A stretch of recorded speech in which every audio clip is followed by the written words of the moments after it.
Please insert your saved character disc from any of the first 3 Quest for Glory games into the disc drive, so that your hero can make the journey to Quest for Glory, Shadows of Darkness.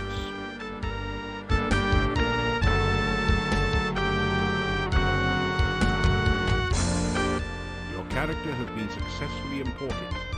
Welcome to Shadows of Darkness.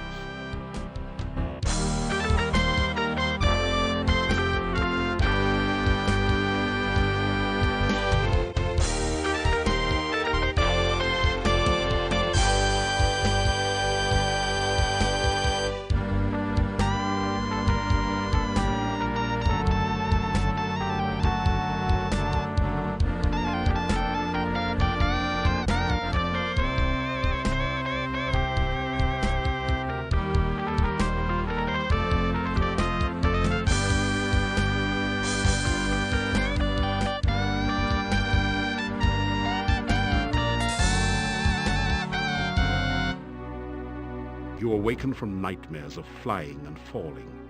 You find yourself in this strange place, the only illumination, an eerie green glow. You've lost your weapons and the contents of your backpack somewhere during the journey. All you have are the clothes and armor on your back. This leaves you with 4 burning questions. Where are you? How did you get here? Who brought you here? And how in blazes can you get out of here? No, make that 5 burning questions. What city did your luggage end up in this time?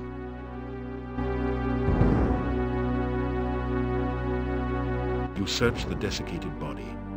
The only still usable item is a dagger which you pick up. However, lying around the bones are some coins. 5 golden coins. Each have a crown stamped onto them. And 13 small copper coins, each stamped 1 kopeck.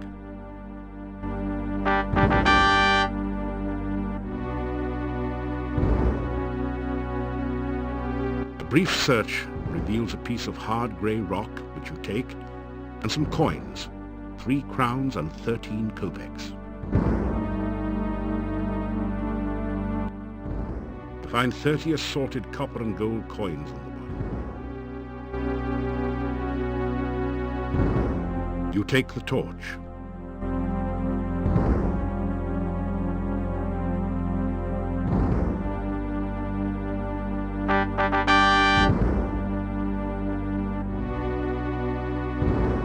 Your attacks have...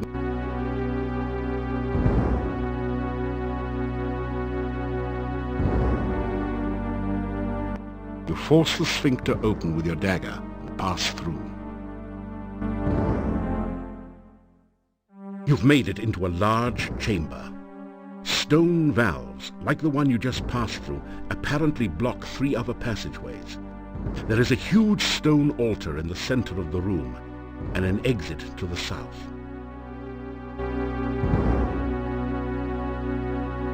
That didn't do anything. The rough stone altar is covered with dark stains as of blood long since dried to powder. You feel a creepy, uneasy sensation whenever you pass near it.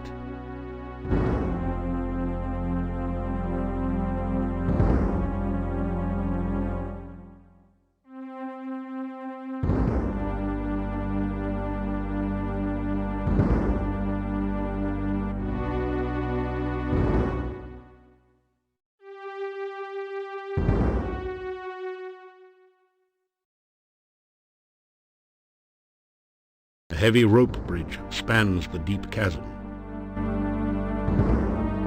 You cautiously test the rope before crossing. It feels as though it's firmly anchored on both ends of the chasm. You are so exhausted that everything you do hurts. Better get some rest. You just barely made it across the pit.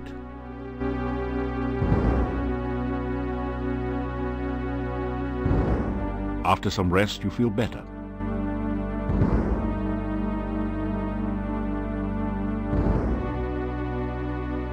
You slip through the mouth of the cave, just in time to avoid being crushed by its closing jaws.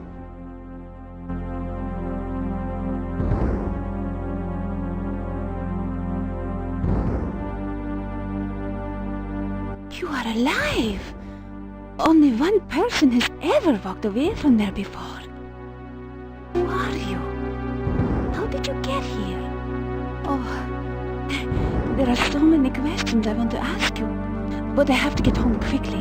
It is so dangerous out at night in Mordavia. The town is due north of here. Be careful, there are many bad things wandering around. Good luck!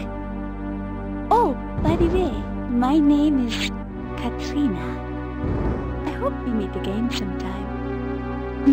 Farewell.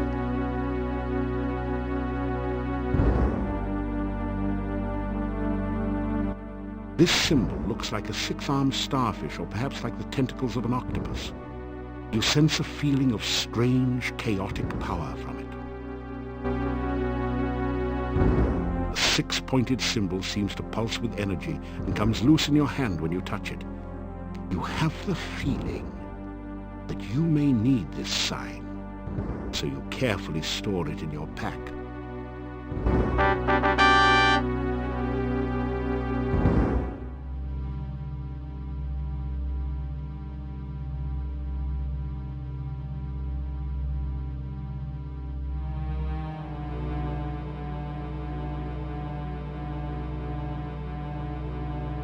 A delicately crafted bonsai bush looks totally out of place in a pool of dark, unhealthy-looking goo.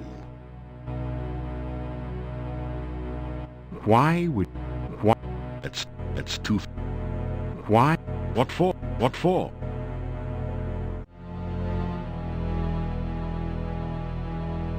The path is dripping with slimy goo. You're having a hard time maintaining your footing on it.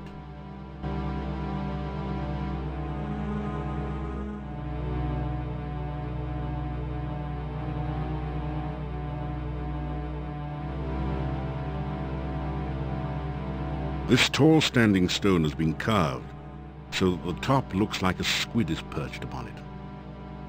The standing stone feels rock solid.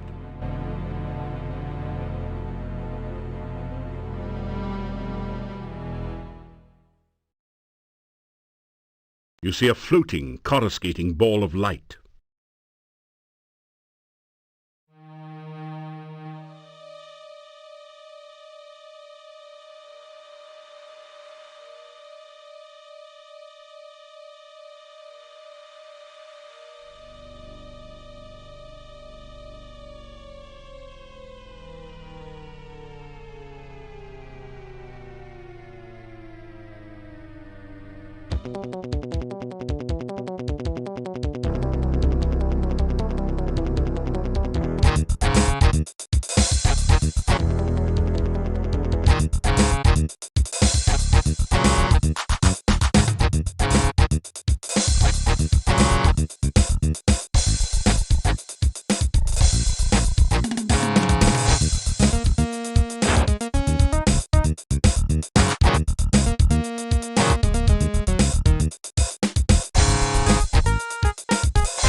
The villagers have erected a scarecrow to keep birds away from the newly harvested corn.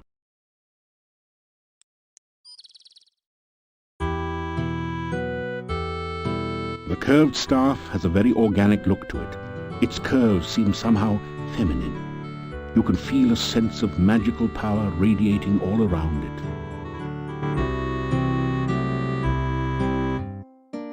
You! How did you get here? Why are you here? Few strangers come to Mordavia. I am the burgermeister. It is my job to know everyone and everything that goes on here. The burgermeister stares at you suspiciously. You tell the burgermeister about how you came here. Do you expect me to believe such a story? That you could walk out of that cave alive? That the cave would be open? Tell me no more lies.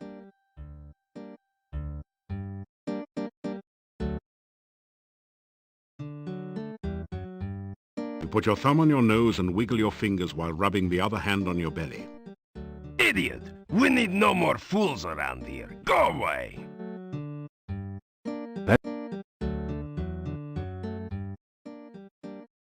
My name is Dmitri Ivanov. I am the burgermeister of this town. Mordavia is a valley surrounded by mountains. There used to be a road which led from here, but heavy rains have created a swamp at the base of the mountain south of here. No wagons can get you in or out, nor can any person, except perhaps you.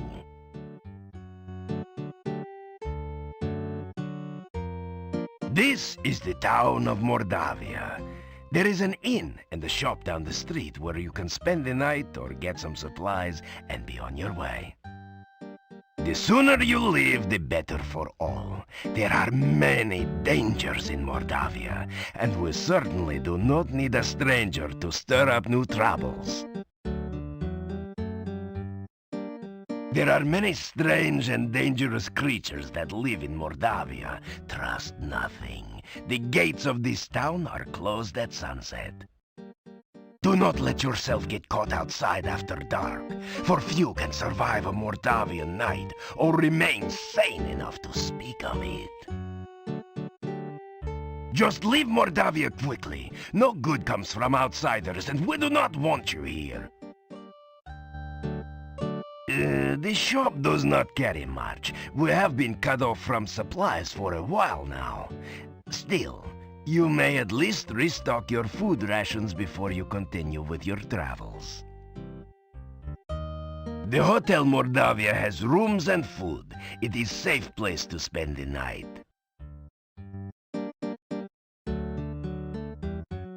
Leave here quickly. Go, and soon.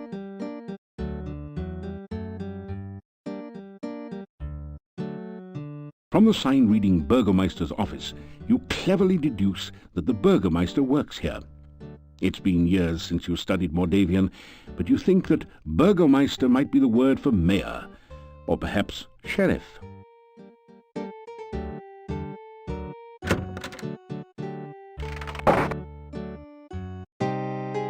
This general store is cheery and well lit, thanks to the warm hearth.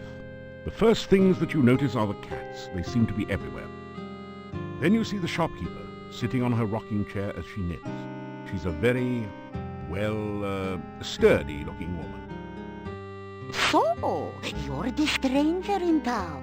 I've heard all about you already. The cozy cat conveys a calmness most common in comfortable confine. This is the store counter.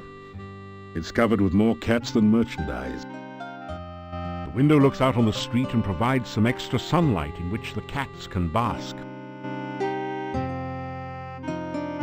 You're polite, aren't you? And manners are as manners do, as my husband used to say. We'll see. You can call me Olga. Mrs. Stovich is too formal after all. We don't welcome strangers here. They bring nothing but trouble. All the same, it's good to see a new face again.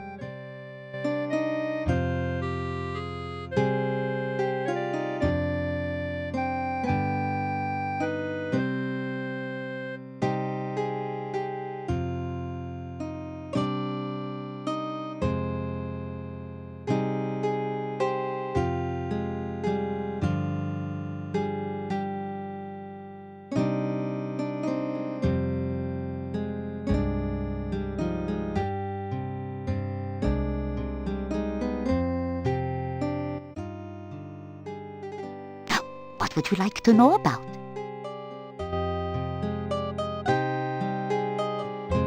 The castle north of town was abandoned for many years. Then, some strangers moved in 4 years ago.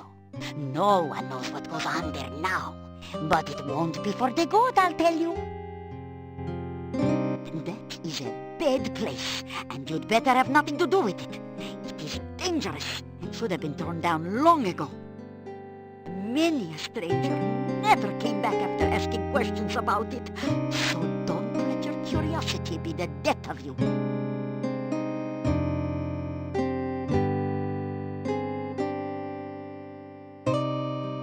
Werewolves are gypsies, no question about it. They change into wolves at night, eating anyone they can get. Nothing can kill a werewolf but silver or magic, so you be careful out in the woods at night, you hear me? The gypsy camp is not at all that far from here. Yeah, Bella's a good woman. She's the one who really runs the inn. Her husband just gives orders. Someday she'll give Yuri a piece of her mind, and good for her. The things she puts up with. Bella, she was a pretty woman not long ago. Was not called Bella for nothing. Losing her only child really aged her. What a tragedy.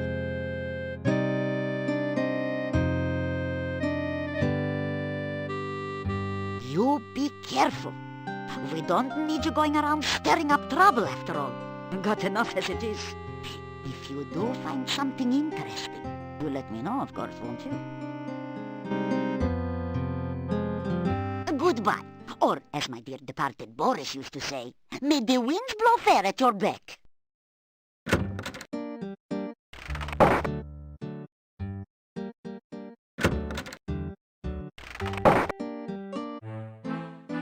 You've entered a small but nicely furnished country inn.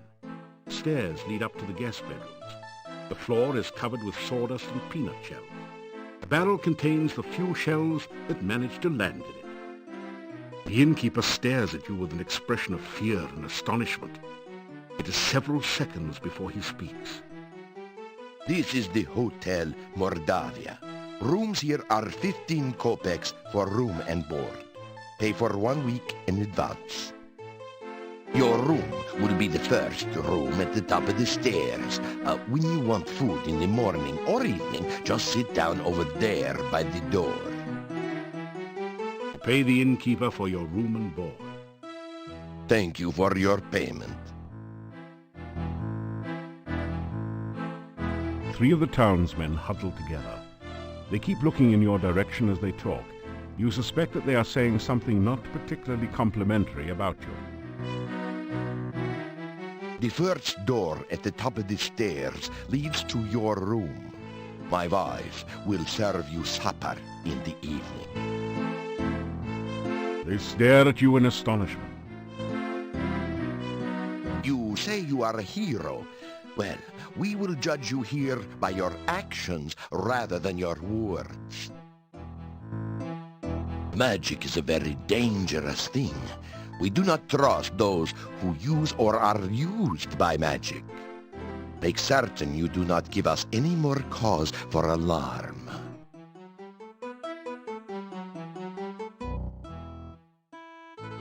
The Hotel Mordavia has been in my family for generations.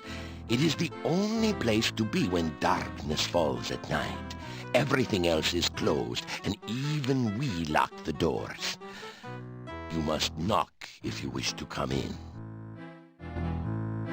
My name is Yuri Markarov. My wife's name is Bella. We are the owners of this inn. If you climb the stairs, your room is the first door on the right. The doors of the inn close before nightfall, so make sure you are always back before sunset. Make certain you are back in town before dusk. The gates of the town will close solidly to keep out any dangers. There are many ill things that roam this valley by night. Make certain that you never have to meet them. Never venture into the forest by night. The monastery is to the north of here. It has been abandoned for many, many years, but it has a bad reputation. No one in town will go near it. And if you have any sense, neither will you. The burgermeister is the mayor of the town. You will be wise to listen to what he says and stay out of trouble.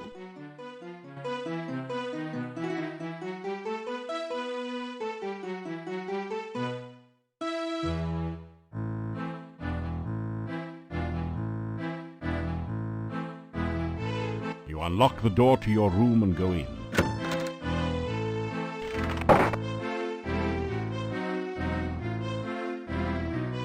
You light the window opens out onto the back of the inn. A narrow ledge runs under it on the outside.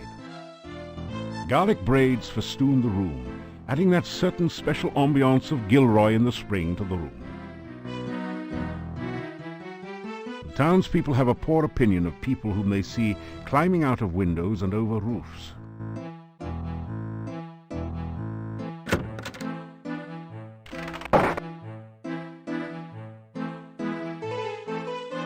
It is a plain but well-made chair. You might say it's a sitting pretty.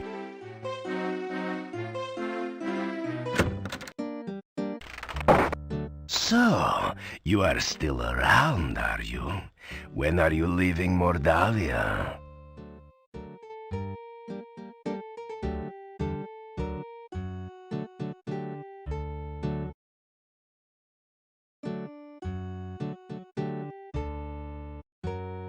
As you enter the northern part of the town, you hear the sound of a chisel chipping away at a stone block. A man is carving gravestones at one end of the street. Your attention quickly moves from the stone carver to the ominous Gothic building in the center of the street.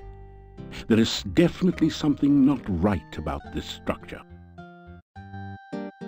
This is a bas-relief of a strange creature. It looks like an octopus with only 6 tentacles. You have a creepy feeling as if it is looking right back at you.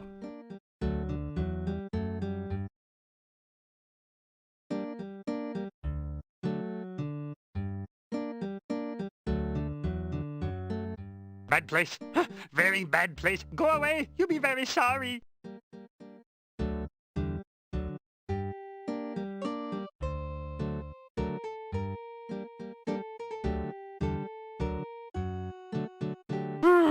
Nobody ever listened to Igor.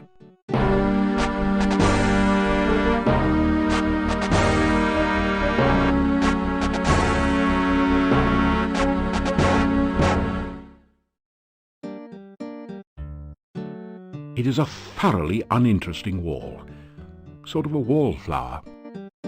From the hump on his back to his twisted body, this is either the Hunchback of Notre Dame, a mad scientist lab assistant, a gravedigger, or an Elvis impersonator.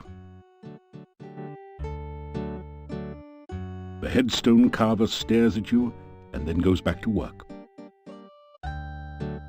You introduce yourself to the gravedigger. Me, Igor.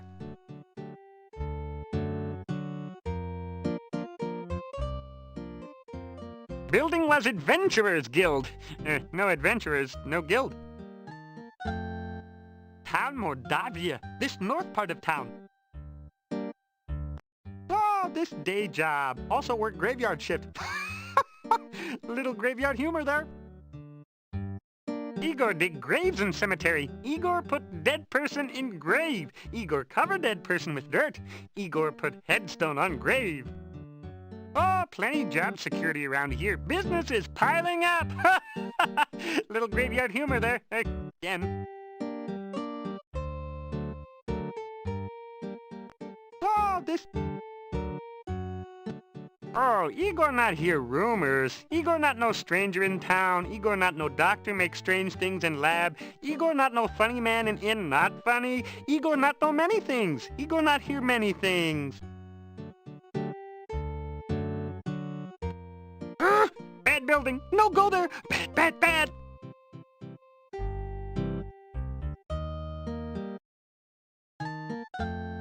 This weather-beaten boarded-up door once sported a painted sign, but you can no longer read it.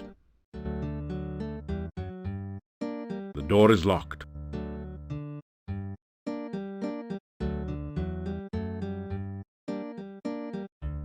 You're not strong enough to... You're not...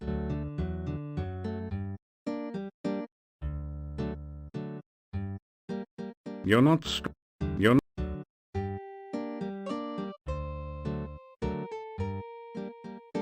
After some rest, you straighten up. You can't get there. You can't get there from here. The window is stuck tight. I won't ditch my shovel for anyone. You dig me?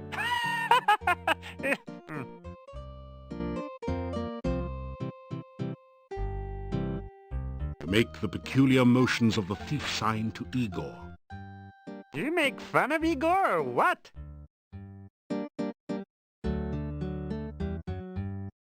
It's completely silent beyond the door.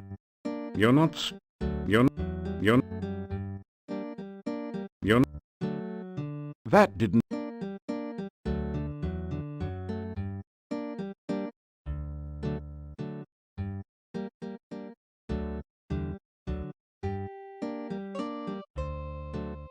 This is not a good place.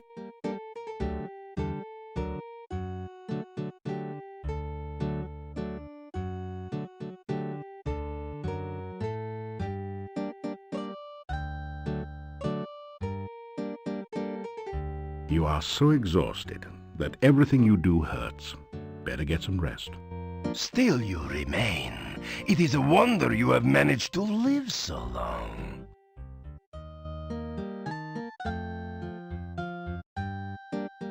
After...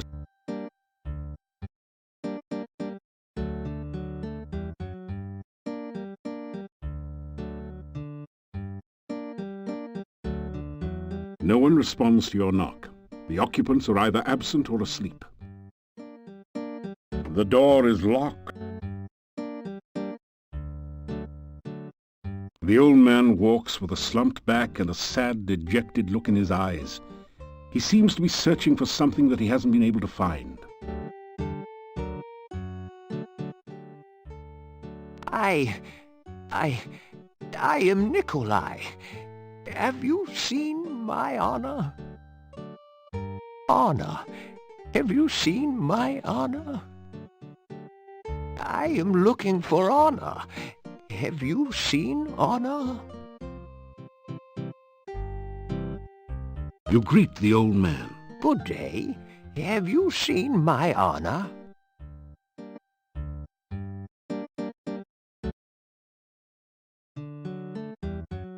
The rope is attached to a series of bells hanging under the overhang. Or was that over the underhang? Or maybe around the... No, never mind.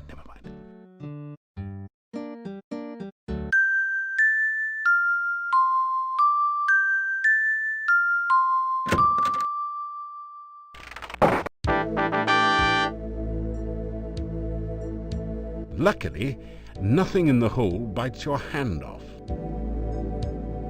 Sorry, it just doesn't go with the colors in your room.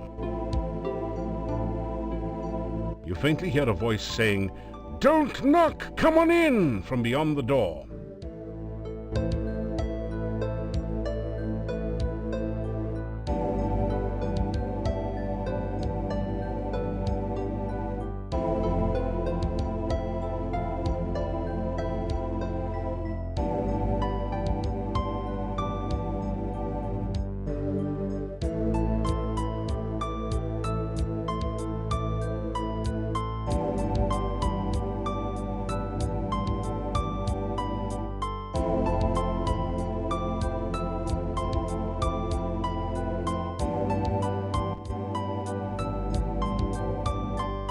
You've uncovered a keyhole, but you don't...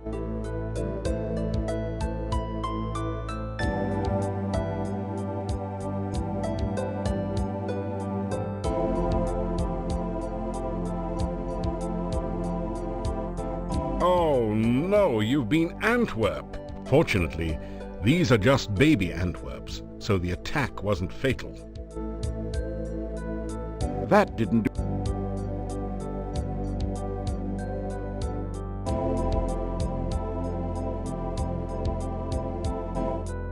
Oh. Luckily, nothing... That looks like a likely place for a spare key. But you don't find anything. Luckily...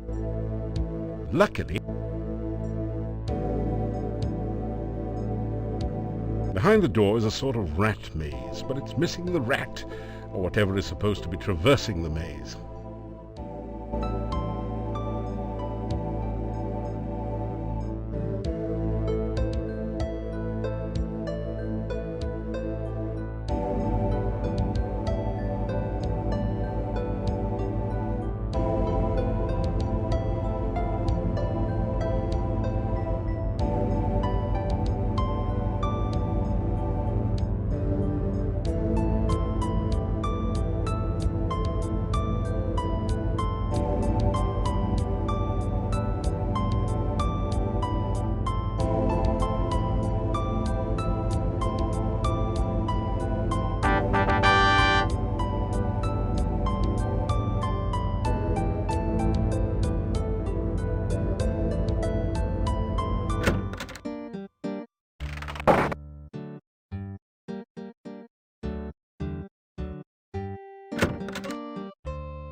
You again! Heard anything interesting lately?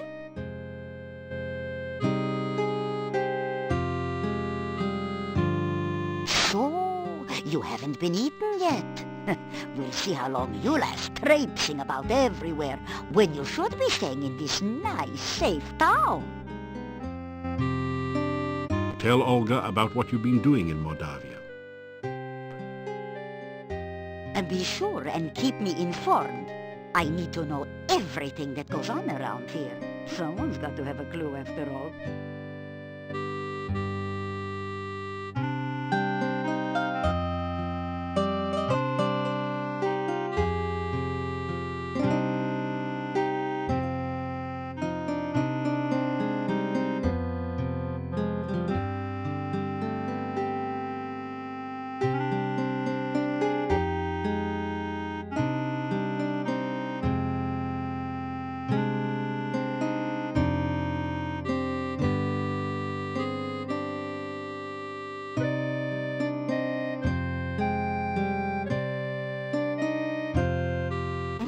As my lost husband used to say, may all your travels lead somewhere.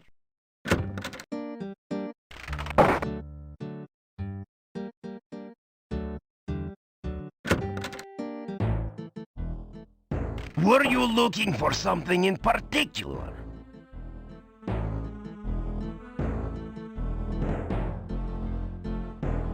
What do you want from me this time? The old Adventurers Guild is at the north end of town.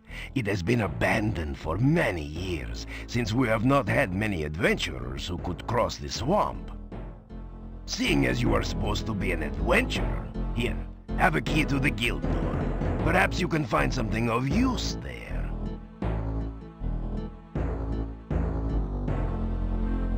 You straighten out your jacket and retie your boots. Appearances count. Be careful out in the forest. It can be very dangerous there. Try to avoid getting into trouble. I would not like to have you in my jail, after all.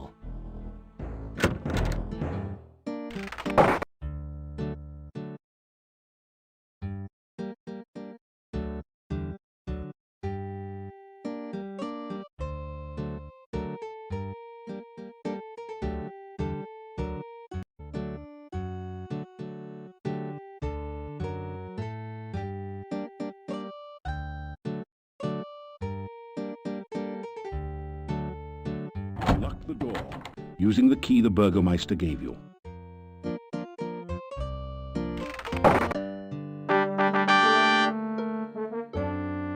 It's a rare example of the deadly Mordavian moose, distinguishable by its long, fang-like canines. Someone has strung garlic around its neck, probably in hopes that it will stay on the wall. A finely crafted sword rests within this case, but there doesn't seem to be a door or any way to open the case. A plaque reads, "Break glass in emergency." This desk holds the adventurer's logbook, a quill pen, and an inkwell.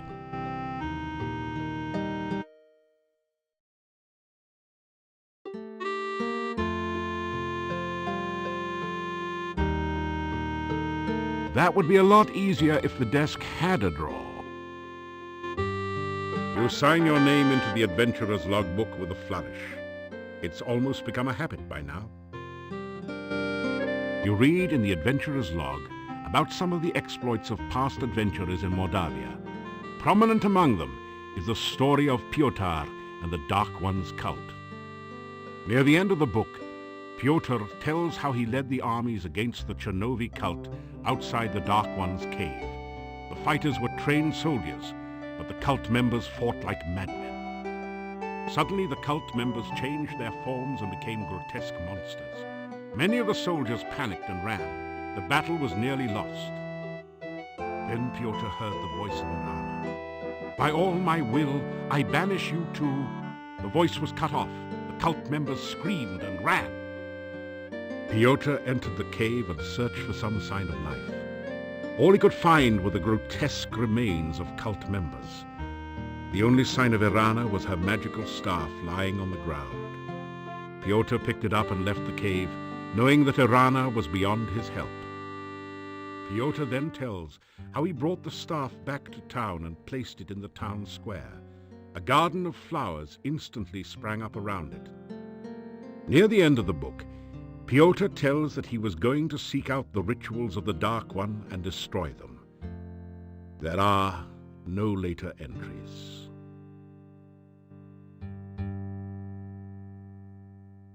This desk holds the... That would... The case looks totally solid, as if it was constructed around the sword. A plaque reads, "Break glass in emergency only." The case is totally sealed. You can't find any way to open it.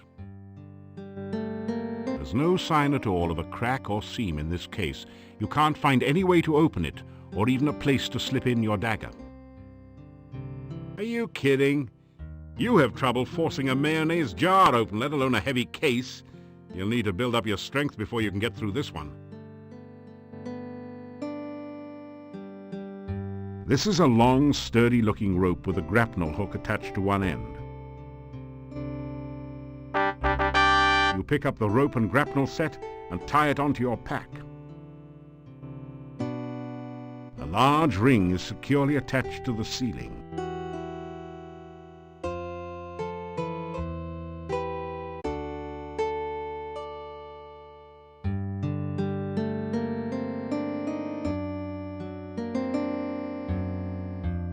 Someone has deliberately scraped these marks into the ceiling.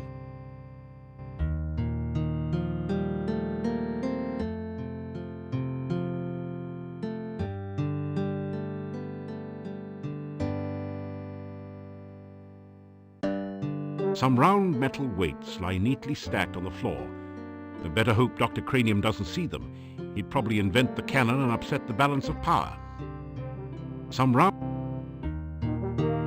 This is either some sort of diabolical device or an exercise machine. Come to think of it, exercise machines are diabolical devices.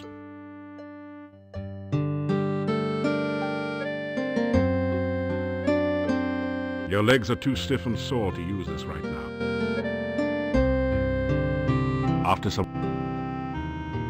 Your legs are too stiff and sore to use this right now.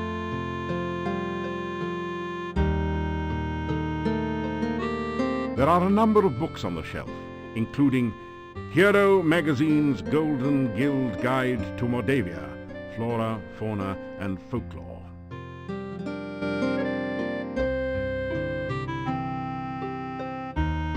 Which book do you want to read? As you scan through Hero, the Journal of General Job Adjusting, you find quite a bit of information that might be useful here. There are a series of articles about the land of Mordavia. The town originally grew up around Castle Borgov. The Borgovs were the boyars, or local noblemen, assigned the role of guarding the area from invaders. The chapter on fauna describes a number of interesting creatures. The Necrotor is a vicious carnivore with big, sharp teeth. Some of the other monsters sound even more horrific. In the forest lives the Lishi, a creature known for playing practical jokes on travelers and playing riddle games, but which can also be helpful to those it likes. You learn about the Rosalka, the spirit of a murdered, unmarried woman. Such spirits are said to inhabit lakes and rivers. They try to avenge themselves by drowning any man foolish enough to approach them. You could really learn a lot by reading this magazine thoroughly, instead of just browsing through it. Isn't it nice that we included a complete copy in your game box? The book turns out to be an advertising brochure. It says, "I, Dr. Cranium, predict that someday one of my descendants will become the subject of a major computer game. The Castle of Dr. Brain from Sierra Online." Jeez, how cheesy can you get? The book is all about using spells in unusual and creative ways, such as calming a fire. using alternate flame and frost spells to make something brittle and break, and so on. You pick up a number of useful tips which will improve your spellcasting. This book teaches the ancient Oriental art of talk fool. How to overcome opponents by attacking them with the unpronounceable names of martial arts forms and confusing them with fortune cookie wisdom. You get lost somewhere between karate and kuksul. You read through the book on spellcasting techniques again. It hasn't changed.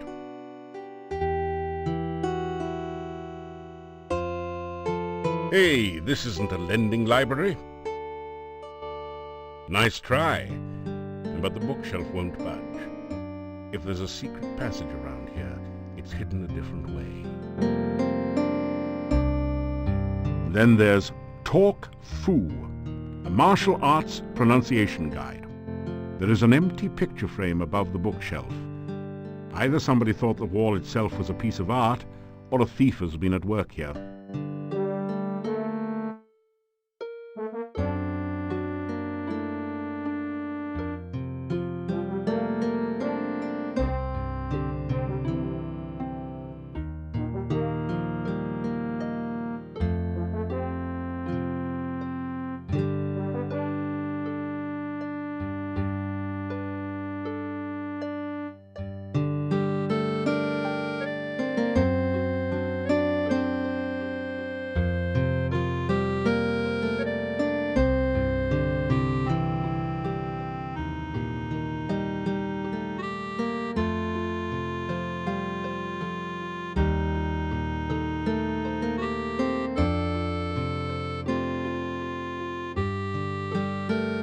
Large ring.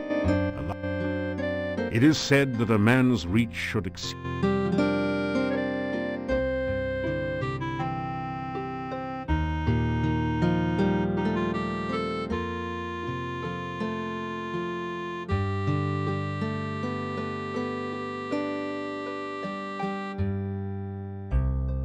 The frame is concealing a secret passage, but you can't see any way to open it from here.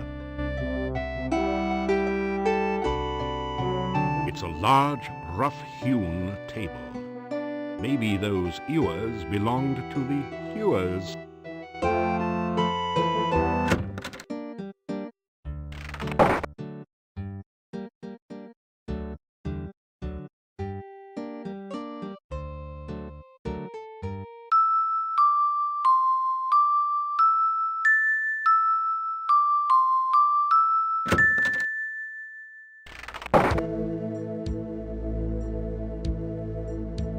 You bait the trap with avocado from your sandwich.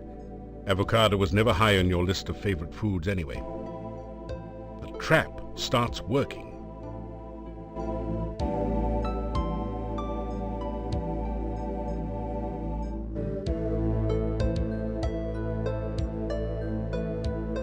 Oh no, you've been... Fortunately,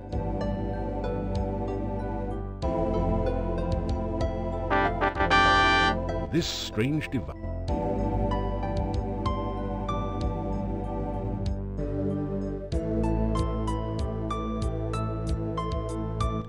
The Antwerp has a soft, delicate fur over a basically rubbery base.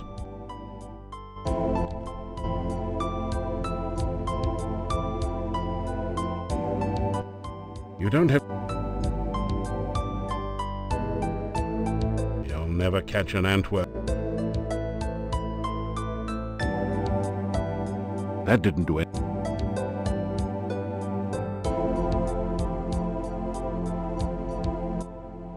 This is the Antwerp maze.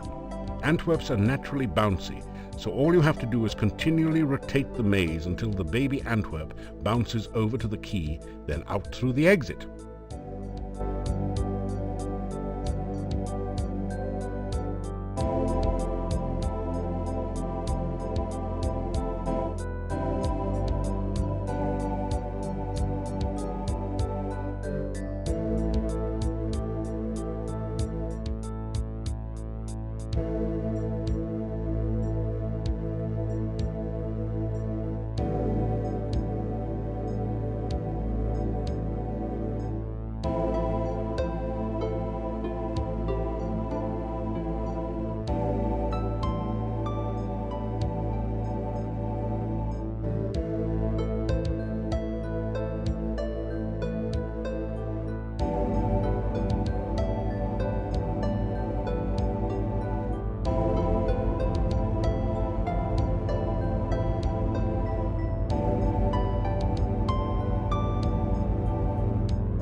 Congratulations.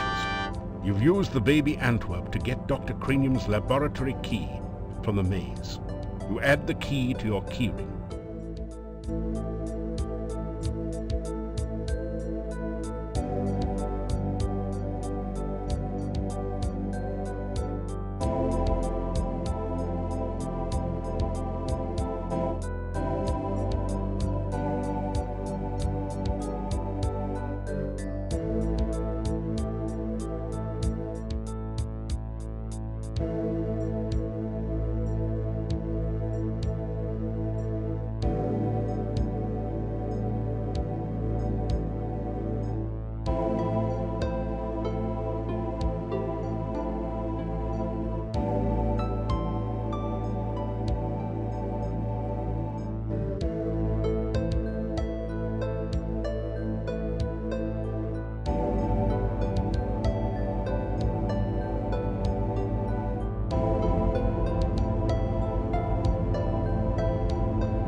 Great! You've managed to find Dr. Cranium's keyhole and open the door. You pass through into Dr. Cranium's private laboratory. Quickly, Igor, the fluid. I must have the fluid. Oh, excuse me. I thought it was Igor coming in to assist me. He helps out in the lab sometimes. Now then, what can I do for you?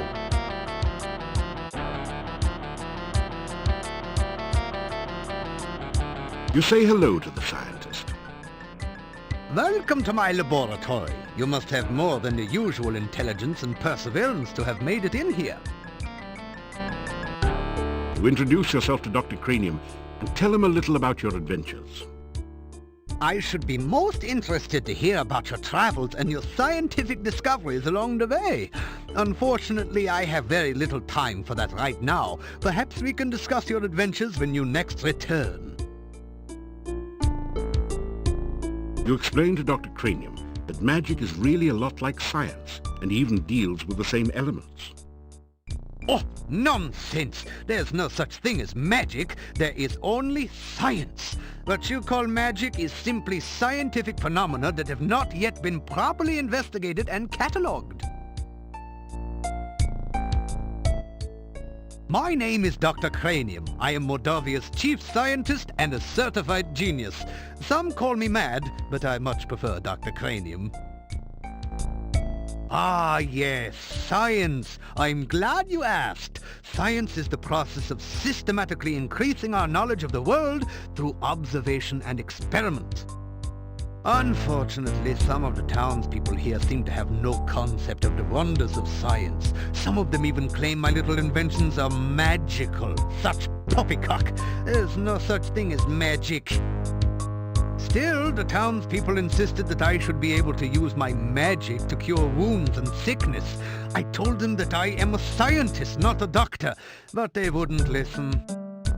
I had little choice but to concoct some simple elixirs. They were childishly pleased. Science is really so simple once you understand it.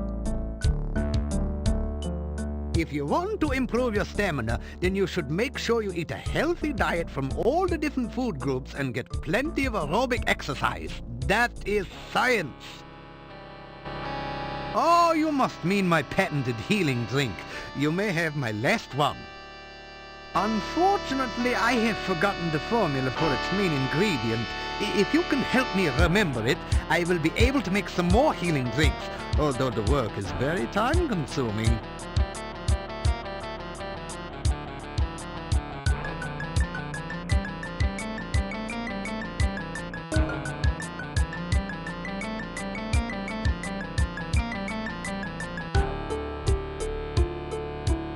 You aren't Somehow, that doesn't seem quite right.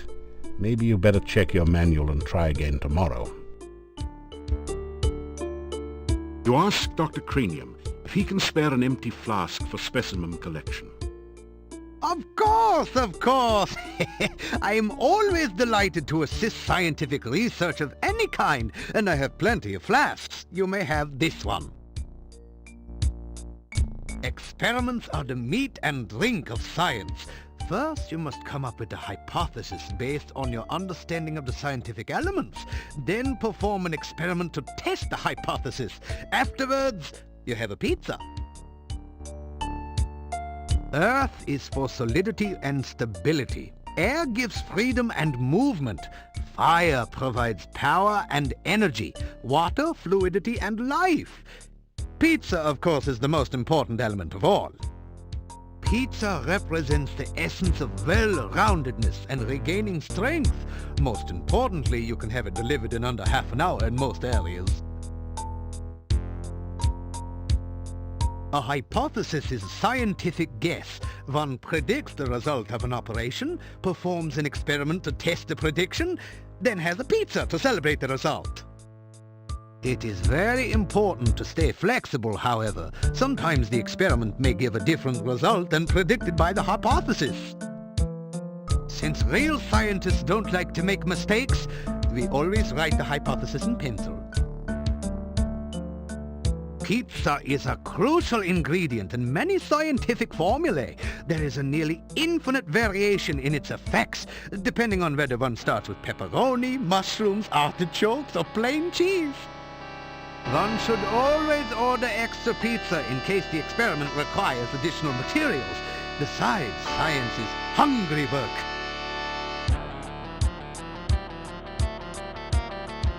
There is, of course, no such thing as magic. There is only science.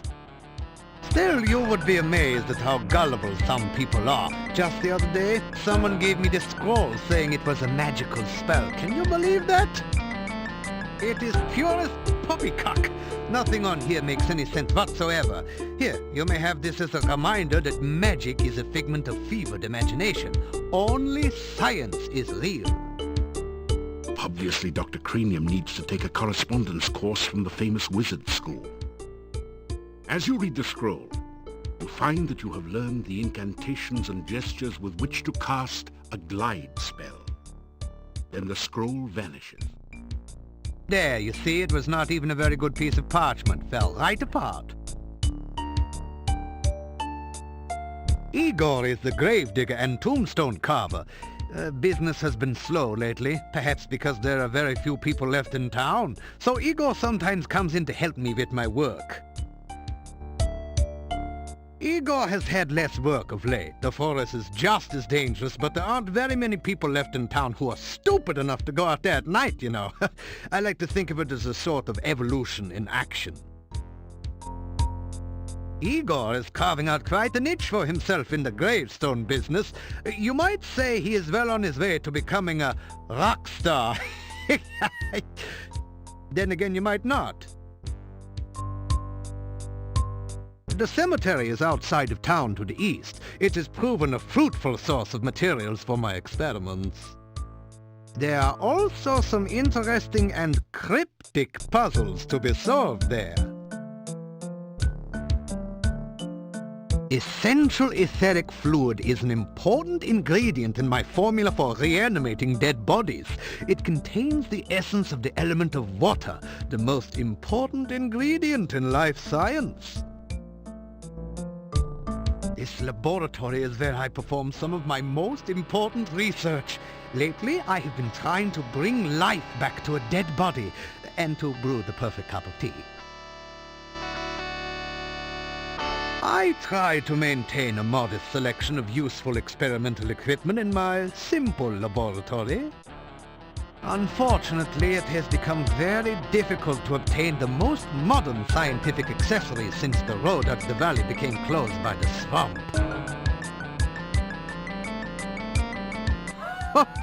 Reanimating the dead is just another day's work in the life of a scientist. Even science cannot bring a person back right the way they were.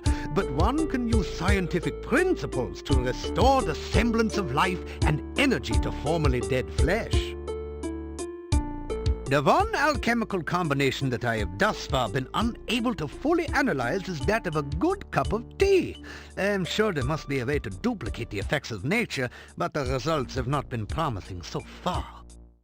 Perhaps you would like a cup of spearmint and beefsteak tea? I thought not. This is even harder than rehydration solution and reviving dead tissue. Research is the heart and soul of science. Without constant experimentation to prove or disprove one's hypotheses, the scientist is left trying to solve the world's problems by guesswork. That is hardly the most efficient way to achieve results. I try to Mad? Mad? They all call me mad, but what do they know of madness? I am not mad. A bit perturbed about the world situation and how I get so little respect, perhaps, but certainly not mad.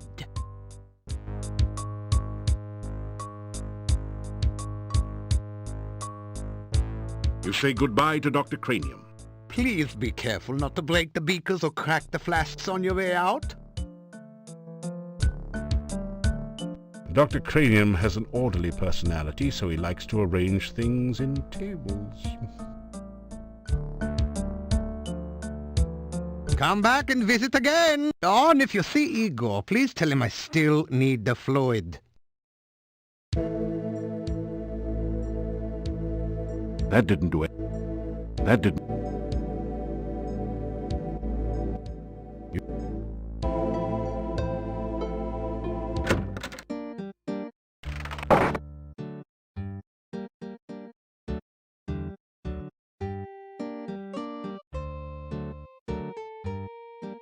The headstone carver stares at you and then goes back to work.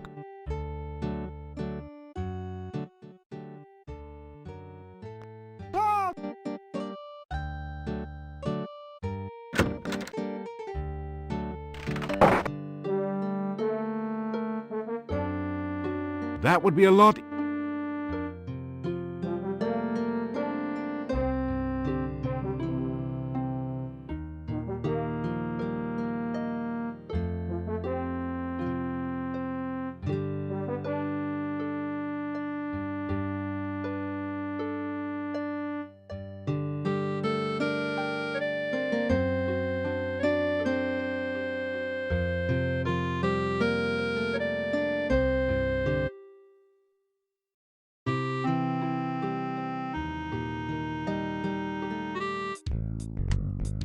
Climb down the ladder into a seedy-looking room.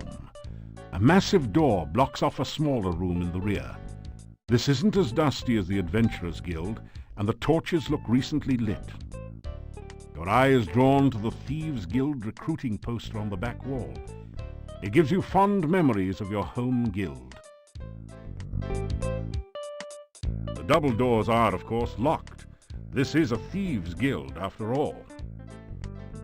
This is a Thieves Guild recruiting poster, featuring a sophisticated worldly master thief.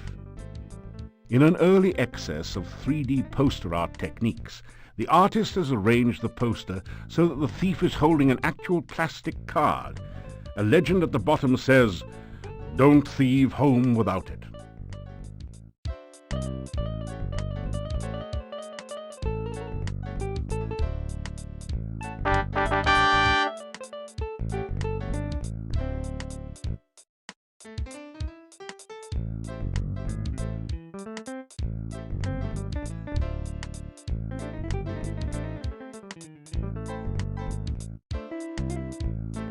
The painting is undoubtedly a forgery. Not that you know anything about art forgery, but you're quite sure that it would have been stolen a long time ago if it was actually worth anything. The painting... Some barrels have been stacked up in the corner, probably leftovers from wild guild parties. You examine the metal grate on the floor. It might be a drainage grate, but it's strange that there should be two of them right next to each other. This is a drainage grate. Strange that there should be two of them almost next to each other.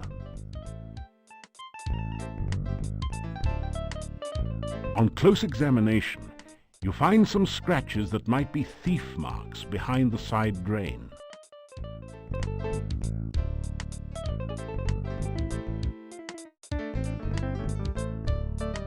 Rummaging around under the floor drain, you find a round knob with a point on one side, which you pick up. Thieves have had to clean up after themselves since a few unfortunate accidents with maintenance personnel.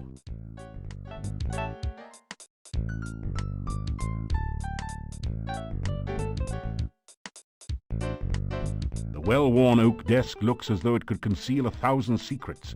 Most of the drawers appear to be fakes. The one real drawer is locked.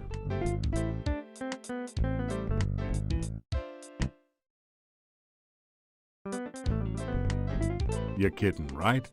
The desk is, of course, locked. You'd better not. It might be trapped. The double doors are locked shut. The lock itself looks sophisticated, but the door has a simple sliding latch.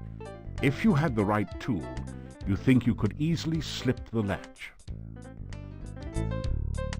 There does seem to be something under this barrel, but you've got no clue of what to do with it. There's nothing in these barrels. It doesn't burn. This seedy place must be the Thieves' Guild Hall. Actually, it compares favorably to the one in Spielberg, but it's become dusty and neglected. There doesn't seem to have been anyone in here for quite some time.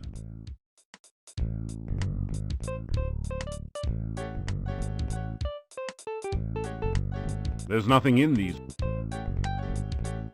There does seem to be something. It doesn't. No one. It's one of those basic, uncomfortable wooden office chairs. It's one of the. You slip the guild membership card between the doors and unlatch the lock. Your guild card. Don't leave home without it.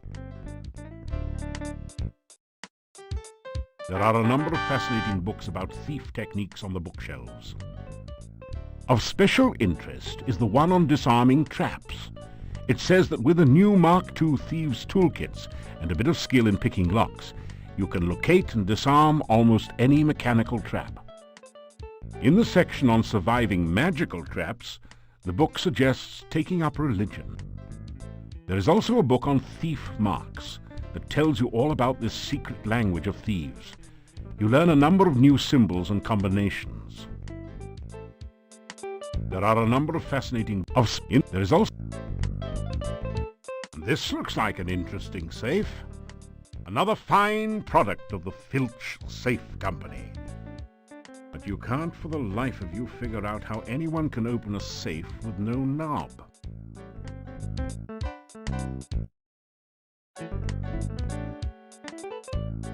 Now that you've replaced the safe knob, the Filch safe looks ripe for the cracking.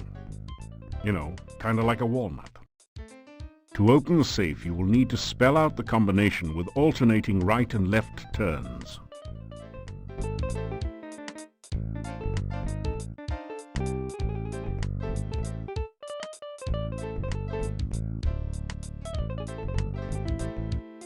You quickly rifle the opened safe. Unfortunately, it looks as though legions of Thieves' Guild initiates have been here before you, as all the money is gone. You do find 5 throwing daggers placed here for, well, safekeeping.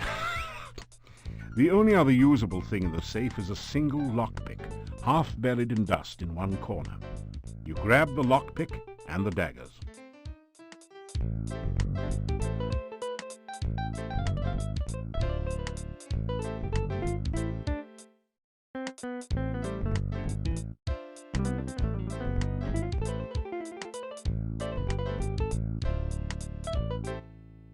Ah, that did it.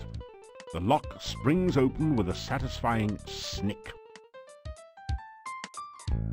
Maybe you should have tried disarming the trap on the desk first. You set off a poison trap. Inside the desk you find a complete and hardly used Mark II Thieves toolkit. It It has all the latest facilities for opening the toughest locks, cracking safes, and disarming mechanical traps. There is one lockpick missing from the set, so you add yours to it. You also find a fancy match set of 3 throwing daggers, which you add to your collection. Finally, you find some sort of diary or logbook in the desk. The title of the book reads, Memoirs of a Master Manipulator. Modest, eh? You take it out and set it on the desk, but it's a little heavy to carry around with you. You leaf through the chief thief's logbook. An interesting entry speaks of a proposed night raid on the castle. The guild members would use the secret passage to avoid notice. You wonder which secret passage that might be. A later entry in different handwriting indicates how far the guild had declined recently.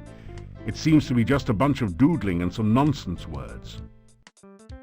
It says, bad boys yell, good girls giggle, rich girls run. Not quite on the same standard as a nighttime castle raid. One of the final entries says, Fred and Frank caught out at night without hooks. Fred is dead and Frank sank. I'm the last. An ambitious thief will try to prosper by hook and by crook. The log closes with some incoherent ramblings about passing the deadly tentacled beast, then the horror, shadows of darkness enfold me, madness and mockery in the dark one's chamber. Sounds as though the author was in a chemically modified state.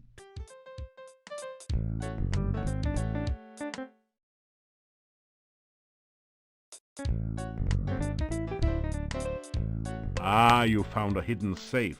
Good work. Ah, you found a hidden safe. Good work. You set up the thieves' toolkit and try to disarm any traps that may be on the safe.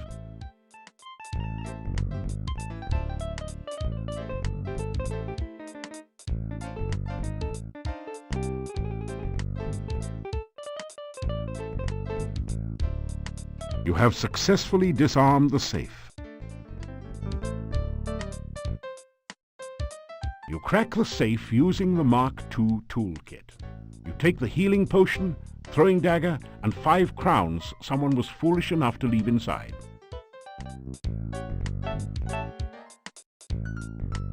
You set up the thieves' toolkit and try...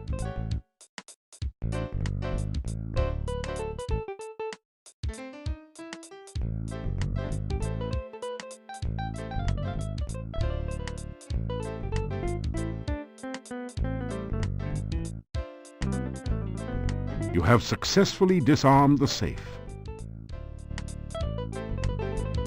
Using the Mark II toolkit, you quickly manage to get the safe open. Inside you find 6 crowns, a throwing dagger, and a potion labeled Poison Cure. They seem a fitting reward for your efforts, so you take them.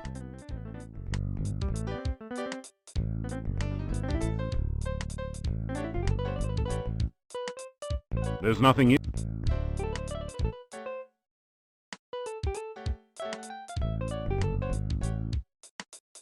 The poster is firmly attached to the wall. There's nothing behind this one. The poster is Oh, that's a really unthief-like thing to do. Causing wanton damage tends to discourage people from leaving their valuables out for you. You depress the barrel tap, but nothing comes out. Instead, the barrel slides across the wall to reveal some sort of mechanism. This is a door unlocking mechanism. To operate it, push each of the tiles until all 9 tiles have been set to the correct pattern to open the door.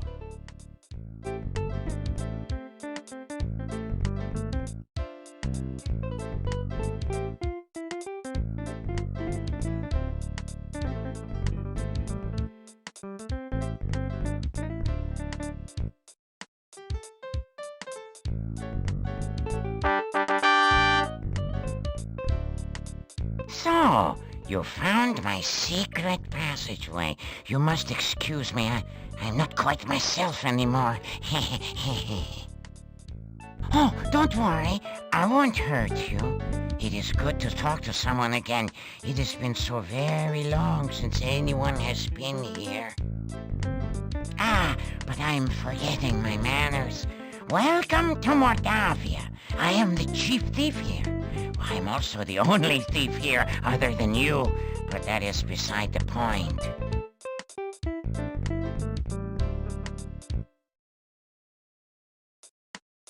He looks like a cross between an enormous beetle and an older version of your old buddy you got.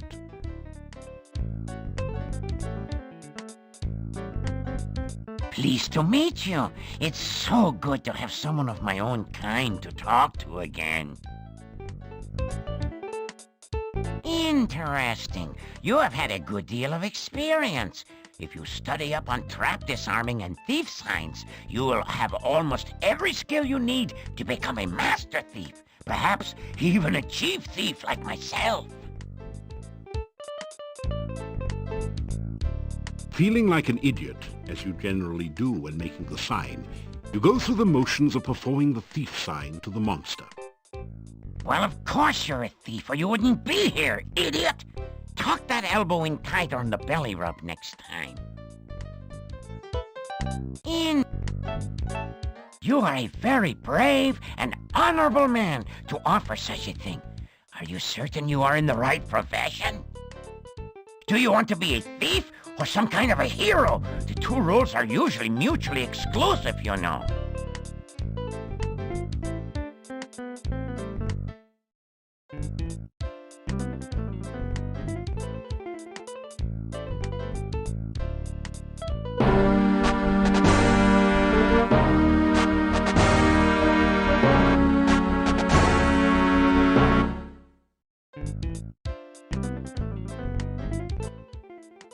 There is a little-known secret way into the castle that I will someday reveal to you when I think you are ready.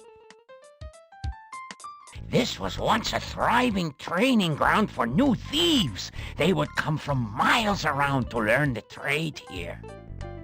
If only we were not completely cut off from the rest of the world, this would be the greatest thieves guild in the whole world! After I became such as I am, many of the members left. One thief said that I was no longer fit to be chief. After I showed him how fast I could throw daggers with these feet, he didn't say much. Never said anything again, as a matter of fact. The ones that left said they felt uncomfortable around me. Fools! Do they think this is some sort of brotherhood of man? This is a brotherhood of thieves! They should be uncomfortable around me. Soon it was just me and two others. They decided to explore the castle after the new owner moved in and never returned. So now, there's only me and you. You mean this passage behind me? It leads out of town under the bridge near the gate. You can use it to get out of town, but you cannot get back in. The door can't be opened from the outside. You have to be very careful with traps. Always check for them first. Take your time disarming them. One mistake can be your last. We are not exactly set up right now to fence stolen items. There are several places around the town where you might be able to find a bit of loose cash, though. I will tell you what. You go out and steal something from someone in town and come back and tell me about it. If it sounds like you know your basic thief skills, I will let you know where the really good places are. Do you like it? I'm afraid it is not very becoming. And to think I once despised cockroaches. It would be too dangerous for you to help me. If I, a master thief and chief of a major guild, dare not go back to the monastery, you would be wise not to even think of such a thing. I made a terrible mistake and broke into the monastery one night. It had been abandoned for years, and I thought maybe something had been left behind there. I discovered a secret passage to the basement. That place gave me the creeps. I felt like something was watching me all the time. When I got to the basement, I discovered a small statue I could easily take. When I tried to pick it up, I felt very, very dizzy. When I awoke from my faint, I looked like this. You can imagine my horror. Do you think it's fun to have 6 legs and no matching socks? Do you think I enjoy running around frantically and stopping suddenly for no apparent reason? Do you think it's fun to look in the mirror and wish you had a giant fly swatter so you could commit suicide? Is that your idea of fun? You idiot! You! Forgive me, I'm just not myself lately. My name? Oh, you can call me Chief. No point in being informal here just because no one else is around. This was once a very prosperous town before the swamp cut off the only passages in or out of here. That is a very dangerous place. Do not even think of trying to break into it through the door. The last thief who tried that did not even get the door open. We found his toolkit lying beside the door, but we never found him. You will need to be careful around him. He takes his job most seriously. I once offered him a bribe, just as an offer of goodwill, and the man practically bit my head off. Phew, what a sore head. A strange man, a very strange man. No thief ever managed to break into his house unnoticed or steal anything from there. Do you mean Nikolai? Yes, his would be an easy house from which to gain money. Be wary, though. The burgermeister's bedroom is beside the house, and Dmitri watches out and listens for the old man. If you ever plan to stay at the inn or even just eat there, I would not recommend stealing from that place. The people there are suspicious of strangers anyway and would know who to blame. That shop is very securely locked up at night. The only way to get into it would be to very literally break in the window, and that would attract unwanted attention. Do not try it unless you want to get caught. It doesn't say... Must you go so soon? We were just getting to know one another.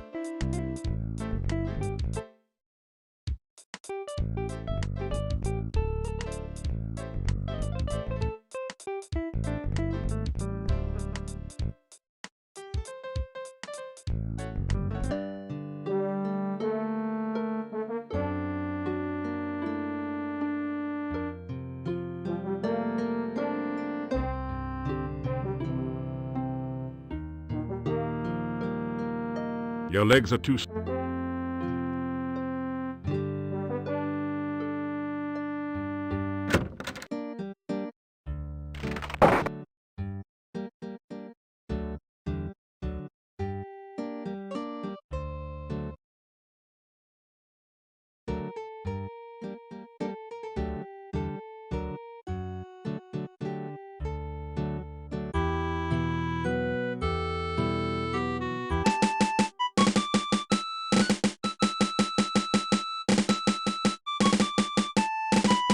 After some rest, you feel better.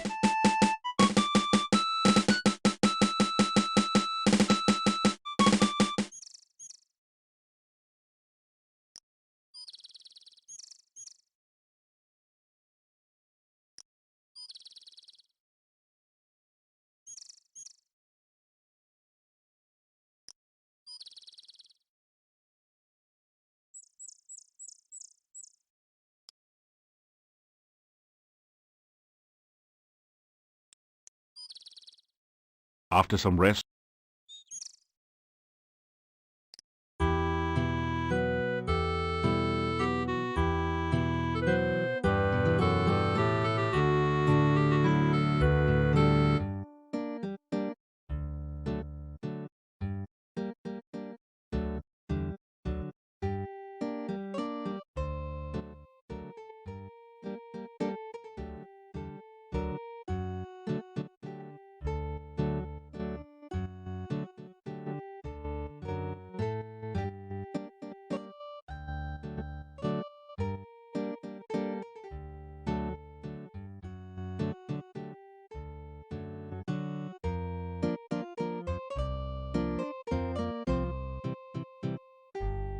After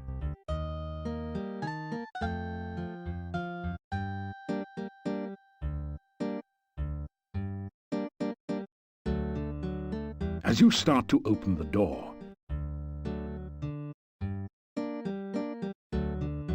you can't make out what's behind. That window is higher.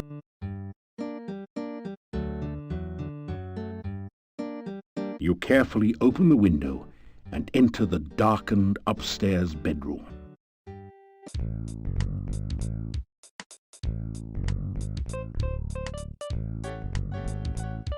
It's a wardrobe for storing clothing and such. Sort of a portable closet. You hear a distinct creak. The place hasn't been very well maintained. In the pocket of one of the pairs of pants in here, you find some money. You add 20 kopecks and 1 crown to your purse.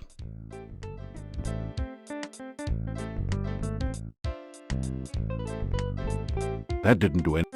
You slick down your hair with a little of the oil. That didn't do. The chest is locked.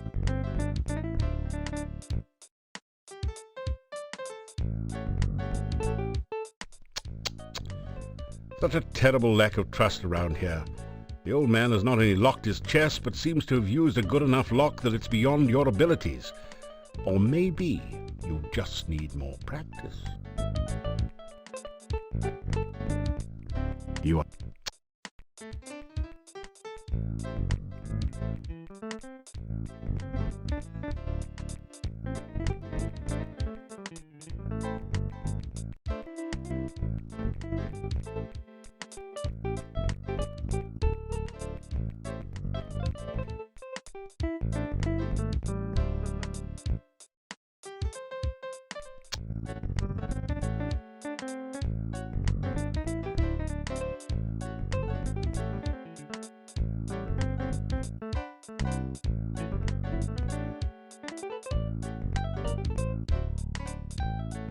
It's an attractive, but not particularly valuable music box.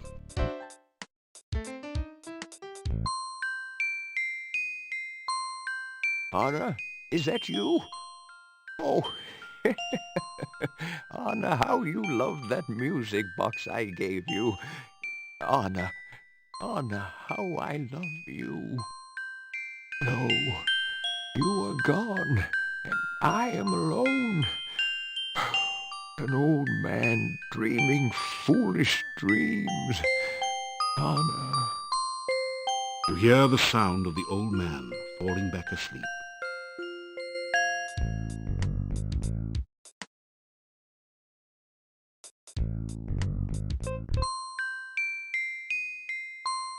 Anna, is that you? Oh, no. You hear? It looks pretty much as you'd expect. It looks...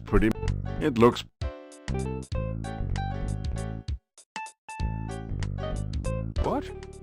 Who? Anna, is that you? What? Who is there? Dmitri, is that you? Help! Thieves! Vampires!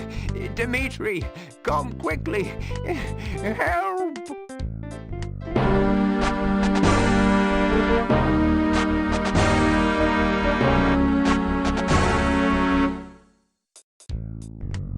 It's one of the ugliest mugs that you have ever seen.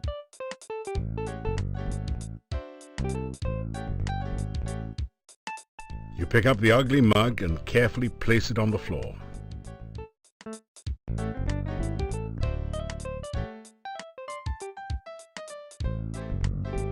That didn't do it. That did. You see that this is filled with junk. Pawing around on the odds and ends, you pick up a dagger, 1 crown, and 11 kopecks as the only things worth taking.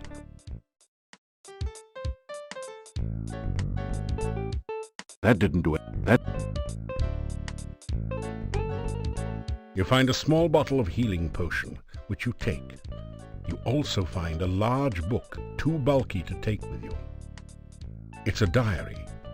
The author was working in Castle Borgov when the Boyar was still around, and mentions a secret passage in the Boyar's crypt. Interesting.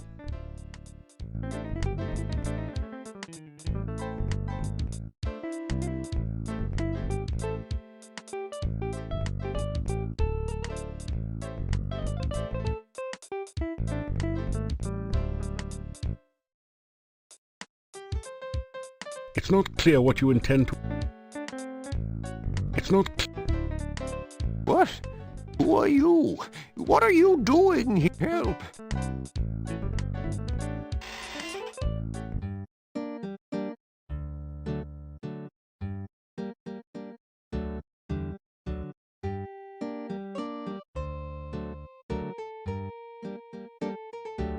You carefully open the window.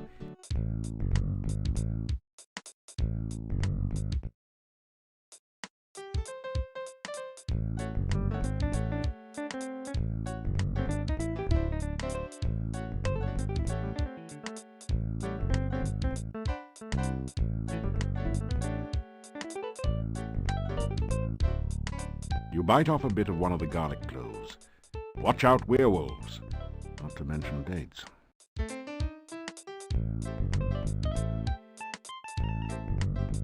That feels good. Just what you needed to relieve some of the aches and pains of everyday adventuring.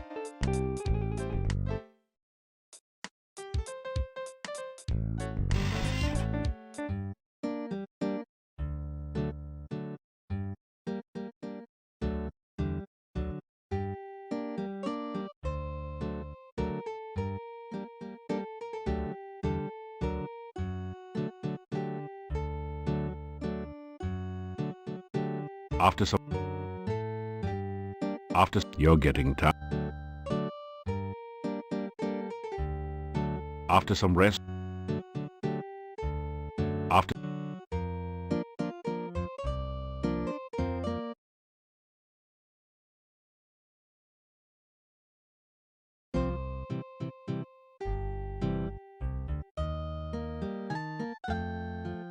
you carefully open. You hear a distinct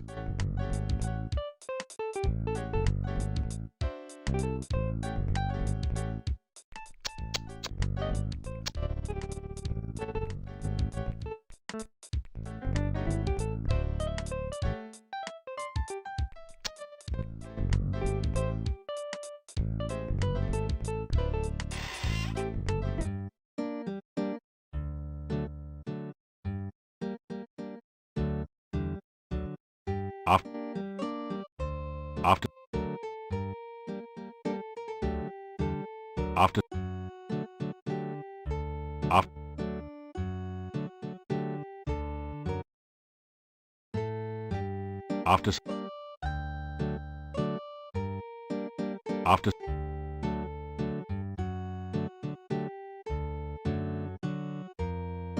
you carefully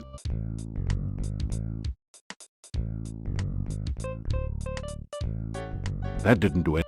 That did.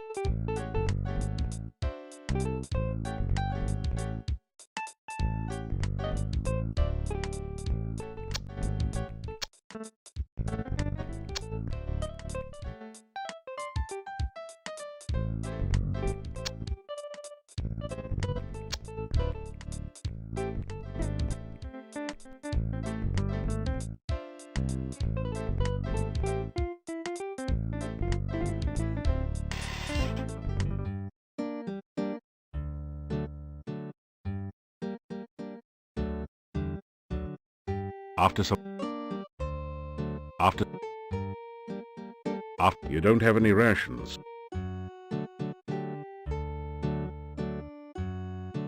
Still you remain. It is a wonder you have managed to live so long.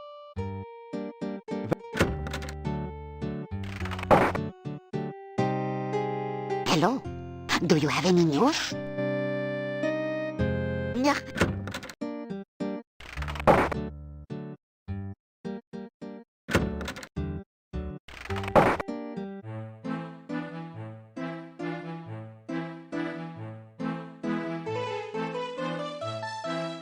It's a typical country breakfast. Fried beets and sausage with garlic for a garnish. You pick at your plate in search of any leftover garlic.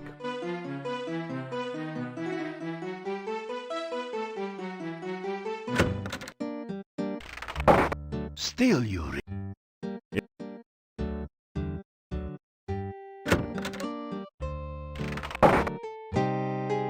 Hello?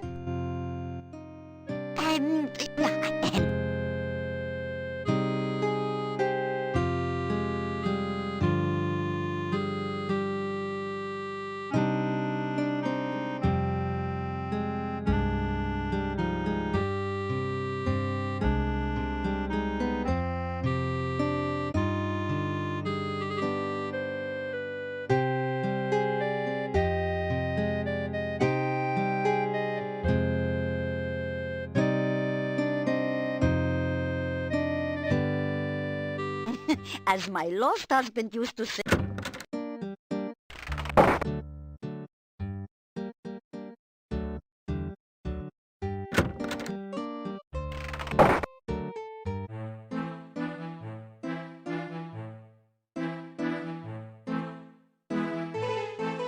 You unlock the door to your room and go in.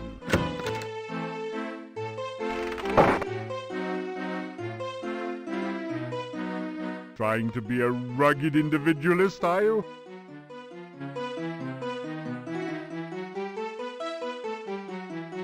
After some...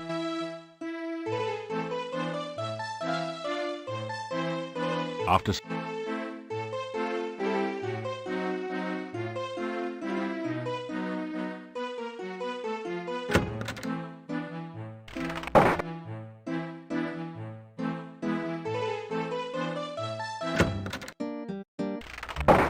Still you.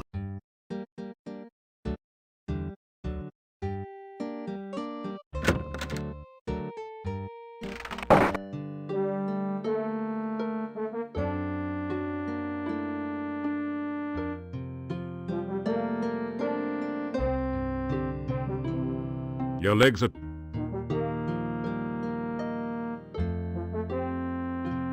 After... After... After... After... There's only a certain amount of punishment your body can stand on any given day. Enough pain, enough gain for now. Try again tomorrow.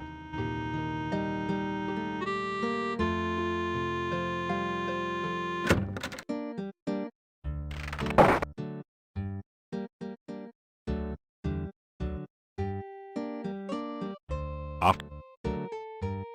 After... After... After...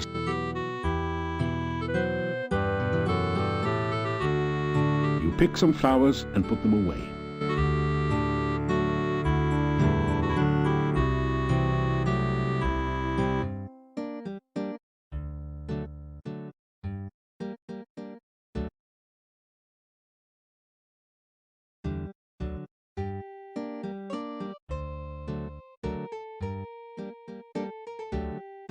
You carefully open the...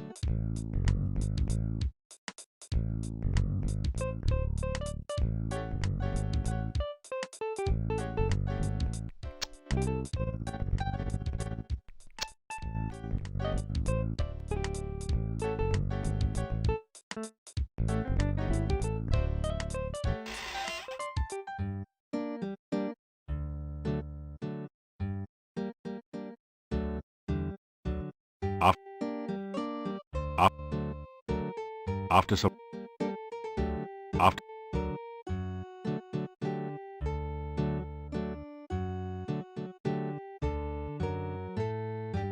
You carefully...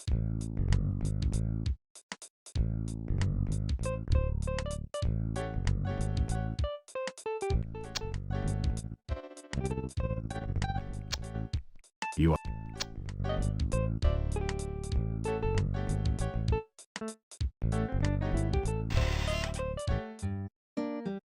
You are exhausted.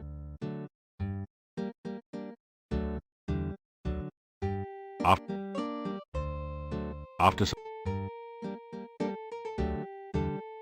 After...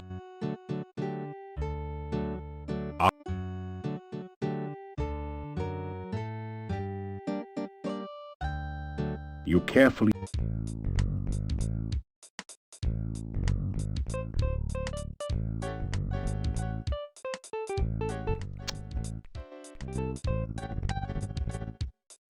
Searching the nightstand, you find a small gold locket on a chain. It says "Love" on the outside in well-worn lettering. Inside you see the tiny paintings of two faces. One of the faces is of a good-looking young man. A glance at the old man's face and a little imagination shows that it's probably his portrait from when he was younger. The other face is of a young and lovely woman. This picture is marred by a spot where some liquid has dripped upon it. You close it and put it in your backpack.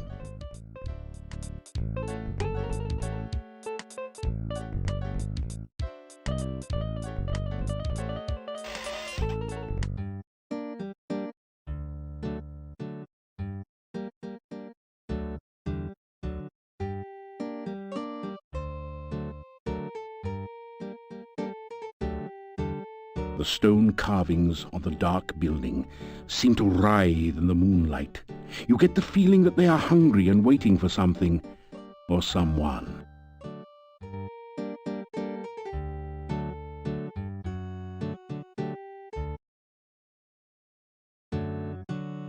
The wall is too smooth to...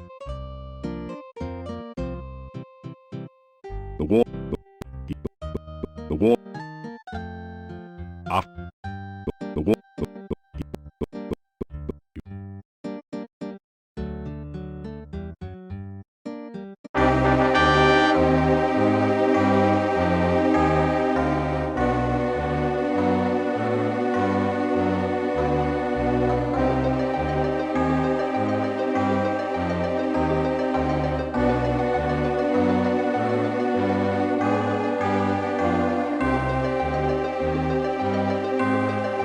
It's a six-tentacled, octopus-like creature. I guess you'd call it a hexapod. Unless you like cats, then you might call it a hexapus.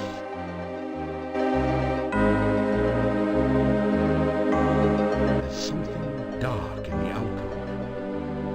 Could it be, at last, the fabled black bird for which so many have been searching? This amazingly lifelike sculpture looks like a cross between a baby troll and a hermit or dervish. It fits the description of a domovoi, except that it's totally dried out and unmoving.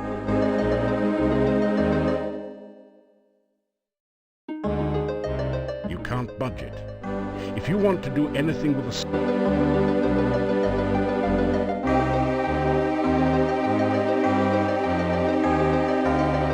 This is not a good... Watch where you... This is not... This is...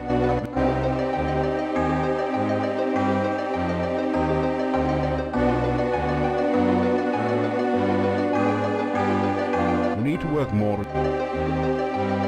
After some... Be careful what you touch. You need...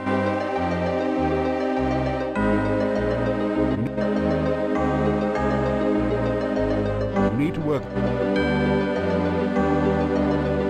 You need to...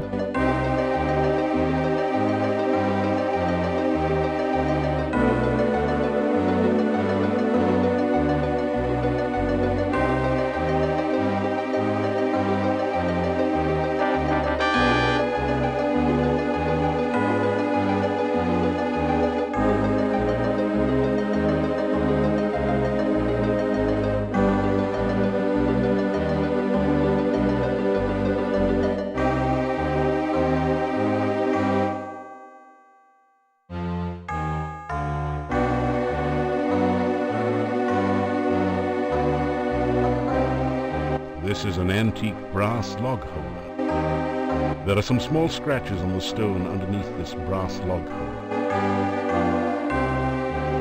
That's funny. The strange six-tentacled creature is moving. It looked like another wall decoration at first.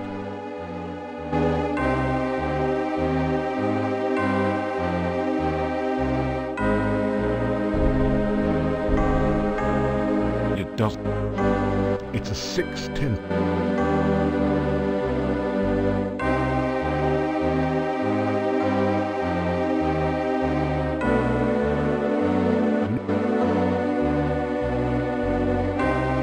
You need to work more.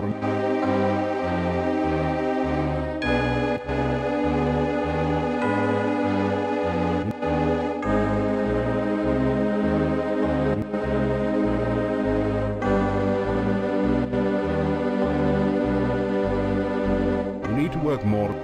You are so. You need. You need. You need. You need.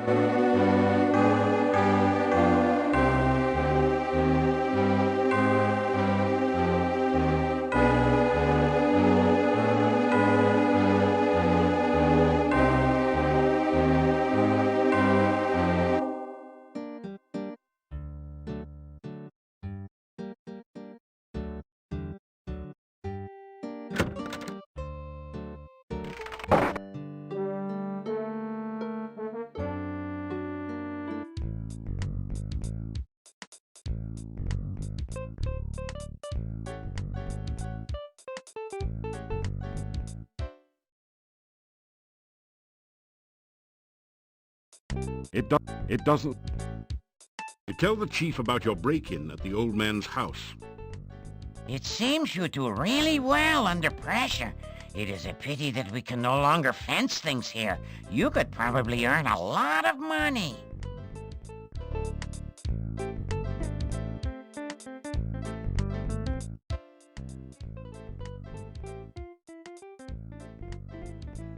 I don't know. It would be a shame to lose you so soon. The best places to steal from are the most dangerous. I do not think you are ready just yet. A good thief has many skills he can depend on.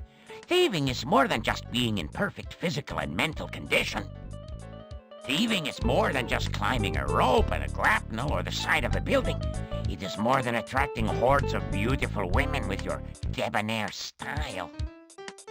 A good thief practices his knowledge and abilities constantly.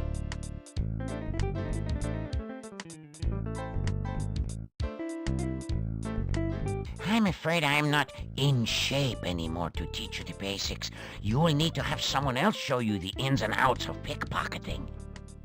Besides, this is hardly the right place to learn such a thing. You need a city with plenty of rich merchants and tourists to really be a success as a cutpurse. Some place such as Silmaria, perhaps.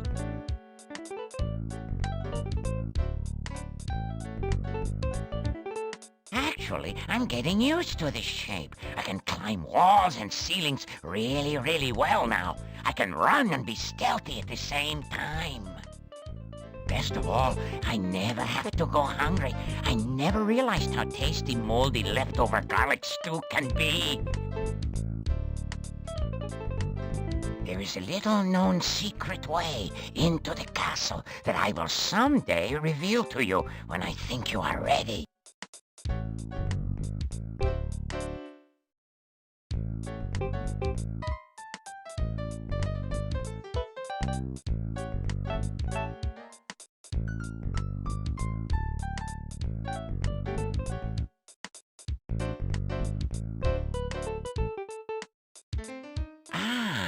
So you managed to get the blackbirds from the monastery. Very nicely done. Such a shame that it's a fake.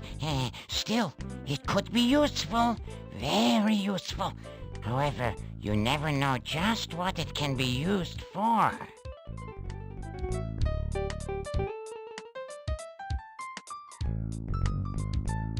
That didn't do it. That did.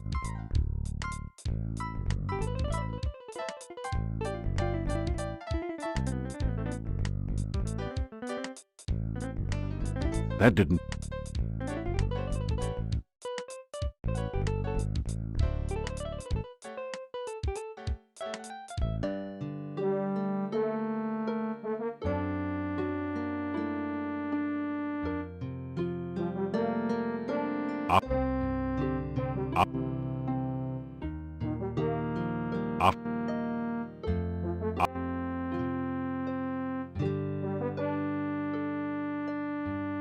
This is a little too easy.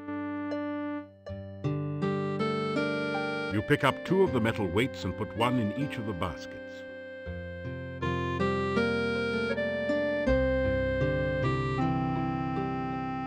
Your legs are too stiff and sore to use this right now.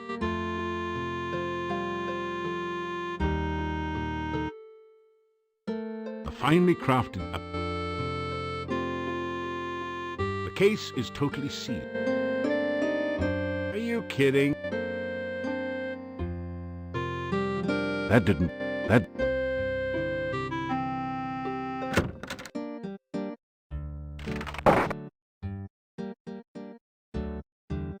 Still you.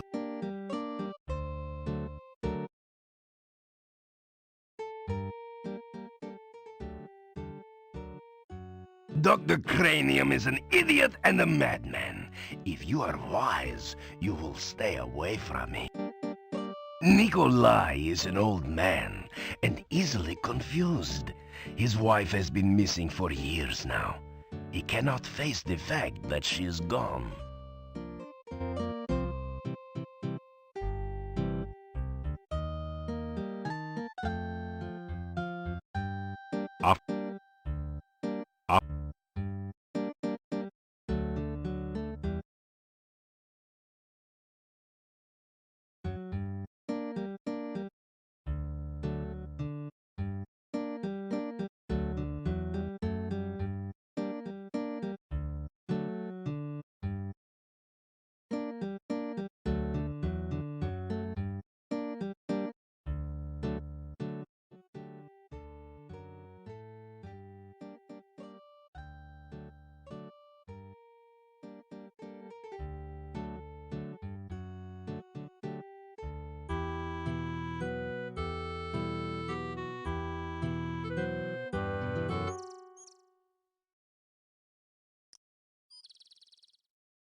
The majestic mountains in the background provide a beautiful contrast to the grim gravestones and crypts of the cemetery.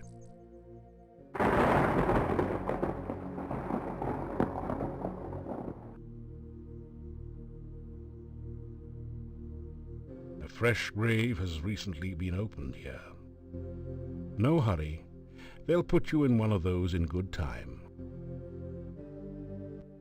This gravestone is marked, "No effort could Elissa save. She passed into a watery grave.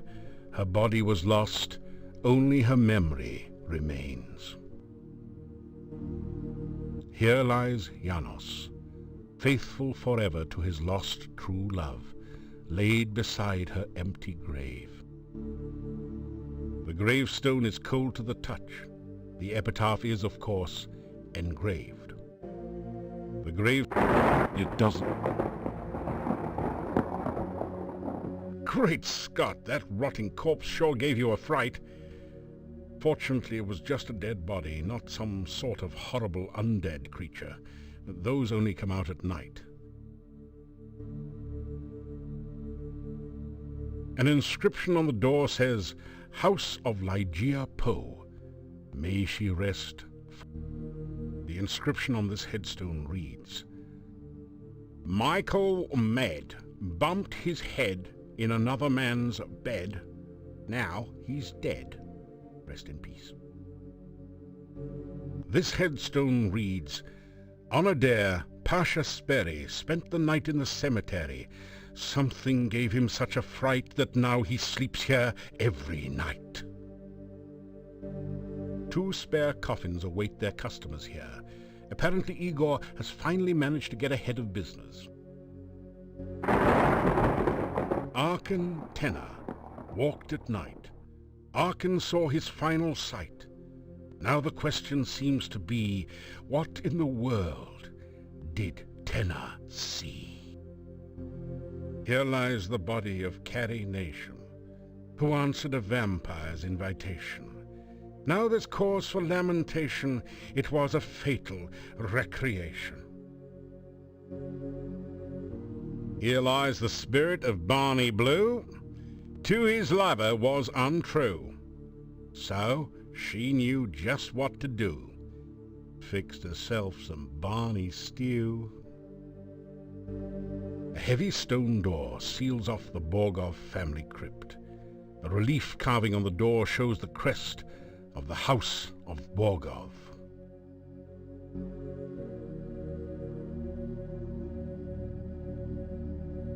The gravestone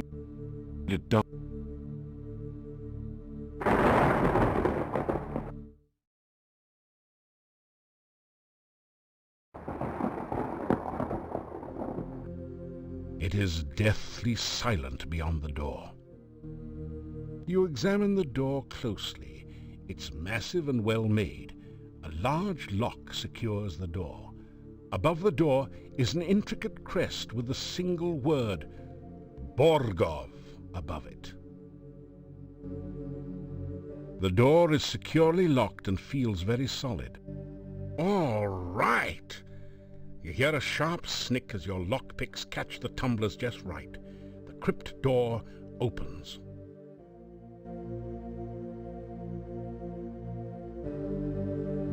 You are in a dark, dank crypt, filled with bas-relief figures of long-departed knights and statues of the Grim Reaper. Stairs lead back up to the entrance. A brightly colored copy of the Borgov crest adorns part of the floor.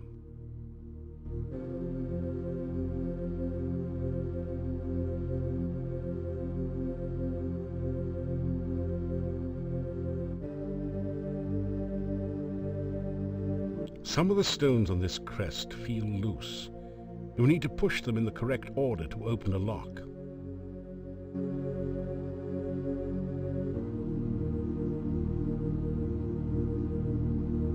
The crypt.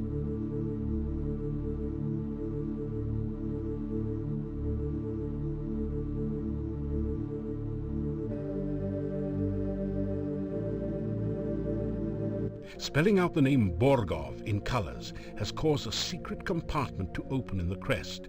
Inside is a small key which you add to your keyring.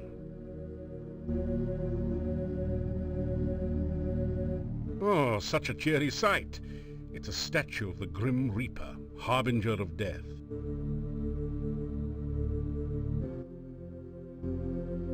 You find nothing but slimy mold under the grate.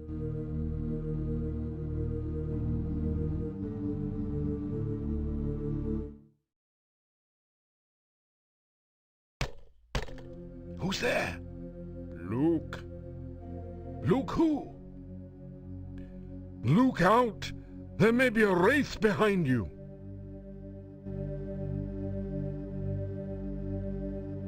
You don't see anything unusual about this coffin. Inside the coffin is an old skeleton, all that remains of a long-dead knight. The skeleton crumbles to dust under your touch. Nothing now remains of the former resident of this chamber.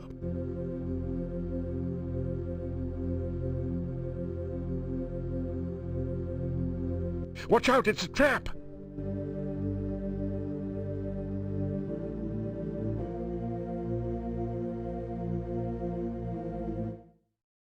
You straighten.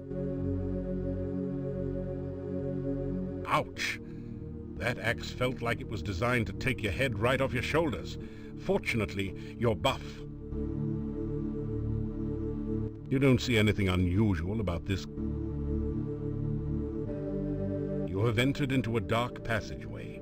It twists and curves so that you quickly lose any sense of direction. You feel more than see a dark door at the end of the passage. You open it by touch.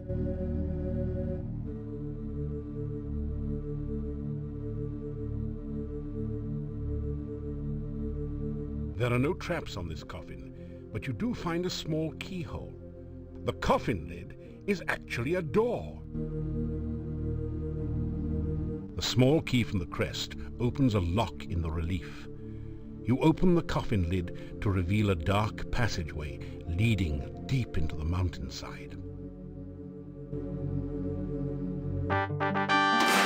After following the dark passage for several minutes, you come out into a castle chamber.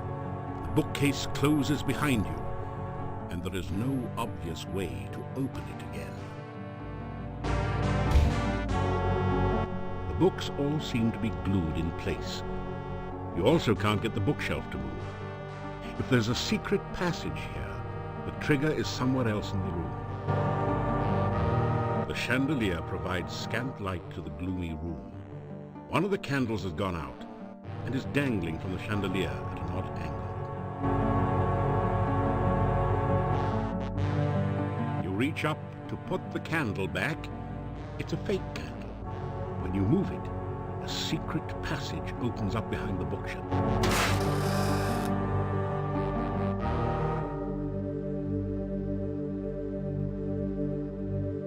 You can't get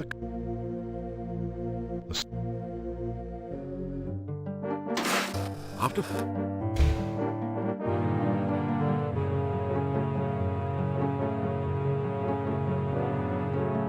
all you can hear are distant creaks and groans and the beating of your own heart. There are no traps on the door. You don't see any sign of life or movement beyond the door. The door won't budge. You hear a gentle snick. The lock is open. Open the door.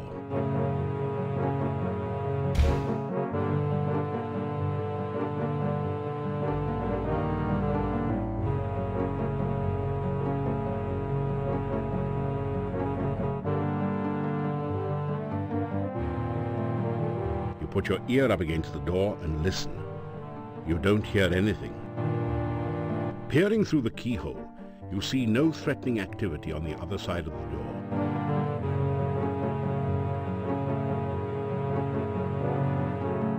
You carefully oil the door hinges to prevent revealing squeaks.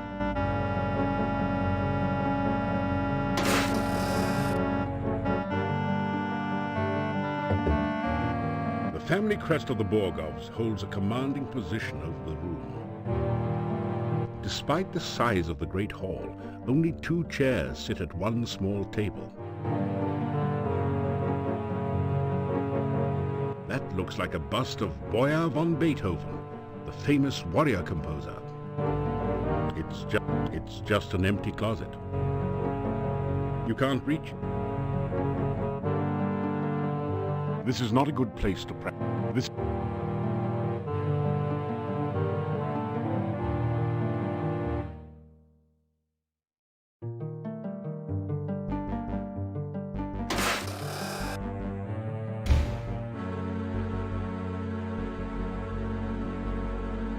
Carefully. There are a number of large barrels piled in a disorderly heap. The barrels are all empty. There's nothing useful you can do with them.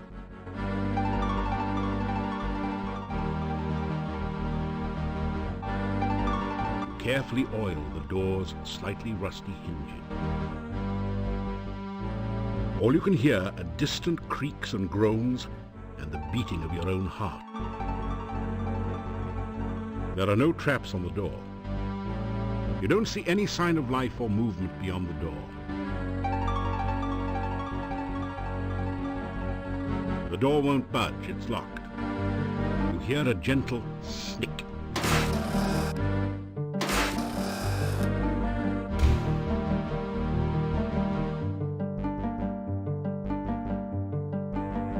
After several minutes spent analyzing this piece of furniture, you reach the brilliant conclusion that it must be a bed. The window looks over the castle courtyard. It's a massive iron-bound chest.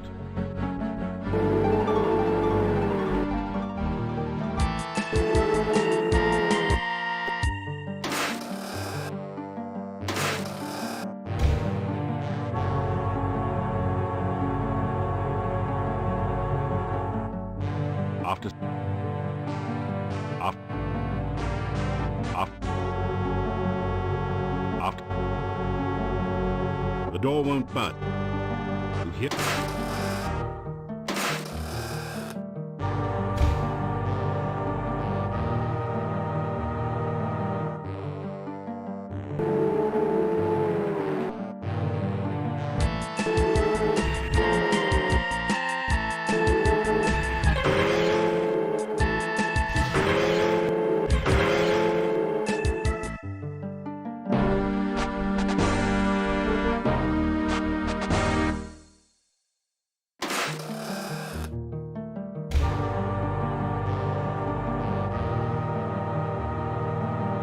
Hear it.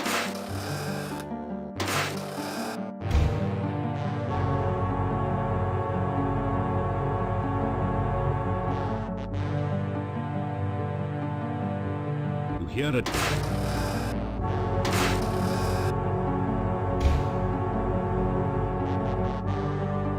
You hear it.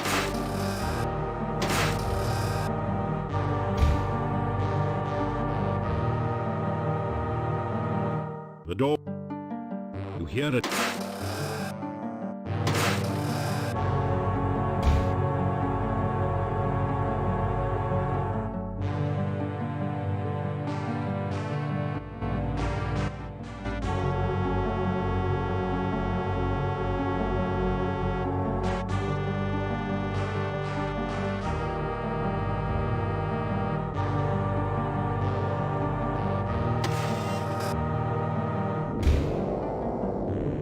As white as a sheet. Perhaps it's the ghost of some poor benighted soul who fell to his death while trying to take in the laundry.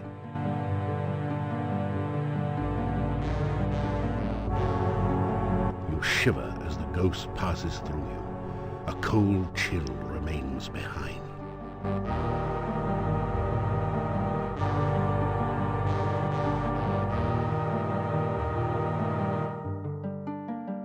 Put your ear up against the door and listen. Peering through the keyhole, you see no...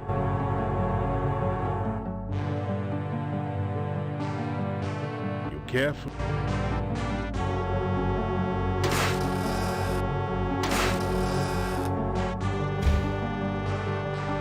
It's a massive iron safe. The chest is locked.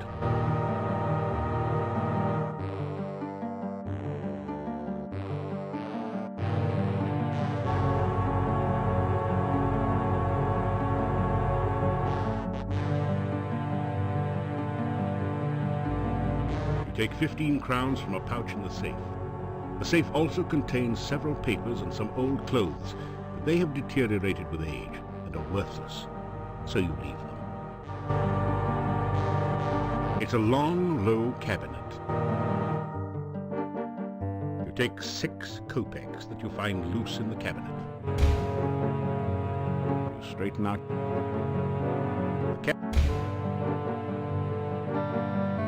the cabinet is empty, save... The cabinet is empty.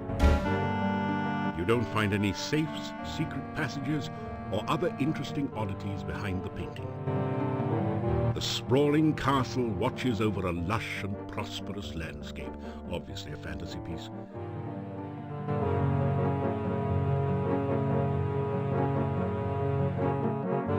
All you can hear a distant... There are no... You don't see any sign... The door won't... You hear a...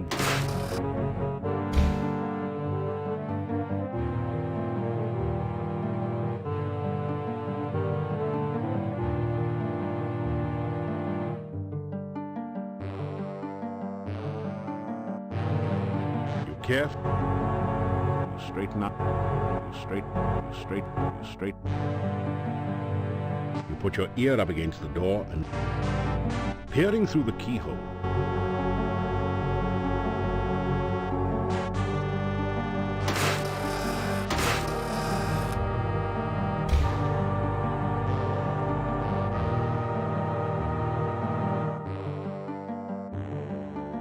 All you can hear a distant... There are no... You don't see any sign of life. The door won't budge. You hear a gentle snick.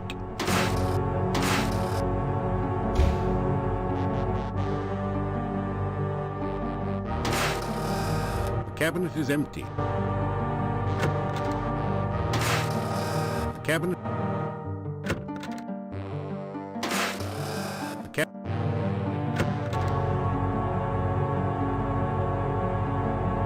All you can hear... There are no... You don't see any... You hear a gent...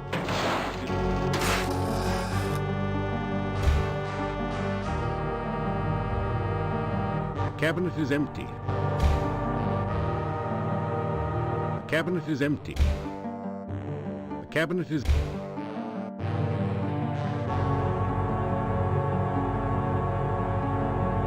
Carefully. You hear...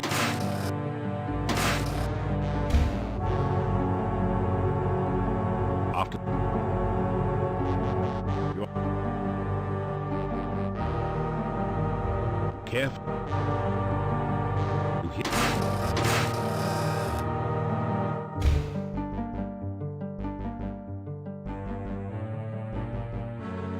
Carefully oil. There are no... All you can hear... You don't see any... You straight...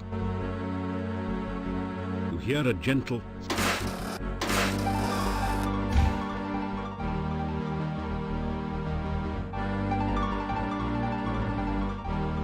Door hinges...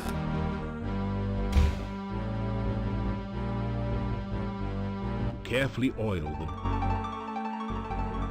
Stained glass forms a wheel pattern high on the wall. The bookshelves are full of incredibly exciting works, such as 250 years of Boyar ledgers and first-grade writing samples. Some of these books seem to be attached to the bookshelf. Let's see what you can do with them. There's something strange about the volumes of Tobin's Spirit Encyclopedia, subtitled To Pass Beyond the Veil, on these shelves.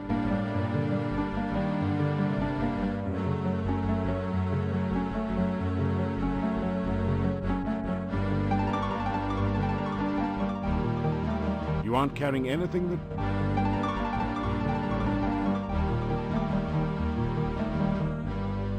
Carefully... All you can hear... There are no... You don't see any movement through the keyhole, but you think you hear movement from the bottom of the stairs.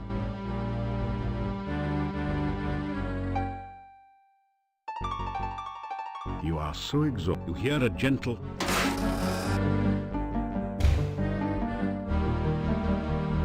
He looks like someone with whom you really don't want to tangle. He's mean, he's tough, he's a goon.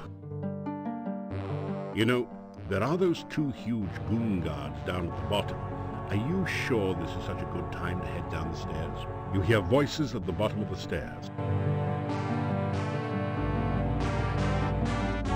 This really isn't such a hot idea. It will be certain death to get too close to those guards. Hey, dungeons is always gone, and we's the guards. But why guard a dungeon when there's no one in there? We got to guard something, don't we? Else we don't got the job. Well, it's still boring.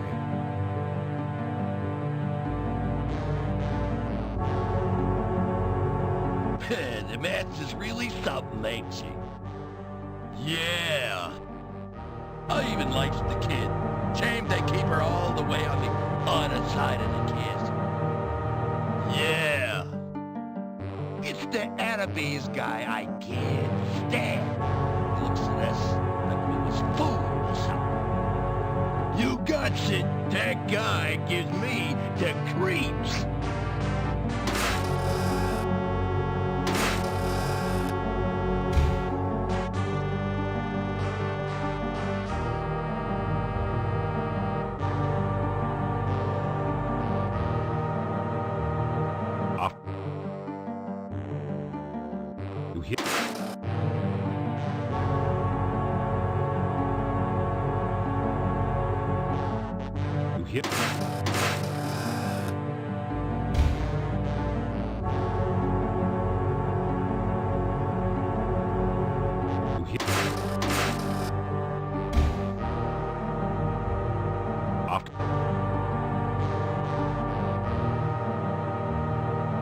hear a...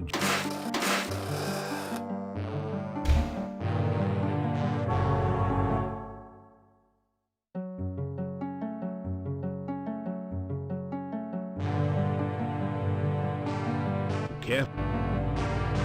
There are no You don't see any... You straighten out. All you can hear a distant creak. You hear a gentle...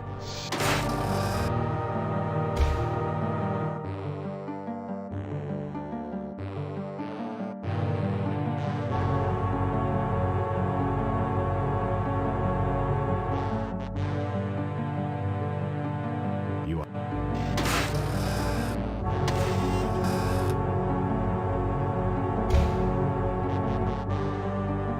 A worn, threadbare rug adds a touch of color to the plain wooden floor. The sprawling castle watch after...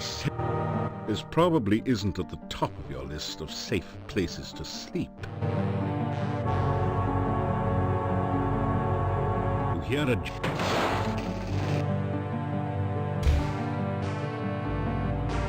You care...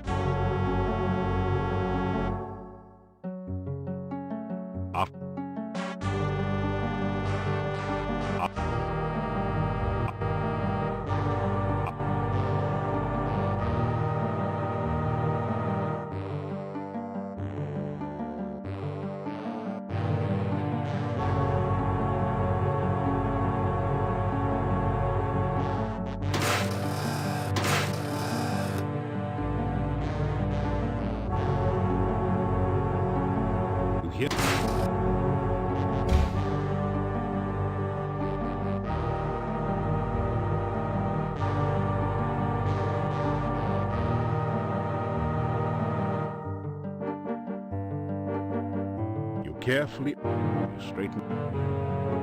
You hear heavy breathing beyond the door. It reminds you of a hibernating bear.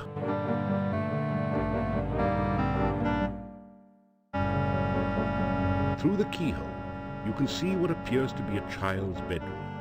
A large and dangerous-looking, ape-like creature sits near the door.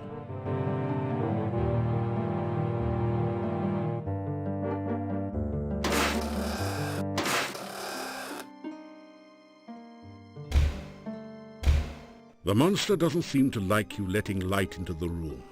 Maybe you would have better luck at night.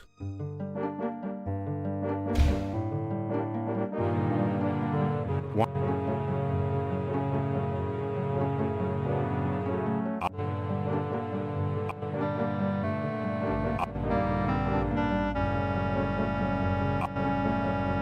After some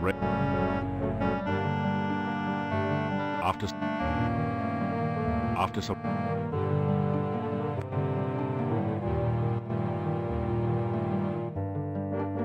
After...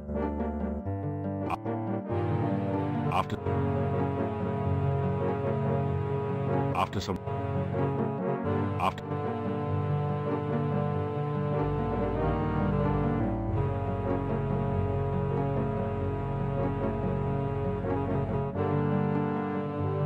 Through the keyhole, you can...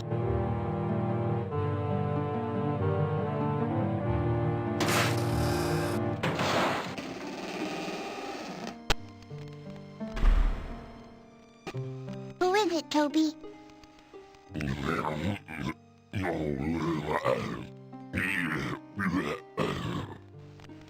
He came to visit while I was sleeping? Did you ask him what he wanted? Well then, ask him now.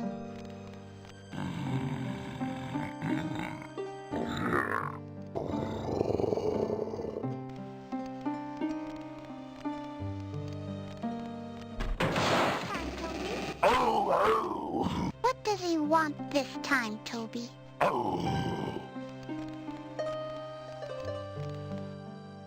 You say, hello. Hello? Do you live in the castle now, too? You tell about yourself. I never met a real hero before. Why'd you come here? You start to tell what you're doing here. Toby, it's not polite not to interrupt.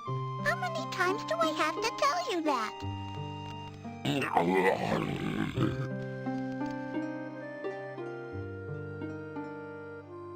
You tell her about the innkeepers. I miss my mommy and my daddy. But I can never go home. Not now. Toby says this is my home now.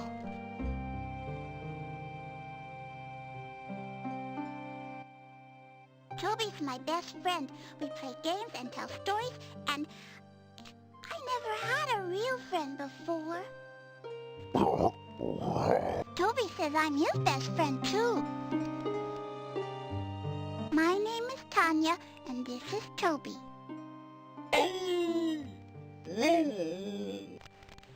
What's your name? My mommy and daddy don't like me anymore. I did something bad and now they don't want to see me ever again. Sometimes I miss my mommy and daddy. I know, Toby, you and Aunt Trina take good care of me. I wouldn't want to leave you ever. But I still miss my mommy. Toby used to visit me at the inn. My mommy and daddy would not like it if they saw Toby. They wouldn't let me play with him, so I didn't tell them about him. One day, Toby brought me a beautiful doll. I never had a real doll before. I named her Vanna. But when my mommy saw Vanna, she got real mad. She tried to make me tell about Toby. My mommy and daddy yelled at me. They scared me. They took Vanna away, and they wouldn't let me see her ever again. I didn't want them to do that to Toby, so I ran away with him. Aunt Trina says my mommy and daddy won't like me now. She says they will be scared of me like they were scared of Vanna. I don't want my mommy and daddy scared of me. I will never go back again. I know, Toby. You should go now. I don't want to talk about bad things. That's a scary thing. That's how come we always used to have garlic all around at the inn. Mommy and I used to braid the garlic and put it up all over the place to keep out the bad things. I don't like the smell of garlic. I had to wear garlic around my neck all the time. Now I have a pretty necklace instead. See? Isn't it pretty? The necklace is on a choker chain, completely covering the little girl's throat. A long time ago, I used to live at the inn. But now I get to live here. I don't have to be afraid of the bad things all the time. Now I have Toby to protect me. This is where I live now. I have this whole room to myself and Toby. Sometimes I get to go to the hall with Aunt Trina and play with Cuddles. Cuddles is Aunt Trina's pet hound. He's my friend, too. Aunt Trina says she will be my friend and take care of me. I like her. She gives me nice things. She sent Toby to me. She says I'll be her little girl forever and ever. That's the place with the big fireplace and all the fancy statues.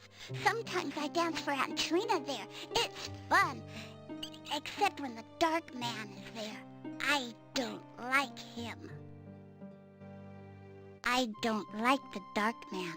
I wish Aunt Trina never brought him here. Mean. I stick out my tongue at him all the time.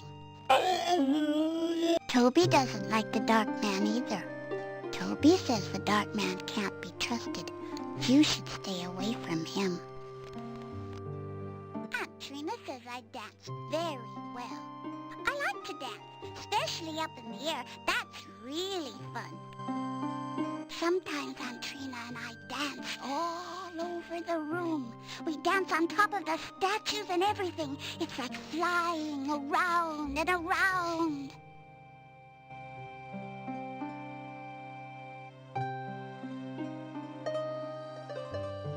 You say goodbye. Goodbye. You should come back and talk sometime. And I'll tell Aunt Trina that I want to see you again. You ask the child to keep your visit a secret. You want to surprise her aunt. Oh, good. I love surprises. Toby, you have to keep this secret, too. No, a secret's a secret. Promise? Bye-bye for now. She's a lovely little girl, although rather pale. Her glowing golden eyes really set off the highlights in her hair. She does appear to have a bit of an overbite problem.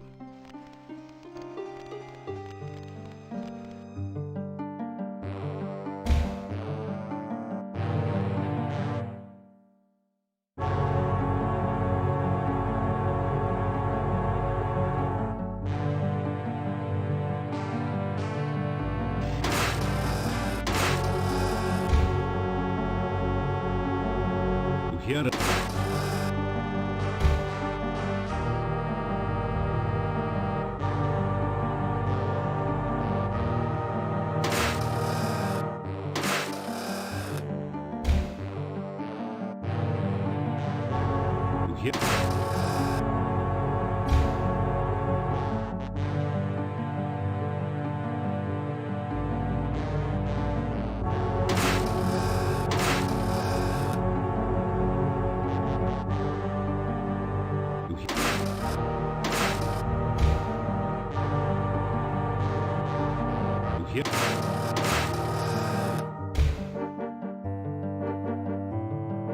You hear a jet.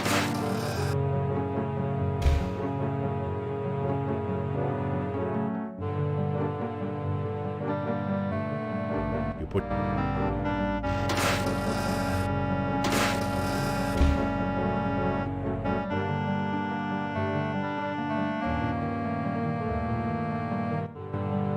You shiver as.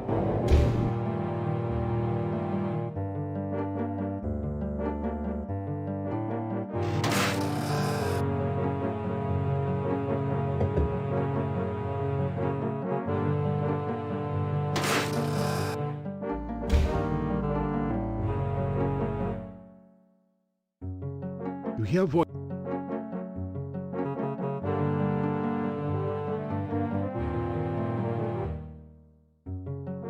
You hear voices beyond the upper door.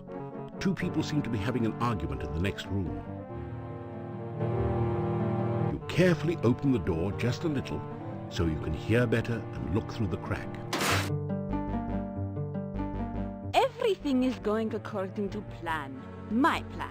I am not interested in your petty revenge scheme.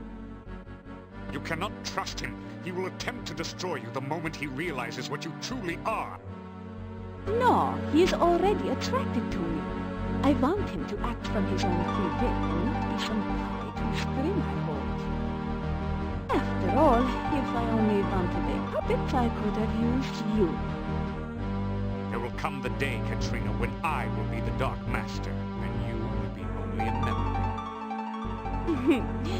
You would love to destroy me, wouldn't you? You hated me from the moment we met, but you thought you could use me, didn't you? You were blinded by your own ego. I've always been your master, and you my mere apprentice. I will have my revenge. On whom? The hero or myself? Both of you. Oh, it is so easy to make you lose your temper. That is why you never be the Dark Master. You let your overwhelming pride override your thinking.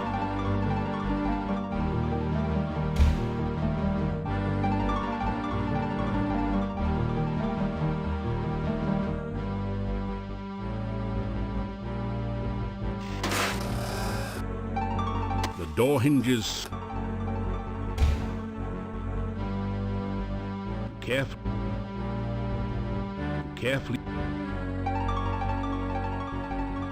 You hear? You see a portrait of a tall, arrogant-looking nobleman dressed for battle. Nothing like a blazing fire to keep away the chill on those cold winter nights. It's an ash urn. Don't make an ash of yourself. Carefully. All you can hear. There are no... You don't see... You hear it.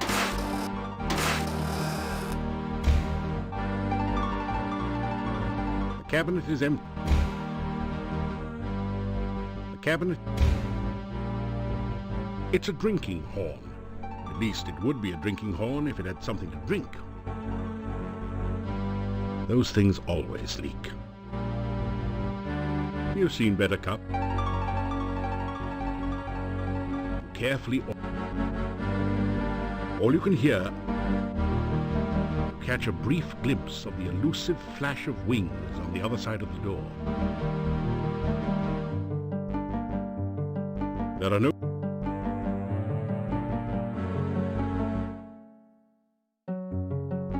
You are so exhausted. You hear a gentle...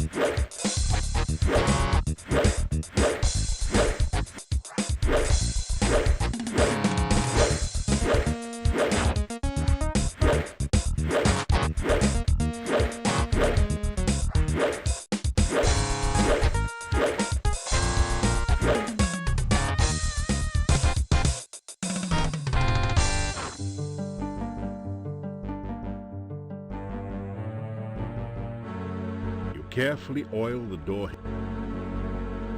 You put your ear up against it. Peering through the key.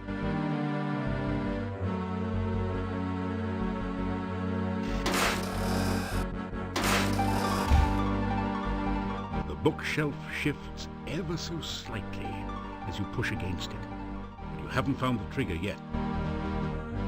Try as you might, you can't get the table to spin. It's too heavy. The legs are too solidly planted. Ashes to ashes and all that, but are you really in such a hurry to go out like a light? Ashes to ashes to... The stone walls, the bookshelf shift, you straighten out the crest. The bookshelf opens, revealing a secret passage.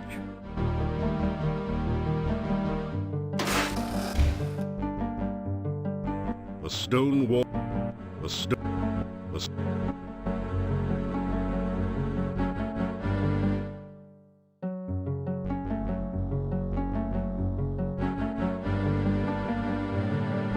You are so... You hear a gentle...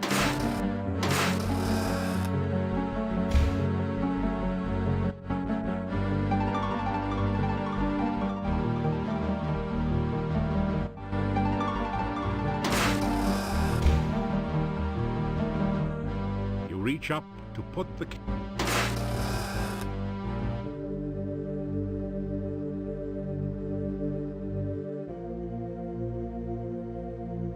The door will not budge. It appears to be magically sealed. There is no... As you shake hands with the Grim Reaper statue, the door at the top of the stairs opens. You quickly make your escape from the deadly crypt. You have entered an eerie, deserted graveyard. Strange moans wail through the trees, and mysterious lights seem to flicker and fade among the tombstones. Two large crypts dominate the cemetery.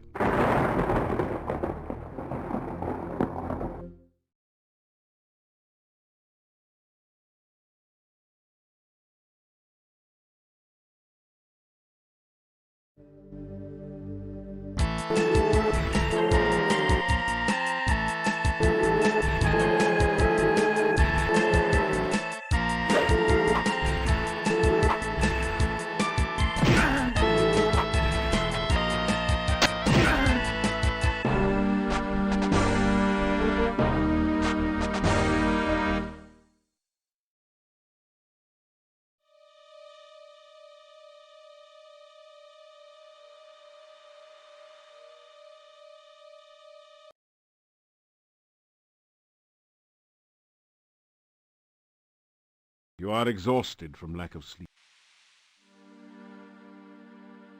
You feel a chill go through you as you enter this part of the forest, as if a cold wind suddenly sprang up from nowhere. You see a raised mound of stones. It gives you an eerie feeling. You can tell that this is a place of death.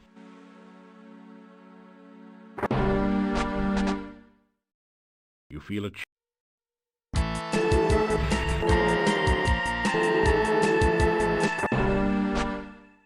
You feel it.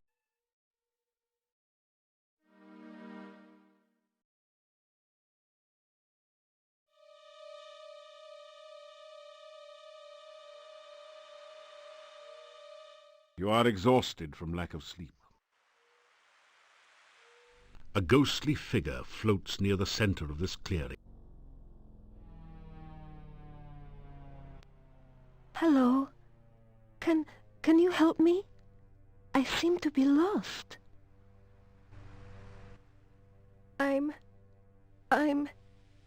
Everything is so strange. I lost my way home. Please, can you help me find my way?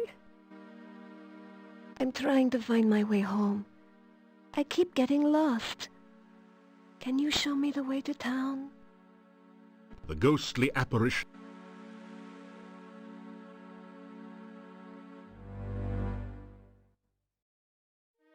There you are. What happened to you? I thought you were going to show me the way to town.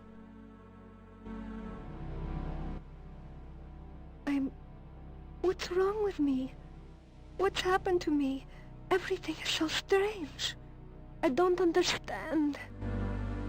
I live in town. Somewhere in town. I've got to get home. I am looking for berries. The wild blackberries should be ripe now. I want to surprise my husband with a pie. It's getting dark now, and I need to get home. Why are you saying that? Why are you trying to hurt me? I'm lost and I don't understand what's going on.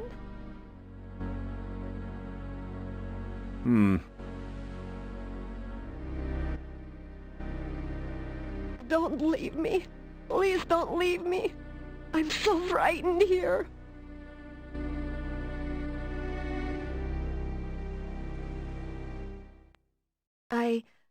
I don't understand. Every time I try to follow you, I find myself here again. Why can't I leave this place? Why can't I go home?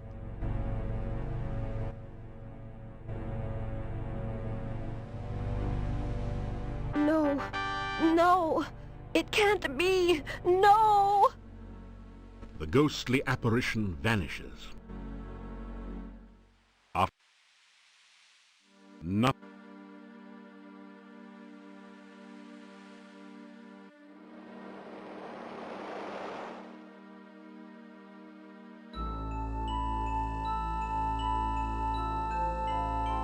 It is good to see you again.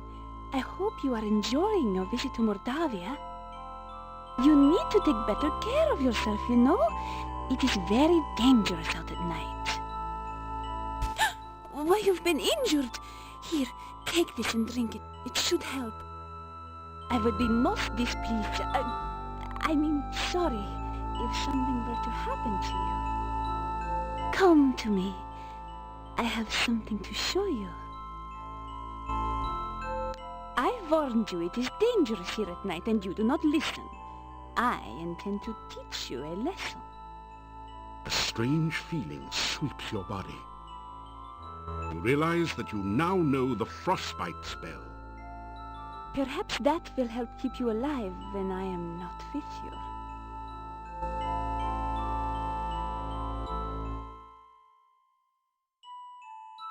She is the attractive peasant woman you met shortly after escaping from the Cave of the Dark Ones. I bid you welcome to Mordavia. I hope you are enjoying your stay here. There. Now you have had an official welcome from your own official welcome woman. You tell her your name and a little about your adventure. How fascinating. I have never met a true hero before. You must tell me more sometime.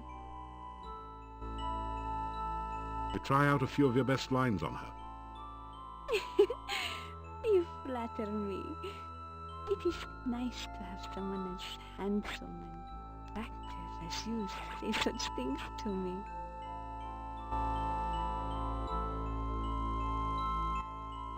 You may call me Katrina. And what shall I call you? The forest is a very dangerous place. Many monsters walk here, especially at night. Please, please be careful. Magic is very useful for survival in Mordavia. Use it wisely and carefully. I must go now. I hope we can meet again soon.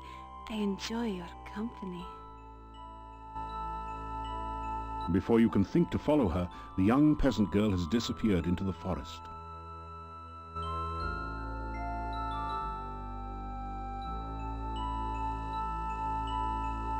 You deftly slip over the gate and into town.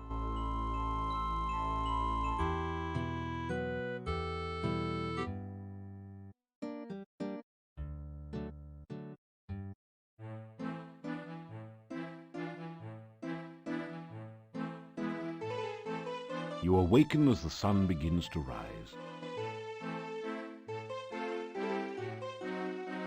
You light the candle. The chest is empty.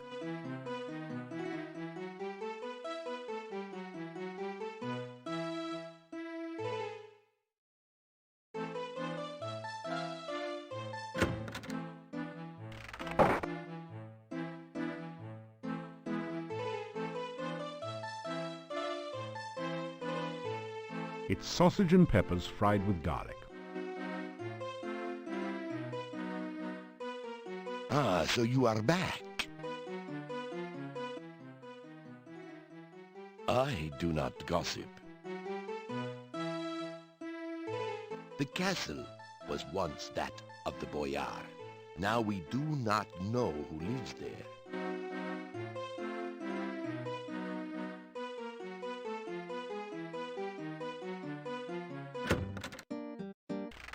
Look, he is safely locked away. We should wait a bit to see if the gravedigger shows up. Well, there you go. Igor's missing. That ties it. The little weasel never goes anywhere, for crying out loud. Yeah, except when he's with that wacko, crazy, cuckoo doctor. Why else would that gypsy be so darn close to town? He got a taste for meat. It was a full moon outside last night, I'm telling ya. Yeah, somebody's going to jail. Justice must be served, even for that little gravedigger. Justice?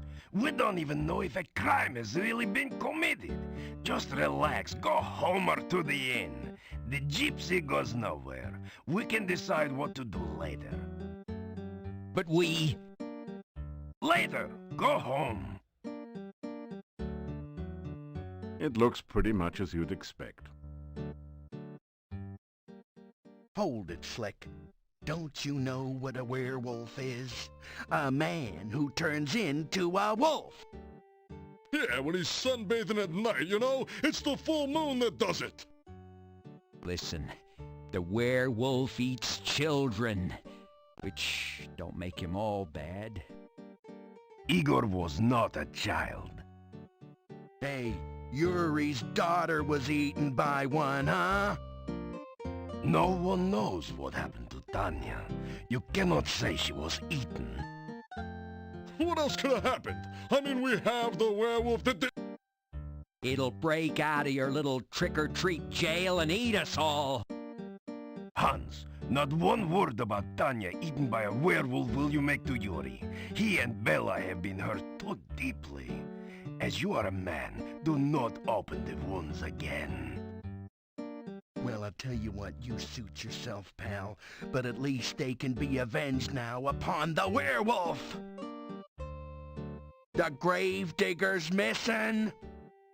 I mean, we looked everywhere. He's usually under my wife's bed. We even tried to talk to that quack Dr. Cranium. That ridiculous doorbell. At first, we thought he might be lost. Then we found the gypsy. The gypsy did it. He toasted Igor. Yeah, and then he ate him. Check his breath. It smells like Igor. Poor Igor. I'm telling you, gypsies are werewolves. Yeah, gypsies are all tramps and thieves.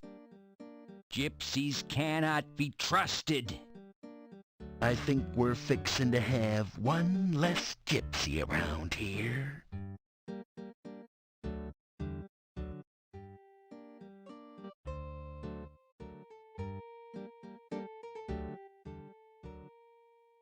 A gypsy was found right outside the town gates. We brought him here for questioning.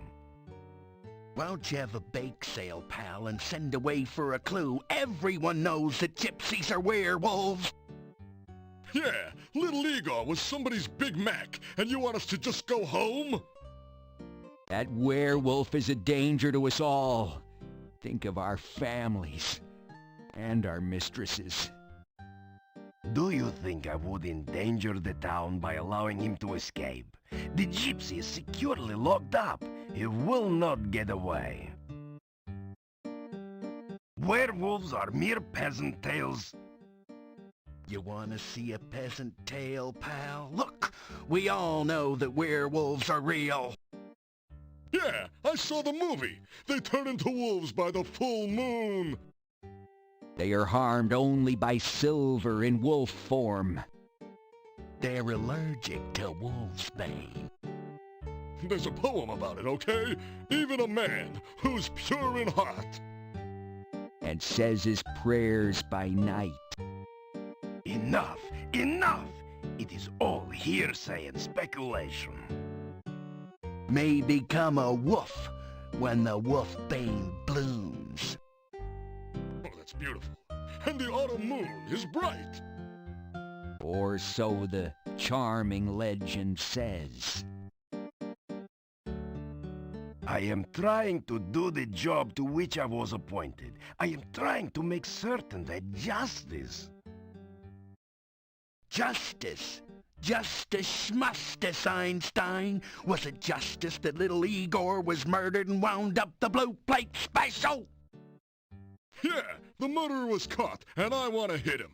Let the punishment begin. Right. Then we'll have justice. Am I the burgermeister or am I not? I have said all that there is to be said about this subject. The gravedigger was missing last night. And we matriculated on down to the cemetery to search, see? Yeah, but we didn't have far to go. Just outside town, we caught ourselves a werewolf. Yeah, but we found no trace of poor old Igor. Enough! Igor is missing. We do not know what happened to him. It is none of your... Perfect. The gravedigger Igor's been killed. And we captured a werewolf. Listen, I'm telling you, Igor's death must be avenged. Go home. Just go home, all of you. You do not know the truth yet. We're gonna make the little gypsy tell the truth, don't you worry. Yeah, let's see how much lying he does after we take his teeth out by hand. Dimitri, dude, listen, No, you listen, all of you. There is nothing to be done until we know all the facts. Now go home and let me do my job, please.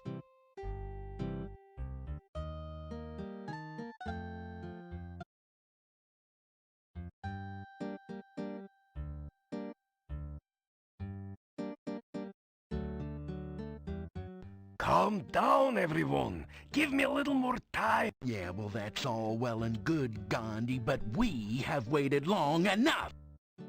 Yeah, he's right. I got first dibs. That gypsy's gonna pay. That gypsy's gonna make Joan of Arc look like a piker. He's gonna burn at the stake. Yes, yes. If I cannot find out what happened to Igor before tomorrow, you shall have your burning.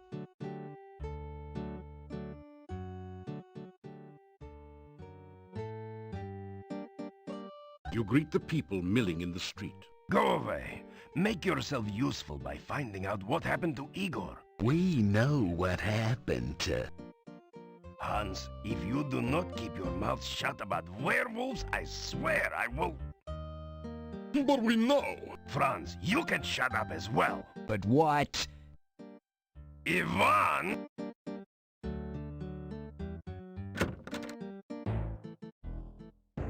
The gravedigger is missing, and the gypsy just happened to be near the front gate when we were searching for Igor. He is suspected of being a werewolf and of having eaten Igor.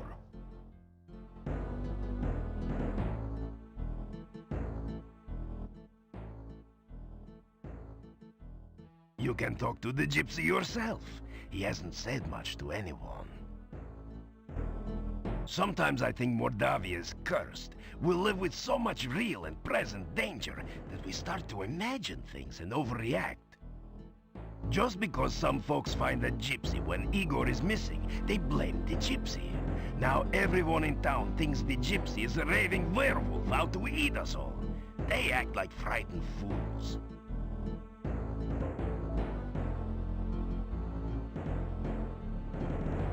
I'm not certain what to do. I don't think that the gypsy had anything to do with Igor, but unless there is some real proof, the gypsy will burn. I can't leave the gypsy here by himself, yet someone needs to find out about Igor. Everyone else in town just assumes the gypsy is guilty. I'm not certain what to do. I can't... Igor is missing, and the townspeople seem sure that this gypsy is the cause. I am not so sure myself, but there's very little I can do until Igor is found.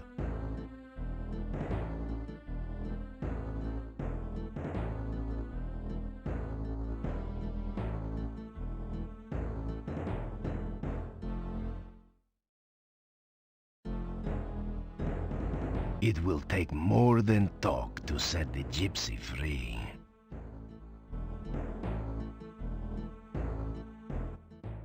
The gypsy looks at you with disdain.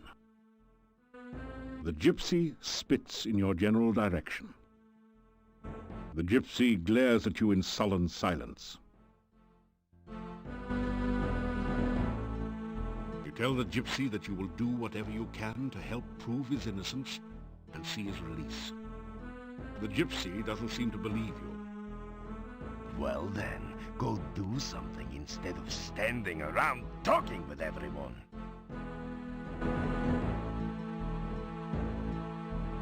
You think about making the thief sign, then prudently decide that this just isn't the best place for it.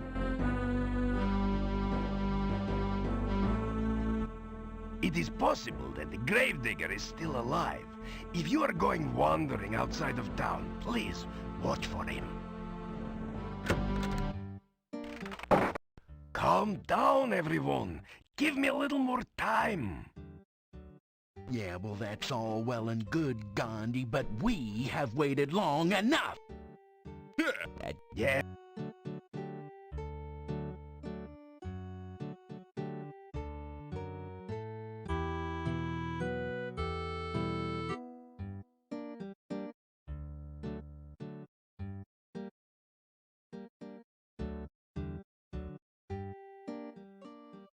Anna has been gone for a long time.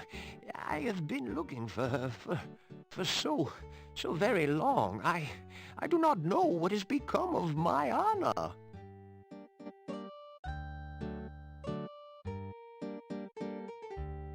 Yes, well, I keep looking for Anna. Will you help me find her? She's missing.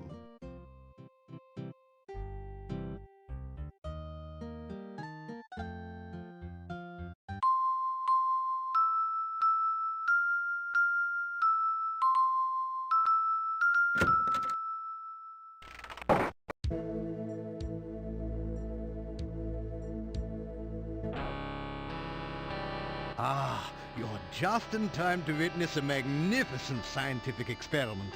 I have managed to harness the very primal force of lightning at my beck and call. Now I shall use it to create life itself. Watch this.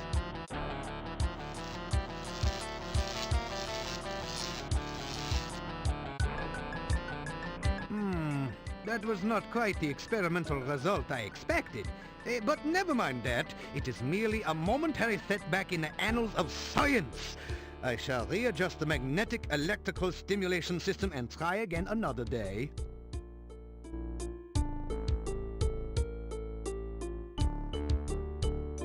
You say hello. It is good to see you again. I trust the Antwerps gave you no trouble?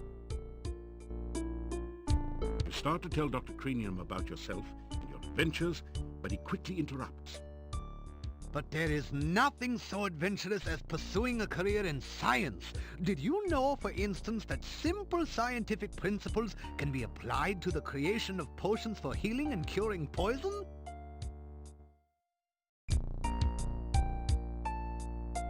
You tell Dr. Cranium about your first adventures in the Spielberg Valley. He seems vaguely interested in your tales of the Baron and his children, but his eyes positively light up when you mention the Antwerp. Ah, so you are the Spielberg hero. I went there on an Antwerp gathering expedition a few months ago. The people there are still talking about your adventures. You continue by telling Dr. Cranium of your encounters with the eccentric wizard Erasmus, the deadly kobold magic user, and the ogress Baba Yaga. Turned her into a frog? Oh, such poppycock. That is a perfectly straightforward scientific explanation for all of those events. There is no such thing as magic.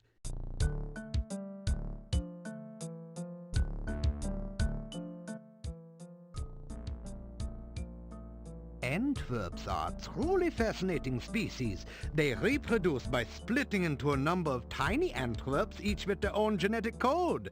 They cannot split voluntarily, however. They only reproduce when cut or stabbed. My test Antwerps came from Spielberg Valley, where there was an Antwerp population explosion last spring. I have come to the conclusion that lightning is electrical in nature, which would put it in the realm of fire. Fortunately, there have been an increasing number of storms here lately, so I have been able to harness some of the lightning and store it for experimental use. I am convinced that the primal force of life is electrical in nature. Of course, it must also involve water for life, and pizza, without which life would be boring.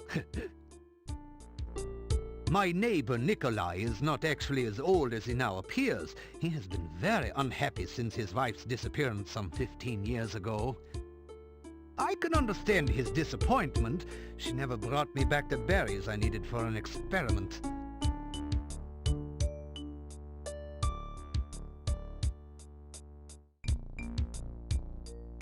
Perhaps I should wait a day or two before resuming my Frankie experiment. It is very important that the right person stay in charge here.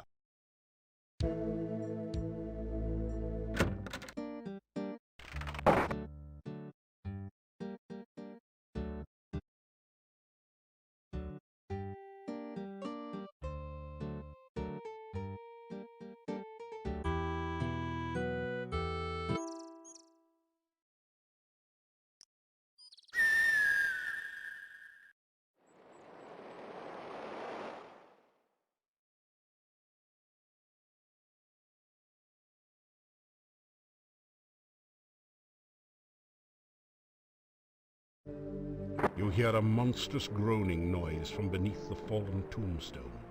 Perhaps a horrible monster waits below. This headstone does not have an epitaph, yet. How about that old one? Death is just nature's way of telling you to slow down. You fail to budge the heavy gravestone. It will take more strength than you've got to move this, or better leverage. No hurry. This is not a good...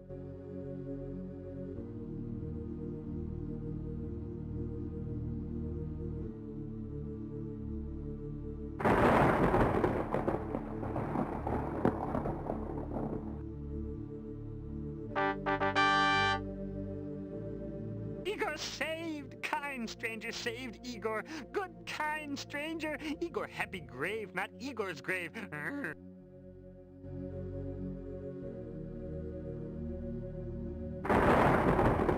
This headstone. The gravestone is cold to the touch and very smooth.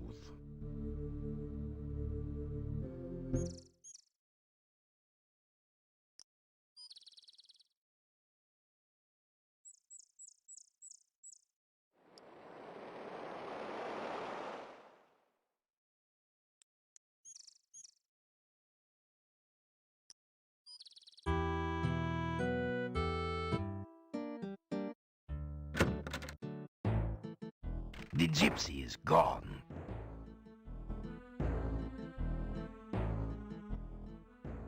The gypsy is no longer my prisoner. Good riddance. I would not have enjoyed burning him at the stake. The townspeople are foolish sometimes. They want easy answers instead of difficult solutions. I'm just glad this whole thing is over. I hope this is the last of people disappearing mysteriously around here.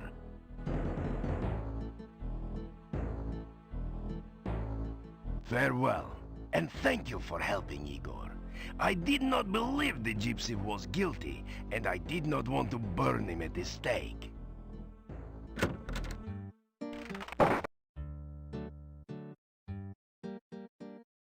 Igor, very glad not to still be in grave. You Igor's friend now. You tell Igor how you figured out he was stuck in the grave. Lucky for Igor, you persistent hero. You tell Igor the townspeople were worried while he was gone. People miss Igor? You tell Igor a rumor? Igor now morgue happy than ever. Morgue happy, get it? Little graveyard humor there.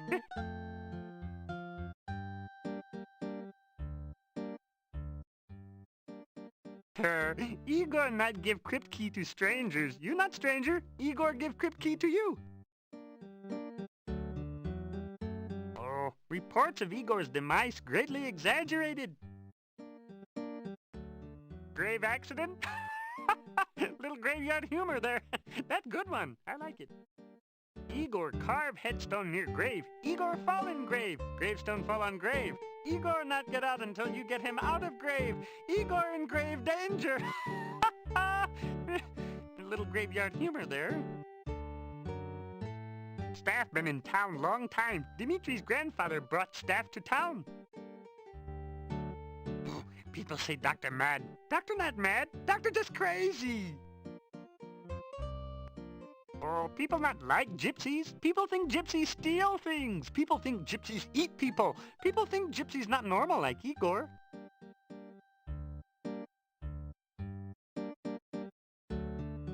You say goodbye to Igor. Igor nods cryptically. A little graveyard humor there.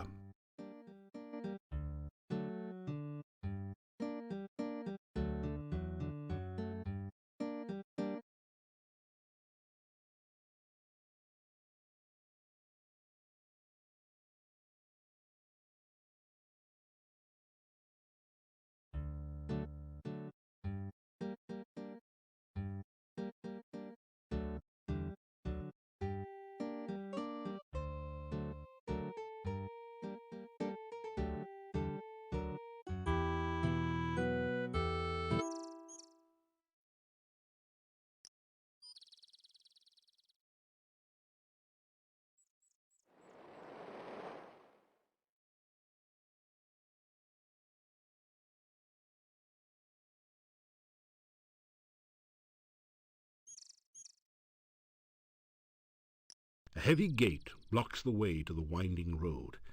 Far in the distance, you can see a majestic castle. Welcome to Mordavia. It's nice to have some fresh blood around here. We so seldom see strangers.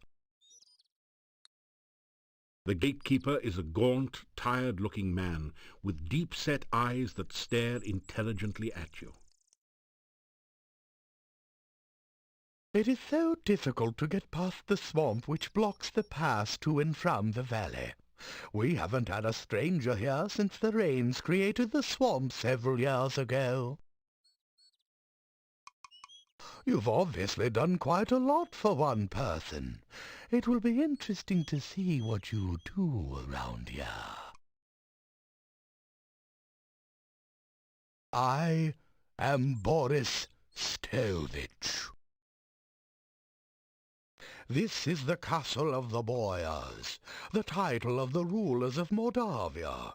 It once belonged to the Borgov family for generations, but the last Borgov has been dead for many, many years. Mordavia is the name of this valley and of the town. Even the inn is called the Hotel Mordavia. The name means Dark Valley. The heads of the Borgov family were the Boyars of Mordavia for ages. The last Borgov disappeared at the time of darkness. No one knows what became of him. It is bad luck to even speak of the time of darkness. Mordavia was a safe and lovely land before that time. Much has changed since then, and for the worse. Boyars are rather like barons of other lands. They own the castle and protect everyone within their domain. The head... I'm not certain who all lives in the castle. I so seldom see anyone from there. There's the master, of course. Then there's the strange foreigner. There's also the master's daughter, I believe, and some rather strange guards. Beyond that, I really can't say. I haven't actually seen the daughter, but I know the master is quite proud of her. The master desires privacy, and I respect that wish. As I always say, the will of the master is the shall of the servant. I wrote that. He is an unpleasant sort, with a short beard and moustache, and a funny hat. He is rude when giving orders, and he has the habit of staring at a person and licking his lips. Most unsavory. I have only caught glimpses of them occasionally, but I don't think they are quite human. No matter. If a man does a good job, then whether he is a man does not matter.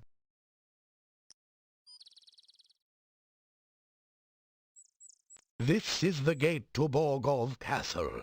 You can see it in the distance behind here.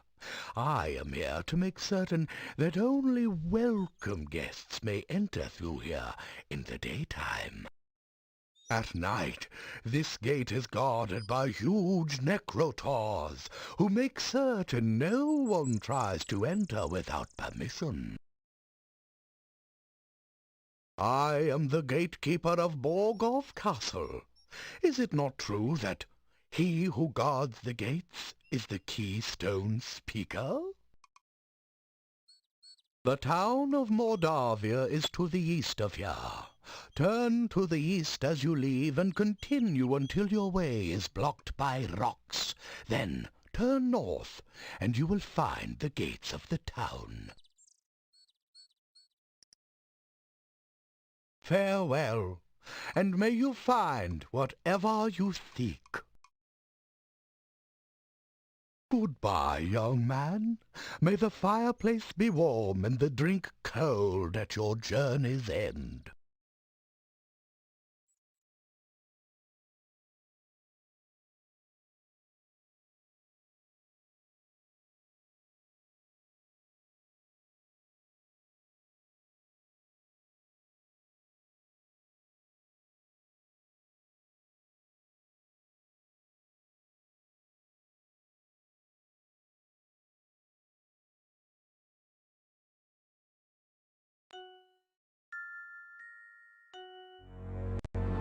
Hello there. Could you help me?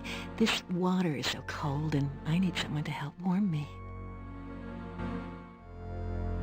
This is one of the most beautiful women you've ever seen. She has lovely, long, golden green hair, although your eyesight tends to focus a bit lower than that.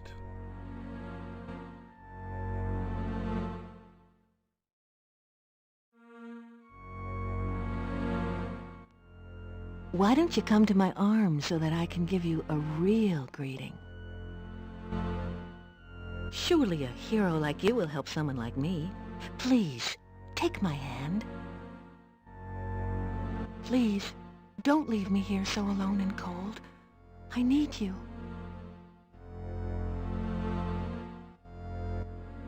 I am the Resulta. Please, take my hand and help me. If you take my hand, I'll be happy to show you what the lake is like. If you take my arms, I'll be happy to talk to you about anything you'd like. You ask what a nice girl like her is doing in a place like this. It's so nice here in the water.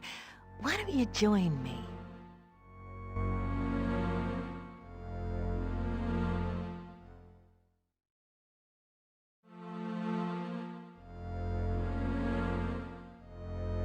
You wade out to the lake woman and take her in your arms. Her skin is soft but very cold. The lake spirit moans softly as she holds you closer and closer and tighter, then pulls you down into the lake.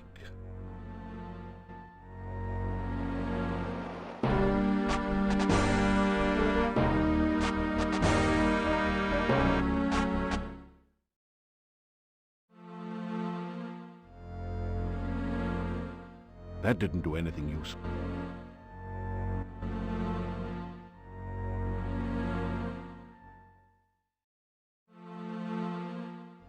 That didn't do it. It is so cold here in the lake. Please, come and hold me and help me to be warm again.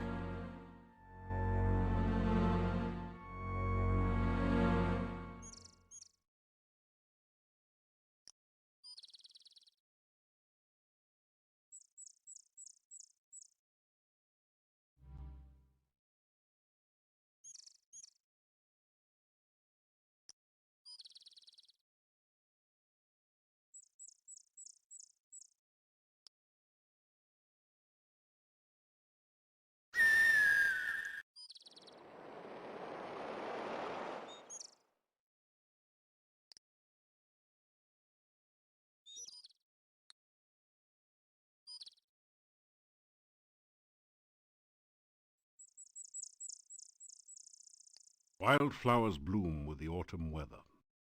You pick a few of the flowers.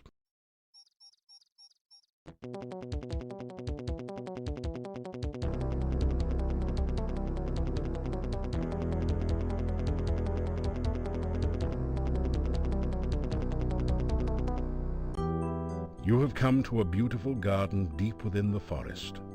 The stream flows gently in a loop around the central island. Feelings of peace and harmony permeate the area.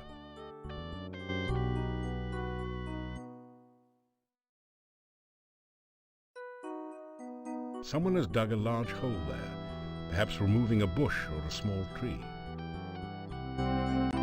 It doesn't bud. That's a dirty job that you don't particularly need to do at the moment. You discover 30 crowns hidden there. You accept it as a gift from Irana. It's an ornate oriental lantern. It doesn't. The fruit tree is laden with luscious-looking fruits of many kinds. It must be one of the rare mixed fruit trees. As you approach the tree, the fruit vanishes. Must be that low-calorie kind.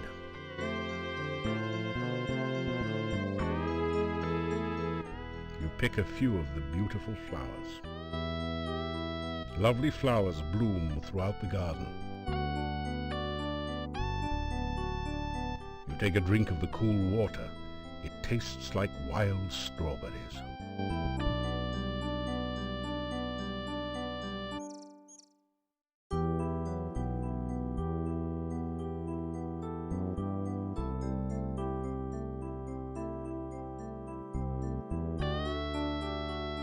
As you approach,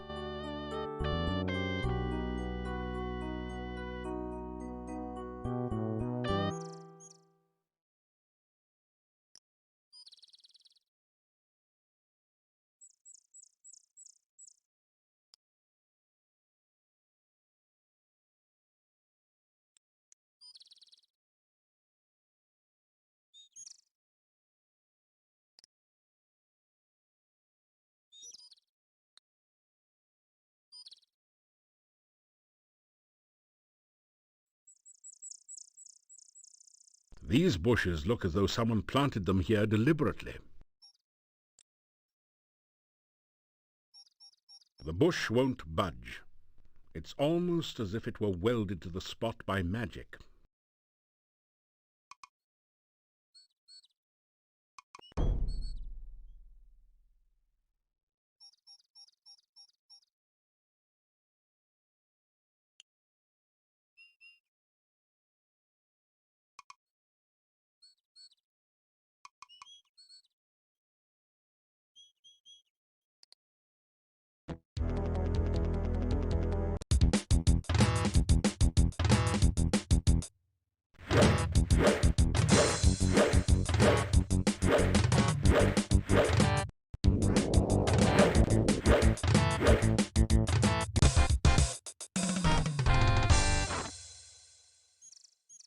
The cute, innocent, well, maybe not exactly, little bunny has been viciously slaughtered and now looks like a roadkill. There is absolutely nothing in the little rabbit's fanny pack. Well, maybe a pocket watch, but you don't need one of those.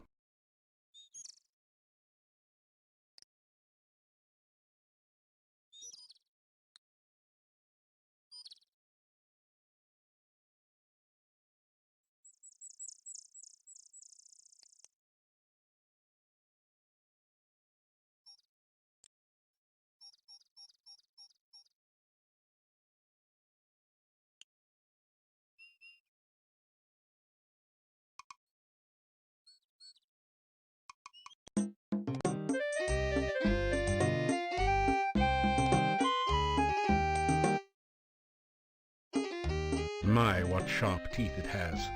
These wolves look larger and more ferocious than any you've seen. You tell the wolves to stay calm.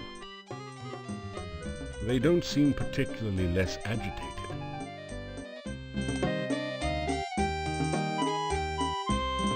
The response is a low growl. The wolf growls menacingly in response. One of the wolves snarls menacingly. You get the distinct impression that you're not welcome here.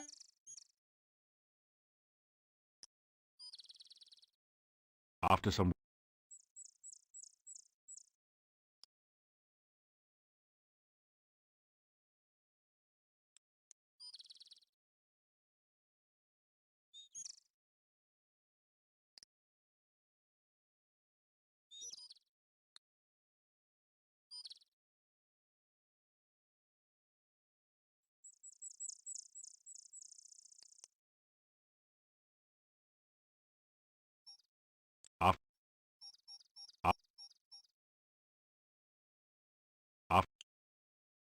After why?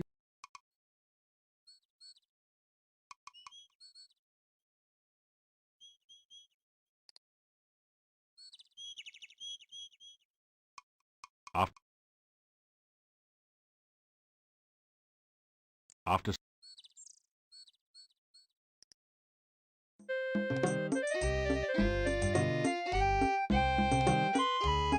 it's not easy being green, but this wagon does its best. The gaudily painted blue wagon looks as though it belongs to a wise woman or fortune teller. One of the wolves snarls. That didn't do anything useful. That didn't do... That didn't...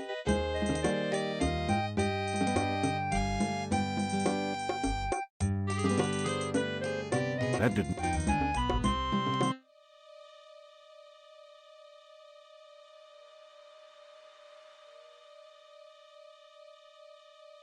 You feel a chill go... You feel...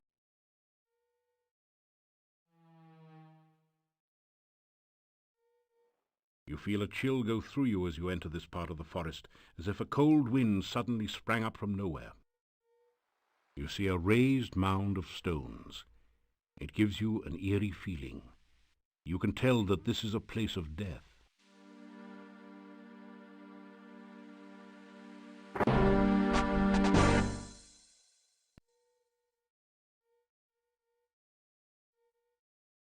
You feel it.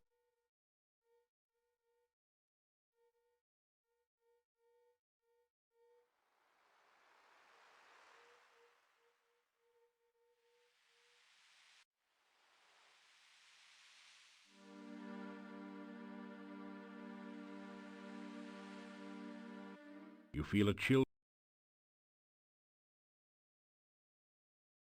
You feel...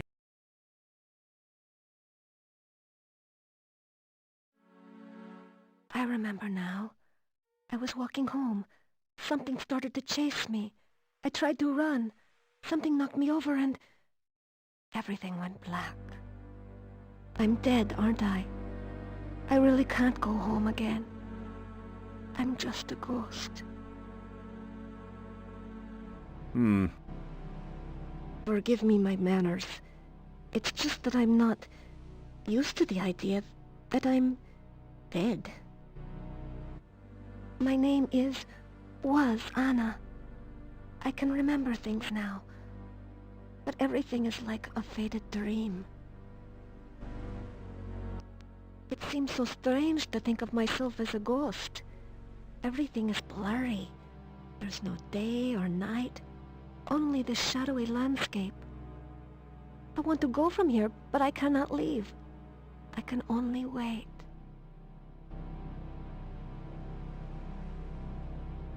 I can remember my house now. I lived beside the tall oak tree near the center of town. I've been gone so long. My poor, poor Nikolai. Goodbye and farewell. The ghostly apparition vanishes.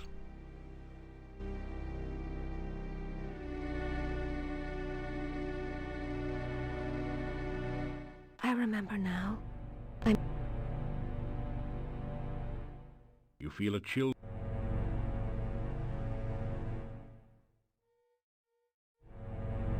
I'm...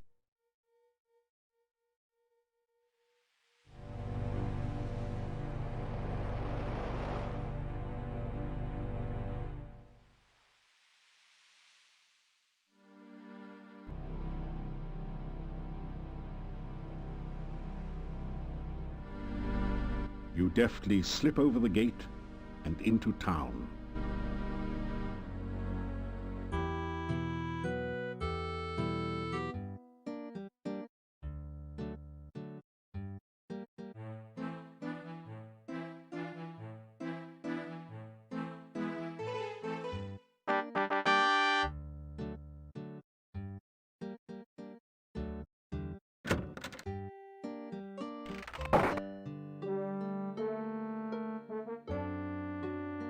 There's only a certain amount of punishment your body can stand on any given day. Enough pain, enough gain for now. Try again tomorrow.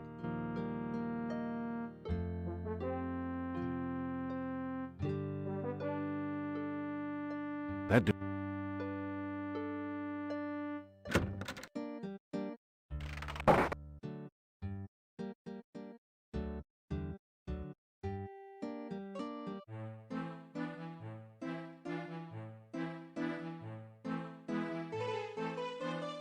You awaken as the sun begins to rise.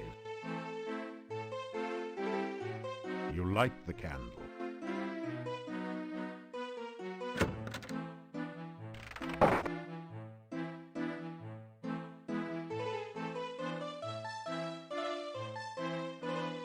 It's a typical country breakfast.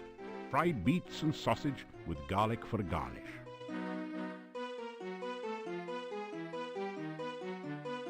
Ah, so you are back.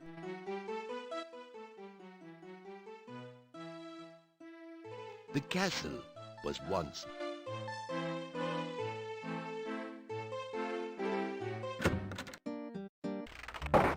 The werewolf threat has ended. Since you have found and rescued Igor, I have released our gypsy prisoner. It seems he was not a werewolf after all. All the peasant fears were for nothing.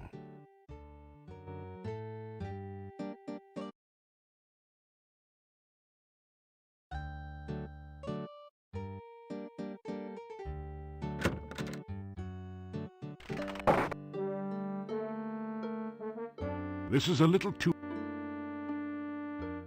You pick up 2 of the metal weights and put 1 in each of the baskets.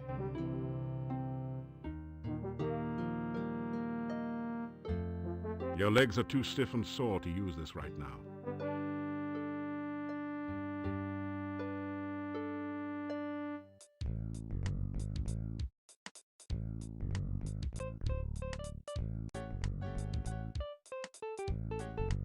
Welcome, welcome. Sometimes I think I will go crazy if I don't have someone to talk to other than the other cockroaches around here. You tell the chief about your break-in at the old man's house. It seems you two really...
I believe I'm on the verge of a major discovery. It came to me last night. I believe that there is a formula which can be used to create a rehydration solution. Such a solution could be used to restore fluidity to any substance or object that has become prematurely dry. If we can but manufacture Dr. Cranium's rehydration solution in sufficient quantities, we could rehydrate the great Shapirian Desert. Of course, there are a few small bugs to be worked out. It would take most of the water in the world's oceans to make that much solution. Then there's the tiny snag that I have not been able to remember the formula since awakening from the dream.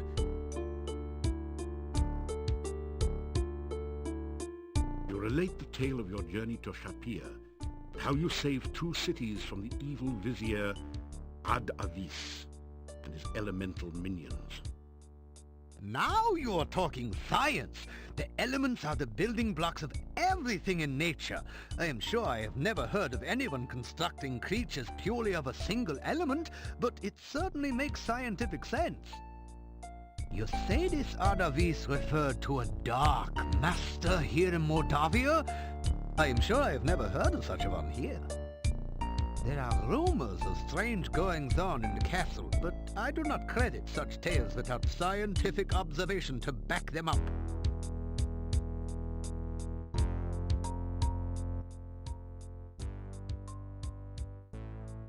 Dr. Cranium's rehydration solution should be a shoo-in for the alchemical innovation of the animal ward. It contains the prime essence of the element of water in a perfectly condensed form. Oh, I do seem to be a little careless in keeping track of my scientific formulae. I have them all written down somewhere. I think it was in the margins of one of my books here.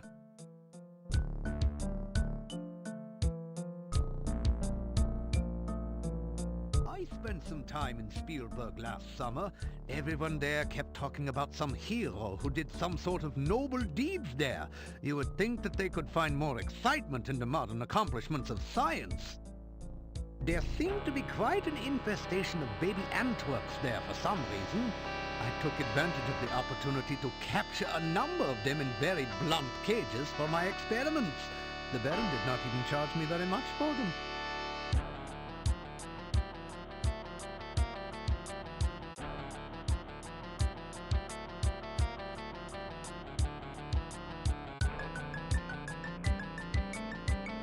I am truly sorry, but I cannot afford to make this a lending library at this time. You may look at my books here all you like, but you may not take them with you. Rehydration may prove to be a crucial step on the way to an even more important discovery: instant water.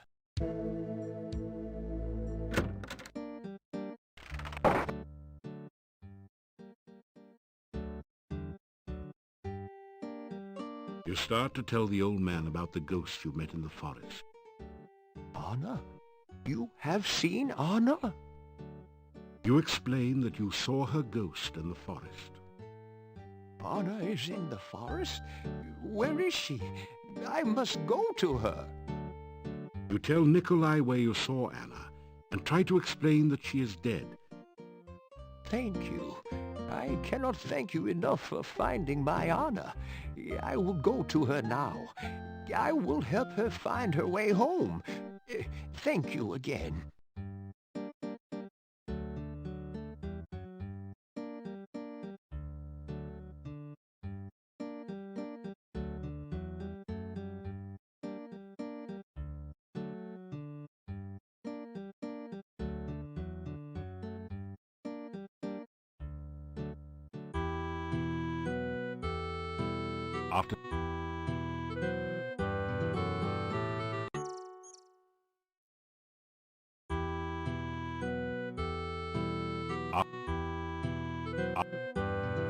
After some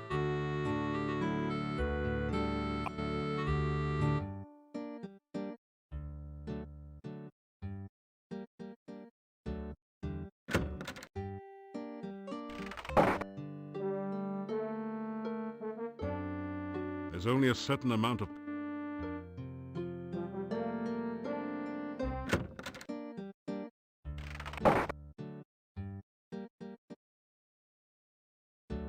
you find a good spot, then climb up the monastery wall. You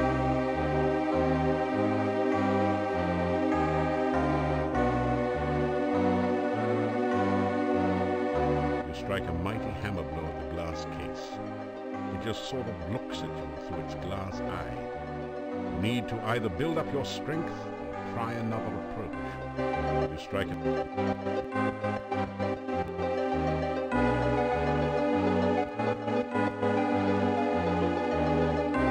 You strike.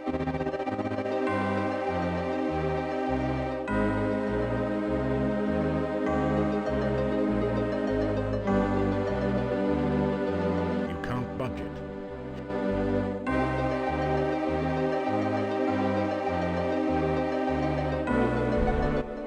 You've managed to damage the hexapod slightly.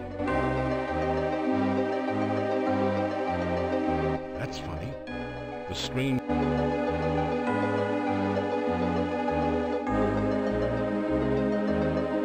Hector the hexapod happily gorges itself in the dark. Hector looks much less hungry and perhaps a little less dangerous now.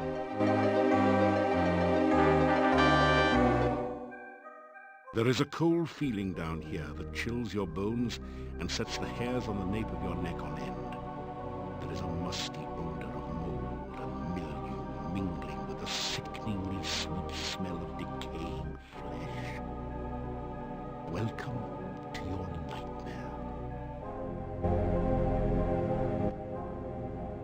The huge barrel is labeled Cask of Amontillado. This must be the fabled spirit that provided most of the income and fame of the monastic order here. It is rumored to provide strange and mystical visions to those who taste freely of its contents. You tap the huge cask of Amontillado. This is the strongest stuff you've ever tasted, assuming that you're not an aficionado of dragon's breath. Bottoms up.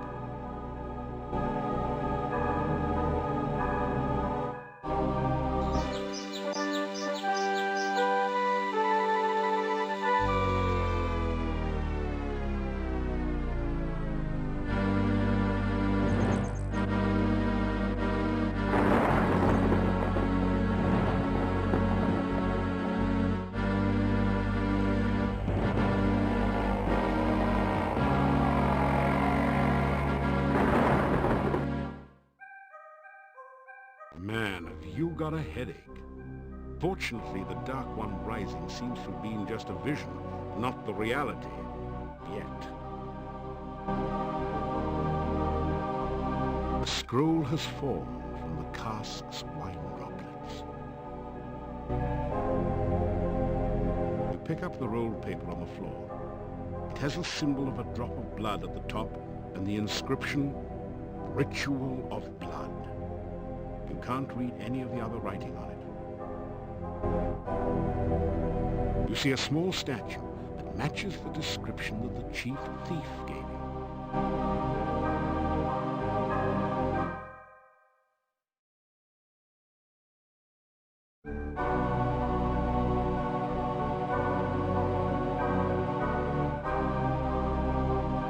You feel a funny tingling sensation, then a slimy one, as you reach out to touch the statue. This is not good.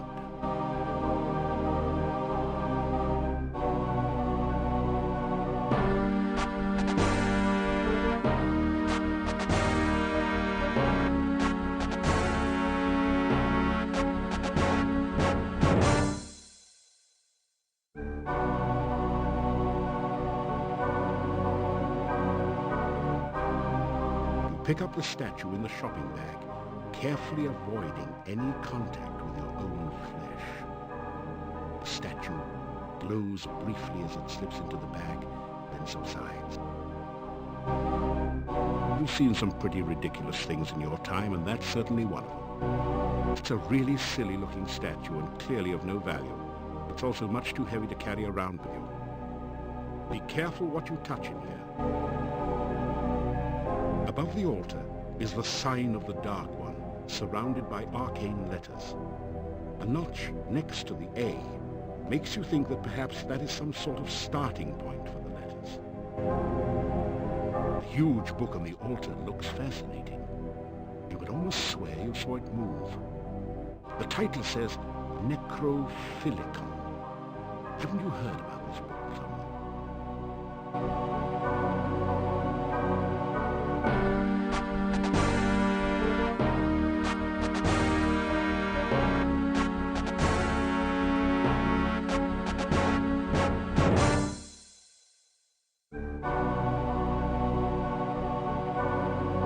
Pick up the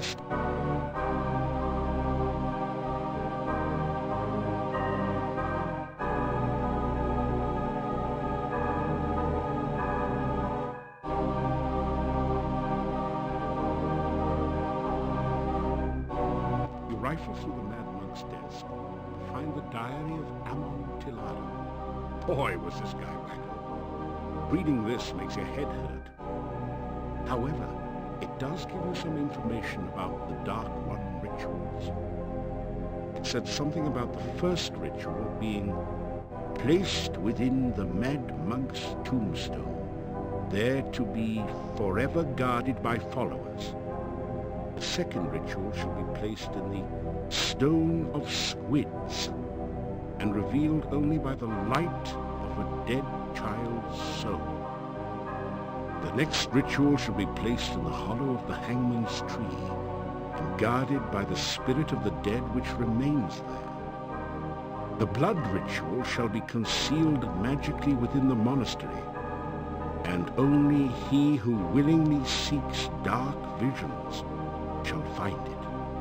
The mouth ritual shall be placed in the great arch itself, under the Dark One's sign. And the heart ritual shall be given to someone named Gregor for safekeeping. Now there's another note on this page in another's handwriting. Gregor is missing in the forest and probably dead. Yet where is the heart ritual? You rifle through the... Now there's a... Now there...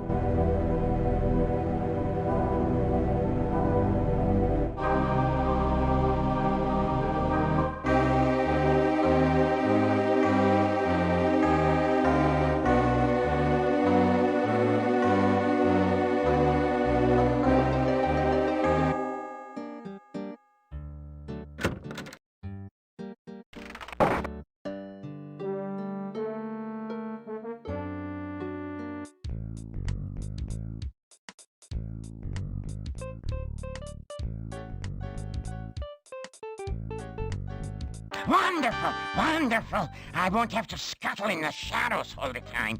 I won't have to have unsavory eating practices. Thank you so very much. You did very well indeed. I can tell that you will someday be a chief thief yourself. All right. I know I was getting careless. I am going to make certain no one ever touches that statue again. At least not by accident. You have such nice manners. Are you certain you want to hang around tough, brutal scum of the earth who will try to beat you up at the slightest excuse? Or is that your idea of a good time?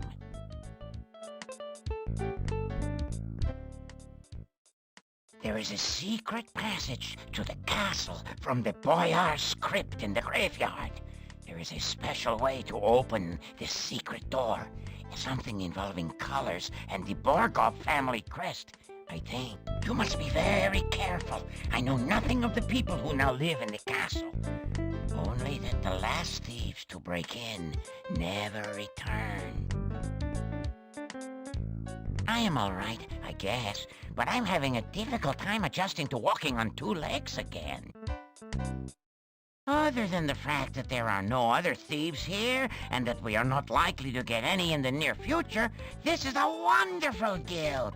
If you excuse the fact we can't fence anything here either.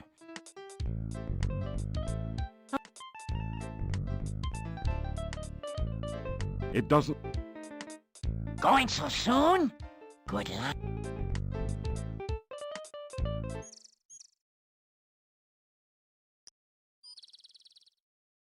The tunnel was apparently designed as an escape route from the guild. You can't find any way to open it from this end.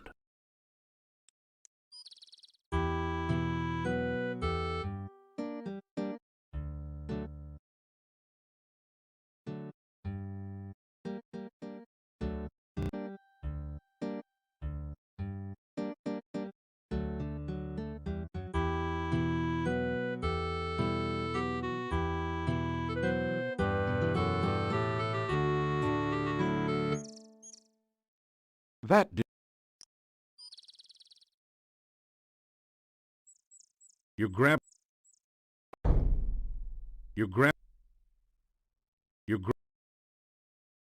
a handful of rocks. You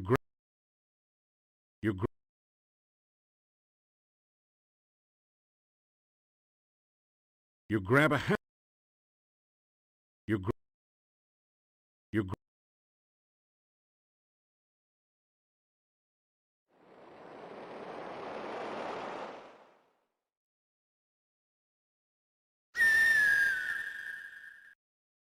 You get in some climbing practice, but you really can't see any more from up the tree than from the ground. In fact, you can scarcely see the forest for the trees. The hungry hunting hawk alertly searches for signs of game not already claimed by the forest monsters. No one.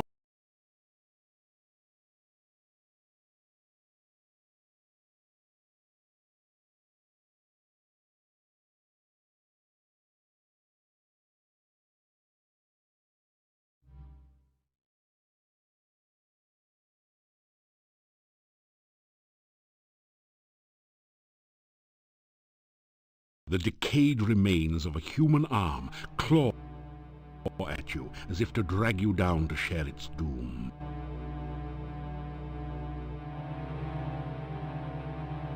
Either that hillock is too far away, or you need a little more practice with acrobatics before you can get around the swamp with this skill.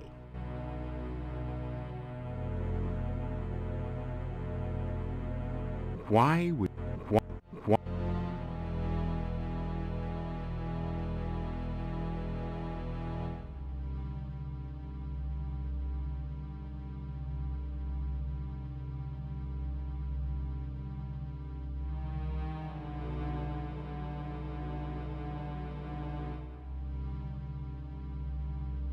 Why?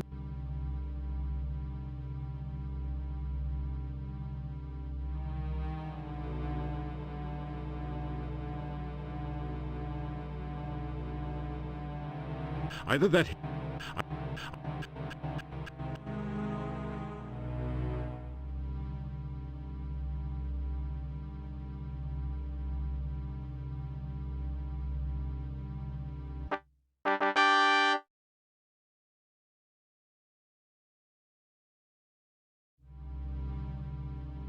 After...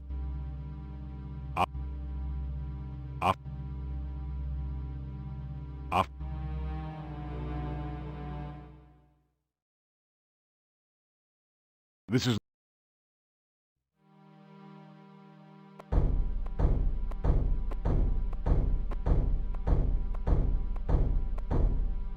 It's a Shinobi, one of the dread wizards of the Dark One. Either that... Either that... Either that... Either... Either...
The standing stone looks like a crude, oversized tombstone. It was an inset six-pointed star figure, similar to the one on the monastery door. The points are slightly curved like the arms of a starfish. Arcane symbols label each point of the star. Nothing happens when you touch the stone. Something else must be needed to activate it. The Dark One sign clicks into the depression in the stone. You find that you can now turn the sign like a dial.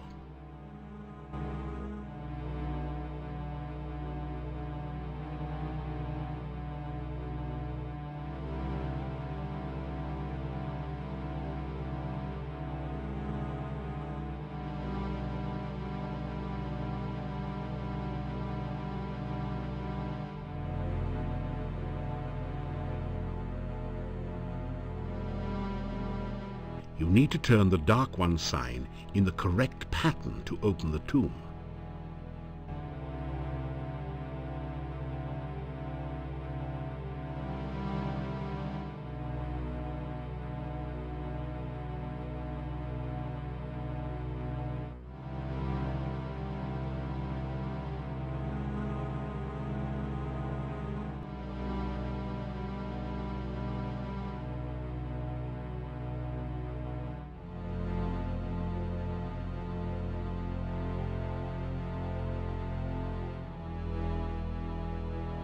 Finally, you feel the Dark One sign settle.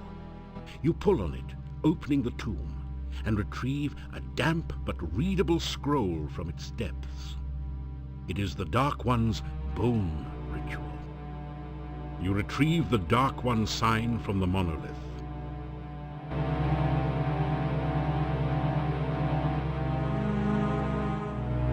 Why?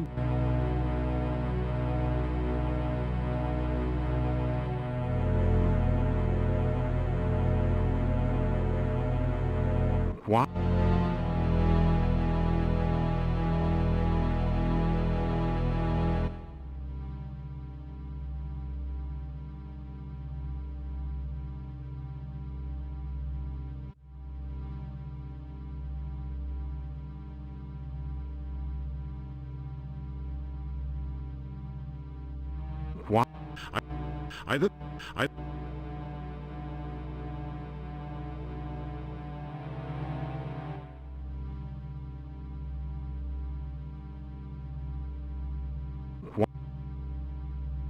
What? Why? Either that. Either. Either.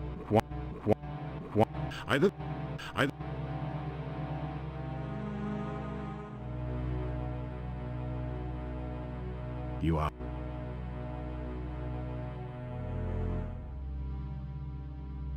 After.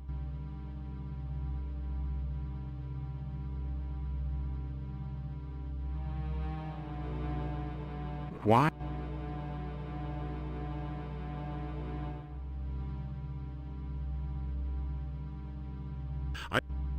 Why? Why? You are so...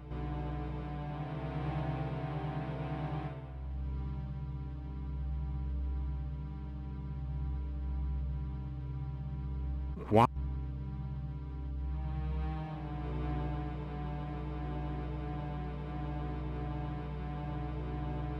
I... What?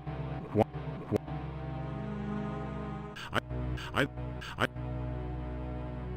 I... What? Either... After... I...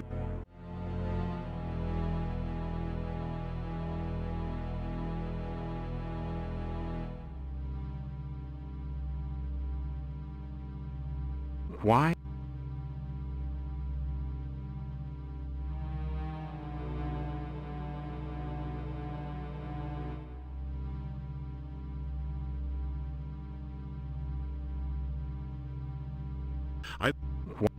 Why?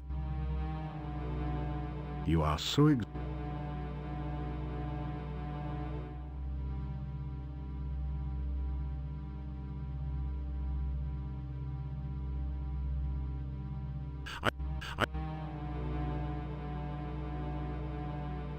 Up, you're getting tired.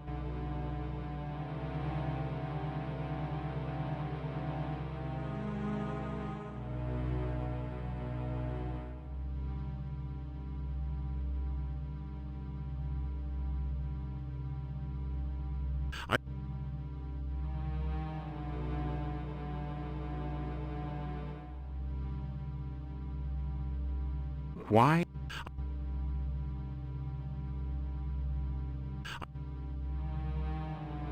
You are so...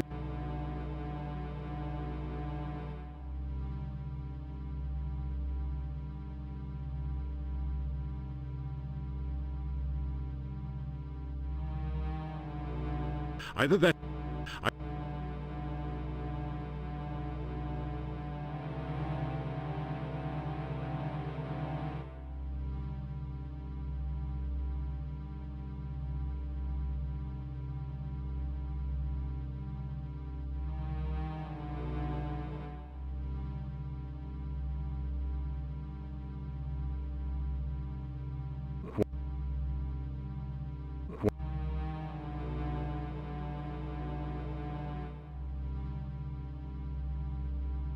Why?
Why?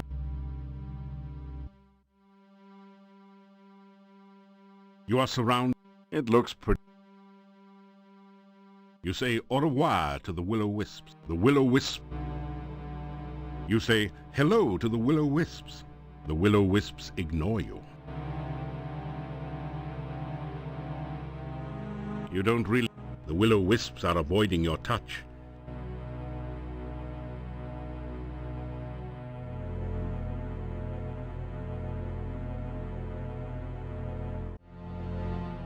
You carefully place some of the candy on the ground.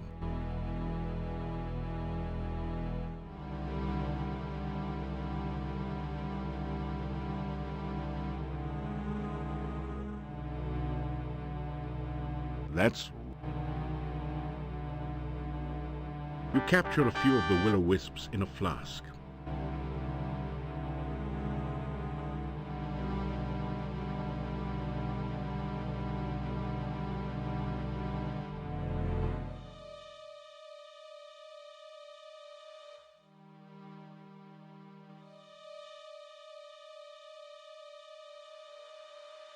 After some...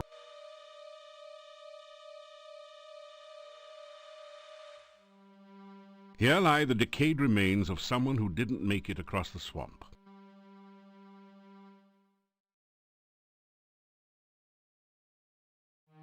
You pick up a single slimy bone.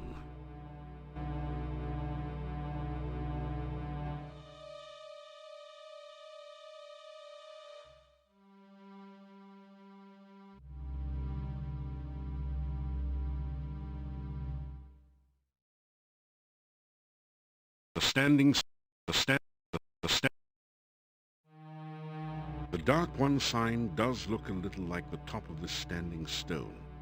So you try touching the sign to the stone. You feel a resonance between them, but nothing else happens. You missed the rock pile. You'll need to keep practicing your throwing. You missed the rock. You...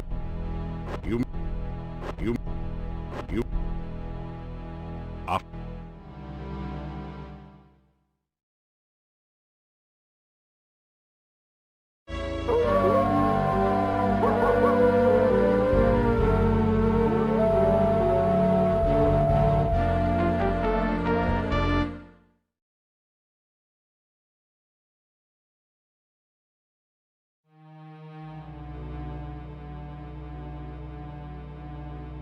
You missed. You missed. You missed. You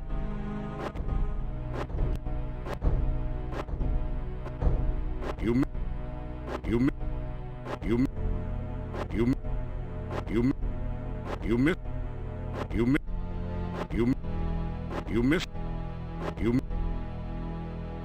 after you you you you you you ask you can't reach the bonsai from here, and the ledge is too slippery for you to climb on it. Perhaps you can try something else. This isn't a good place. This isn't a good place to use that. This isn't. There is nothing here to open. This isn't. This. Up.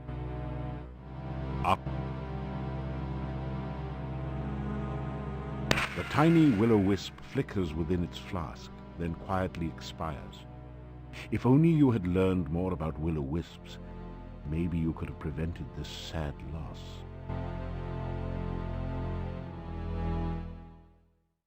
It does. You missed. You you you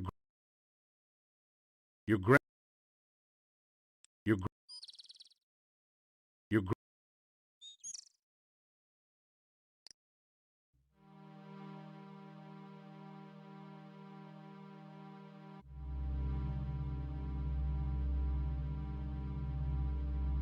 you missed.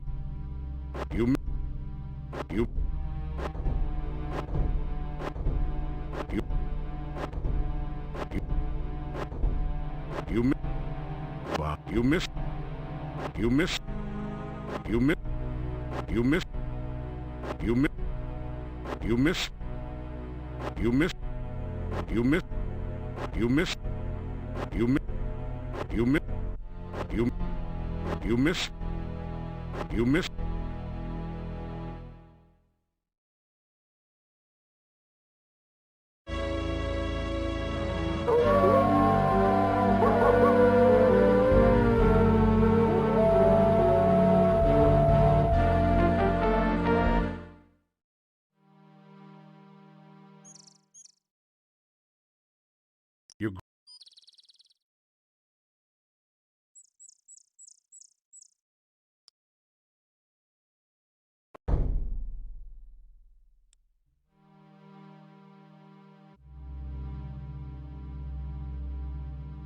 The path is incredibly slippery. You can scarcely move on it without falling.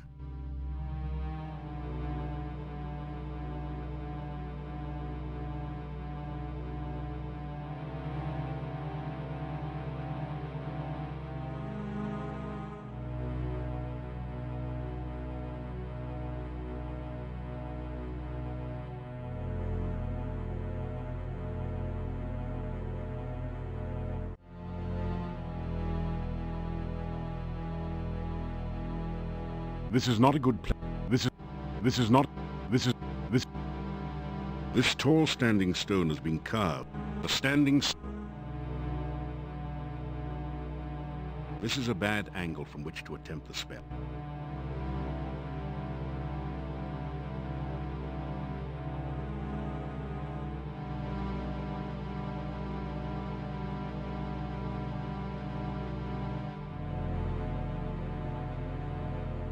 That loosened up the rock pile somewhat. You didn't hit it with enough force to completely clear the pile. You blast the rock pile with a force bolt.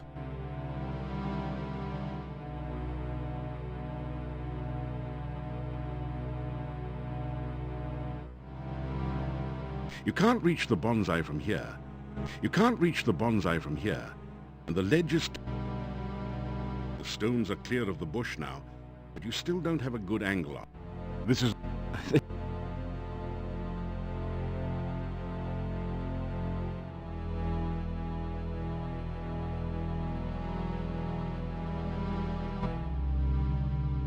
You feel a tug on the line. Yes, you've hooked a big one. You carefully haul in the bonsai bush. Wipe some of the grimy goo off its roots and tie it to your backpack.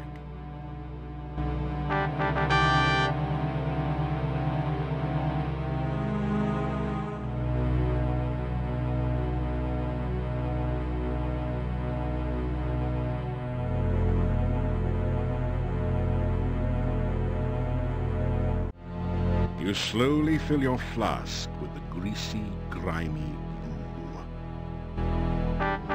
Standing...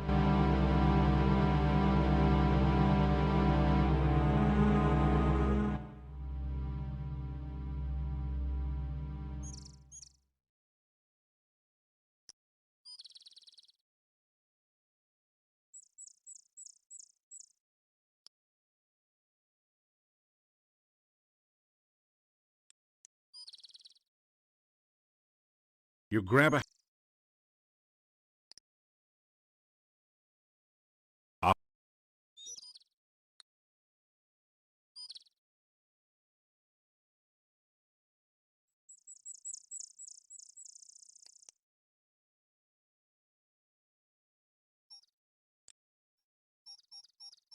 There's something strange about this bush. Maybe it's the eyes. Oh, forget it. It's probably just an ordinary, everyday bush with blood-red berries and tentacle-like branches. No one... You'll have to get a little closer. The bush seems to be hard of hearing. That hurt. That really hurt. Think of being stung by a 10-foot-long wasp. You think that would be a relief in comparison.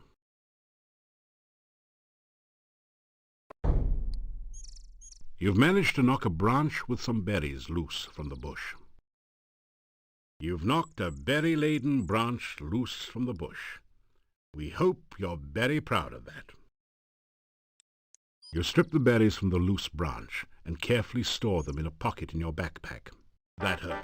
That really... You think...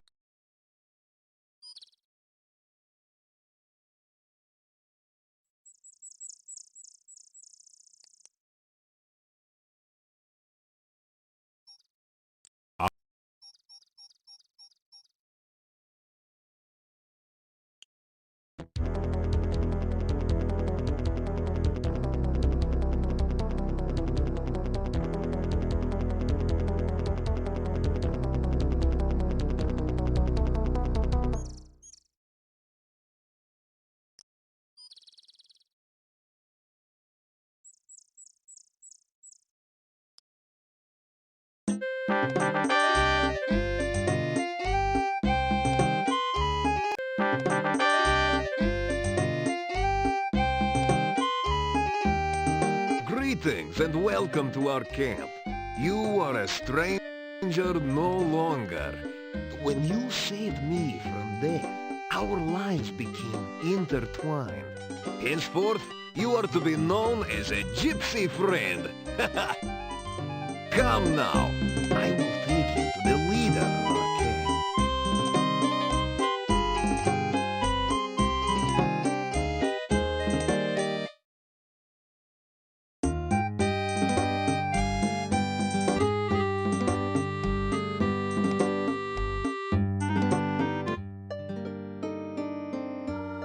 So, you are the one my son spoke of.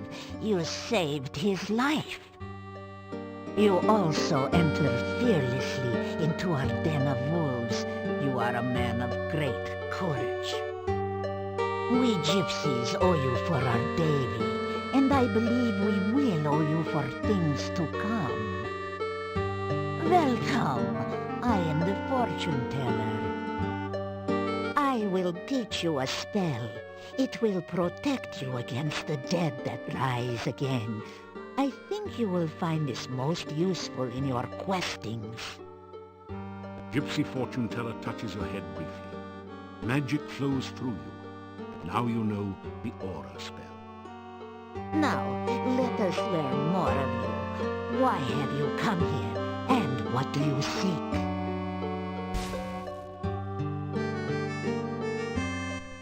gypsy fortune teller is a very beautiful older woman. She has a look of pride and confidence about her. Her eyes are dark and fierce, but not unkindly. You're in the cramped interior of the gypsy fortune teller's wagon. A large table with 3 chairs dominates this main section of the wagon. A deck of tarot cards lies ready on the table. Gypsy Davy shifts his gaze between you and the fortune teller from time to time. He obviously holds her in great respect. A deck of unusual fortune-telling cards lies ready on the table. Oh my, for an outsider, you are most polite. You tell the gypsies your name. We are honored to know your name. It is a good name, a strong name. You bear it well. You tell about how you got here. The dark cave? You escaped from there? Ah, you are very powerful and lucky. I would guess that a summoning spell went wrong. That cave interferes with all magic around here. But it is best not to speak of that cave. Someone brought you here for some unknown purpose. Most interesting.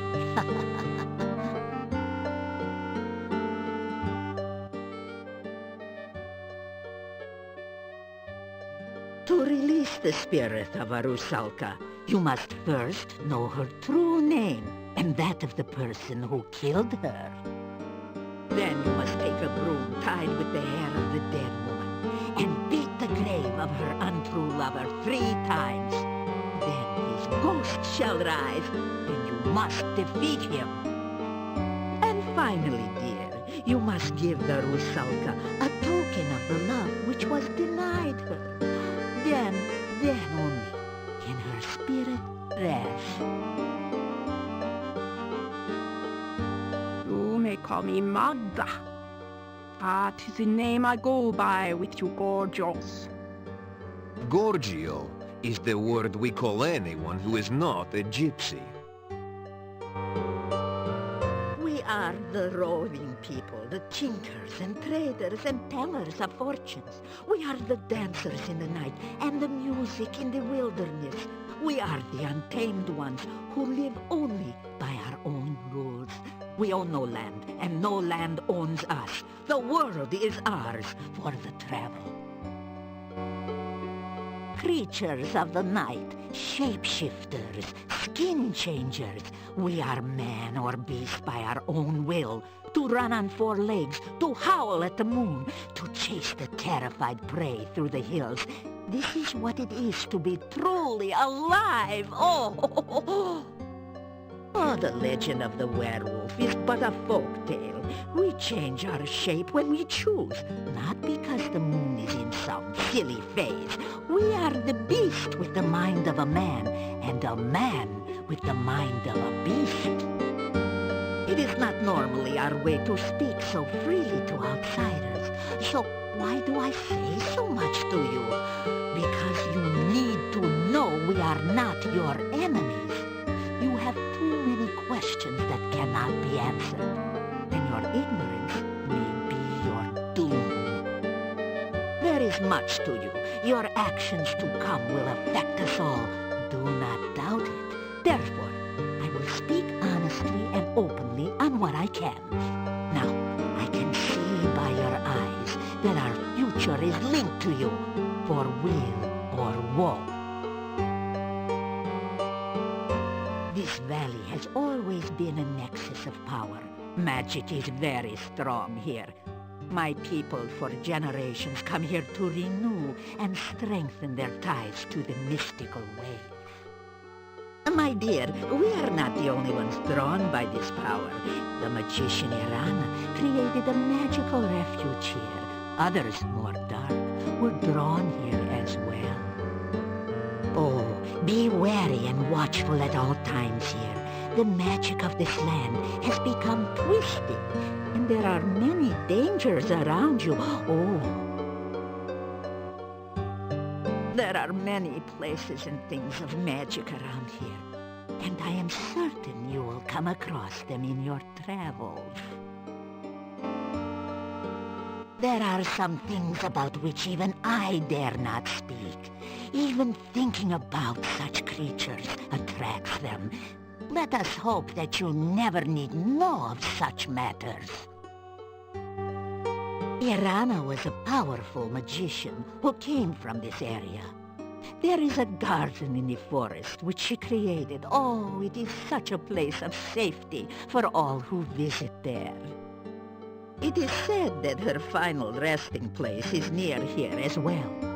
Her staff stands in the town and protects those within the walls from outside harm.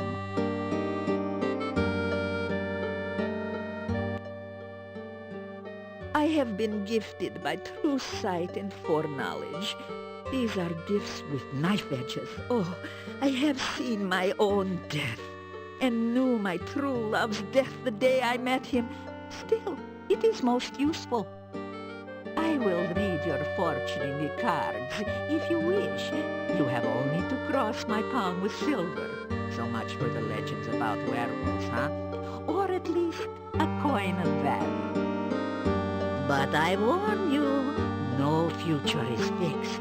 What the cards show of the future can happen, but only if you take the actions to create this future. And it is not easy to determine what those actions are, dear. Such is life.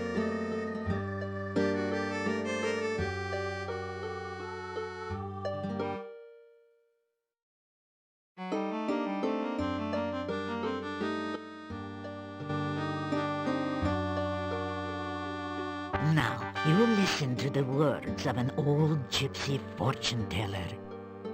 You will initiate this reading of the cards. The shuffling and cutting attunes the cards to those vibrations which surround you. You do not control the cards, nor do I. It is the cards which show what they choose to show. I will reveal to you the meanings of the cards. It is up to you to interpret how they affect you. You may reveal the first card.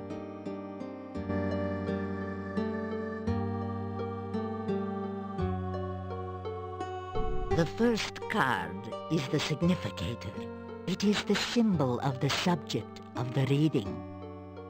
This is a card of vigilance and agility. The person this represents is skilled at perceiving the hidden, at spying, and uncovering the unknown. This is a person who has mastery over his body and is live and active. This card clearly represents you, and therefore this reading is about you. The cards which surround the significator represent the influences which affect your current situation. This next card represents something from the distant past which is relevant to the here and now. Turn over this card and reveal the influence of your past.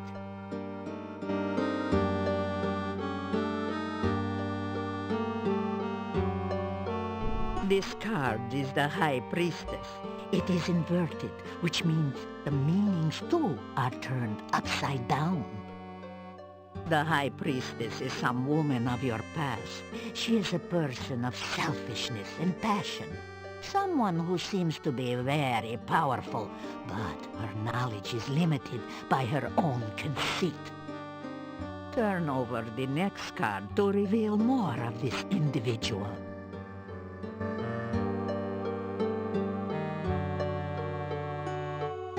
The Four of Coins. Now that is the card of the miser. This woman of your past has power, but uses it selfishly. This is a person who cares only of her own needs and wants, and does not care what she does or how she influences others. This person is one who, as long as you satisfy her needs and vanity, will be willing to aid you, providing it does not require any amount of effort on her part. However, if you act against her, her vengeance will be swift and violent. This is not a person to disregard, and she plays an important part in the events around you. Reveal the next card, something of the more recent past, which has consequences in the present.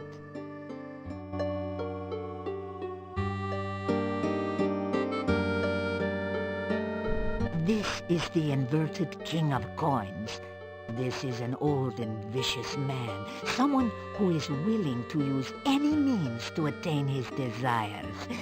Someone who is dangerous and cannot be trusted or underestimated. Reveal the next card that we may learn more of this person.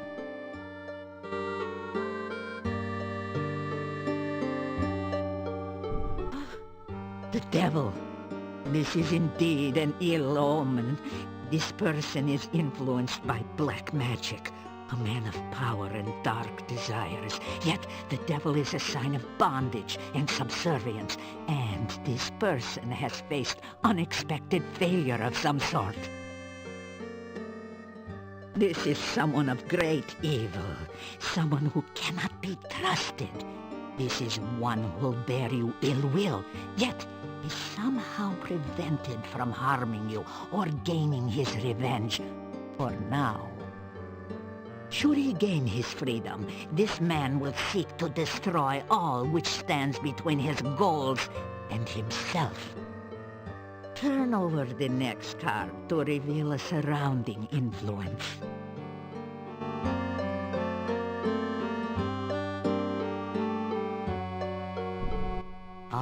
The Queen of Cups. Again, there is a female influencing your present. This is a woman of wisdom and love. She is kind, generous, and virtuous.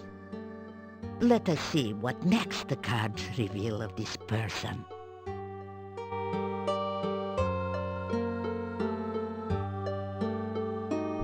The star. It is a symbol of hope and spiritual influence. This is a woman in touch with her magical nature. She is gentle and loving, yet there is great strength within. This is a woman who generates hope and help through her actions. The next card reveals the overriding influence upon the future.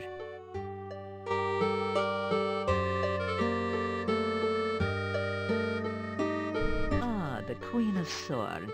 She is a woman of wit and skill, yet she has suffered through terrible hardship, and she is marked by her suffering. Oh, she faces her sorrows bravely, but with a deep, deep loneliness. The next card will tell us more about her.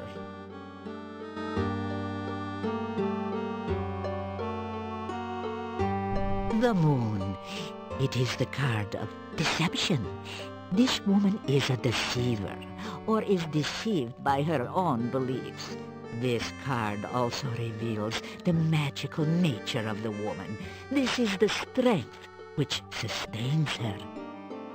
Oh, she is either surrounded by false friends, or seeks to betray you herself. She is the victim, or the villainess. The final card will reveal the influence which will most affect you. The Void. About this card, I will not speak. I must meditate upon its meaning. This tableau shows the influences surrounding you.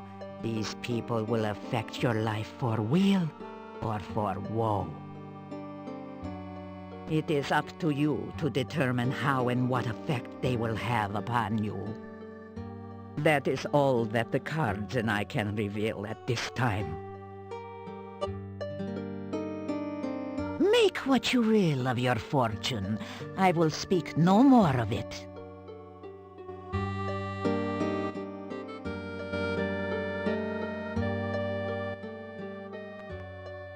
I was borrowing some corn from the corn stalks outside the town when the burgermeister and some townsmen came from the gate. I moved behind the corn stalks to stay out of their way. They looked to be heading to the graveyard. Then, one of them pointed at me and shouted, and suddenly, they all grabbed me. I had no chance to run. I had no idea what was going on. I knew gypsies were disliked in the village, but I did not know we were so feared.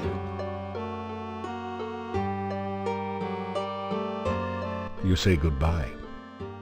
Ah, you weary of talk? Good. You are a guest with us tonight. Let us join the others for food, drink, and dance, huh?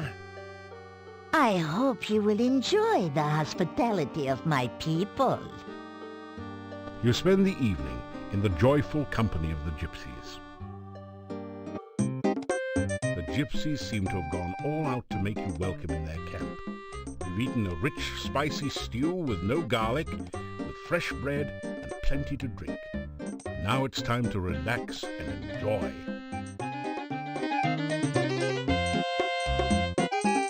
Come, is she not beautiful? Ah, why do you hesitate? Go, join in the dance!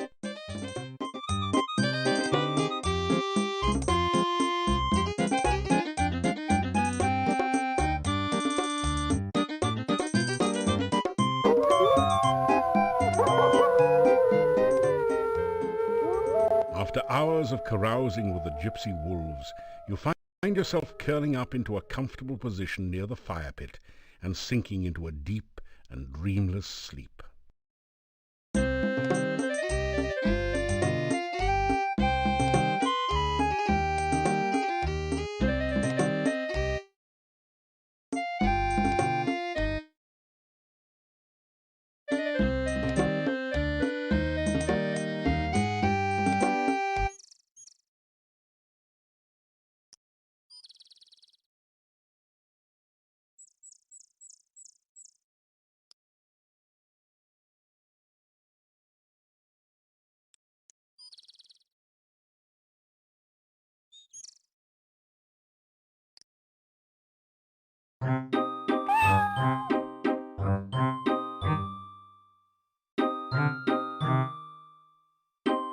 The bush looks a little strange, almost as though it is sitting rather than growing in its place.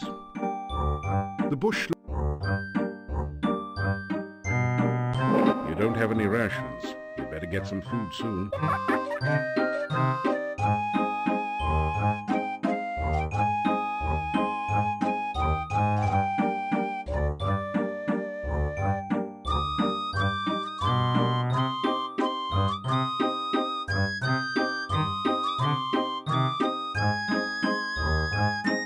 Tell the creature it's called the Leashy. Ah, that's the price of too much fame. Now you've gone and guessed my name.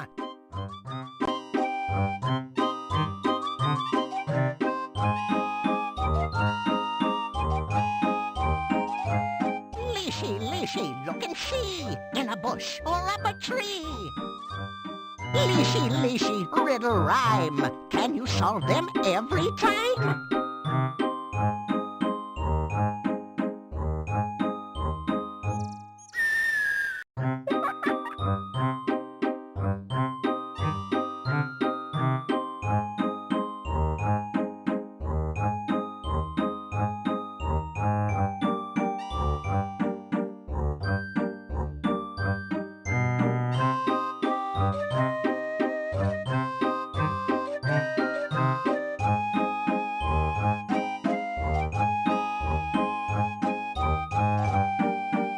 Two and two make six.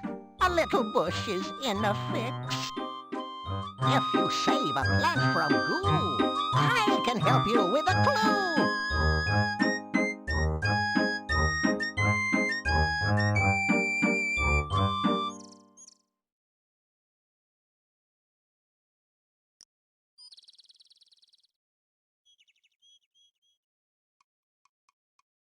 Hello.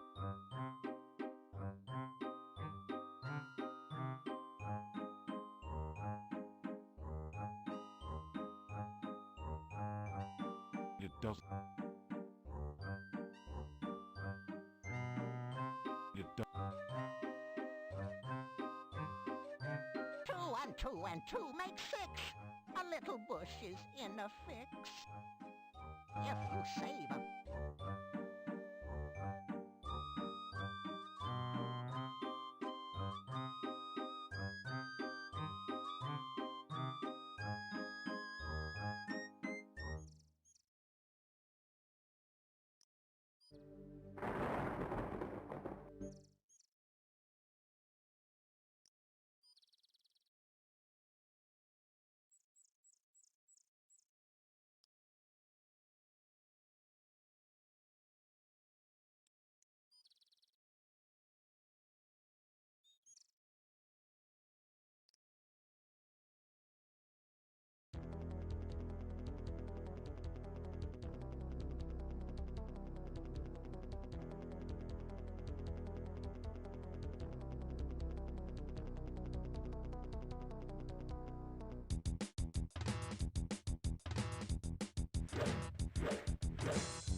The wyvern has no place to carry treasure.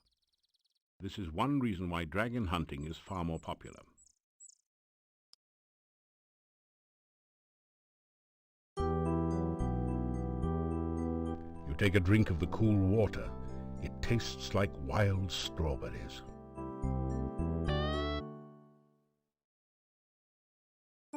That didn't...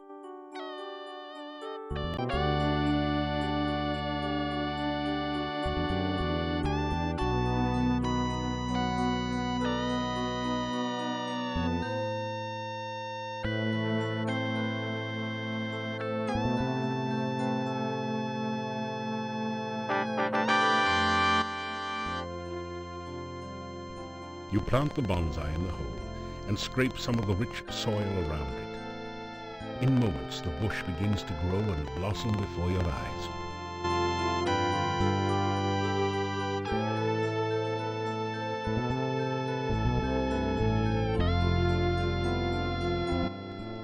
bonsai bush is thriving in the rich soil. After all the work it took you to get the bonsai bush and plant it here, you want to dig it up again? No way!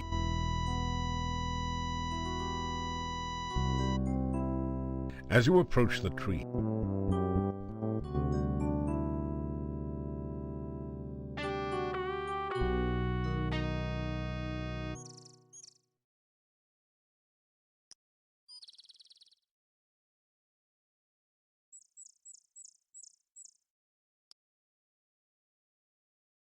you are so exhausted that everything you do hurts. Better get some rest.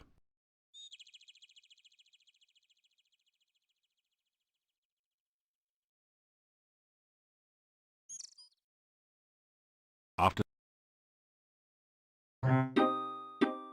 Na na na na na na.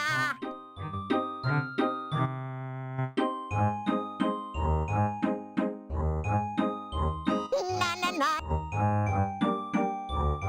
the bush seems Na na.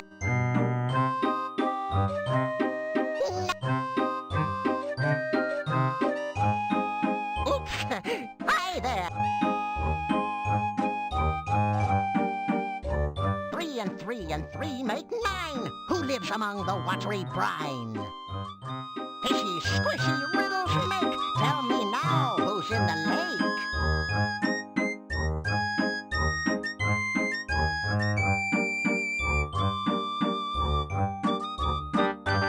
One and 2 and 3 make 6. Who hides her hut behind trick sticks? Magic message. Bushes here. In the rhyme with disappear. no one.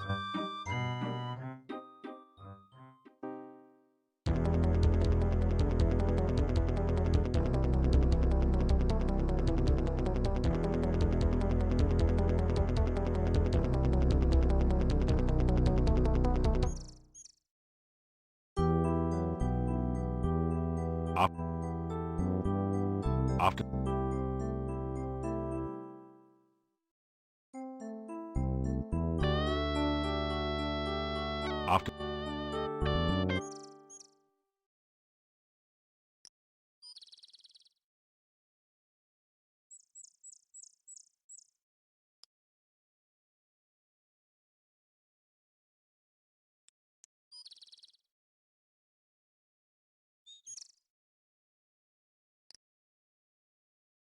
as you repeat the magic phrase you learned from the Lishi, the bushes on the west spring apart as if by magic. Oh, that's right, it is magic.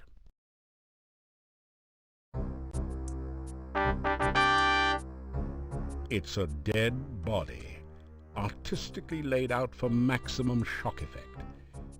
Actually, it just happened to fall in that position, but please don't tell anyone. Go back, or face thy doom.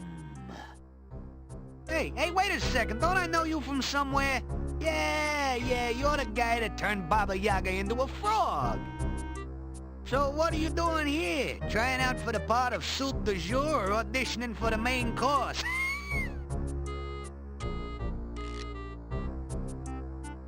Yeah. Good to see me again, I know. So what do you want? Don't remind me. I thought I was gonna be left behind when the hut flew the coop, but Baba Yaga picked me up later. You sure made her mad.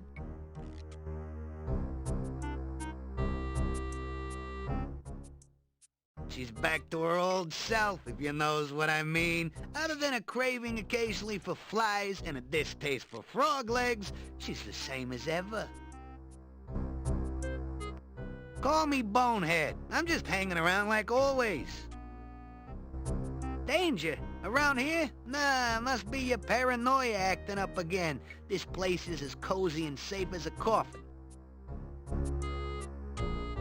You can see for yourself that the hut's okay. Took it a bit to settle down from the last flight, though. You mean the hut of brown now sit down sort of thing the last time you was by? Well, that don't work anymore. Just go up to the hut and it'll squat and let you in, if it wants you in. My eye? Not bad at all. I has to admit, you gave me a real gem.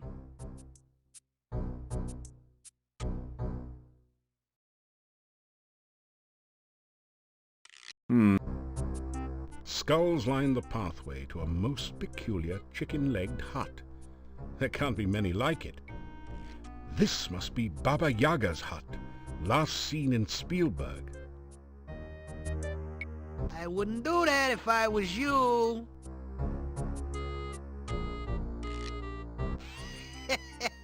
Don't say I didn't warn you, but...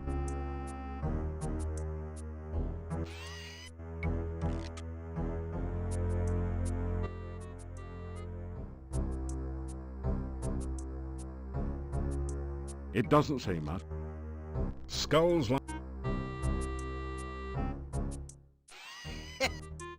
That would be a good way to get your fingers fried. Sounds tasty. See you around.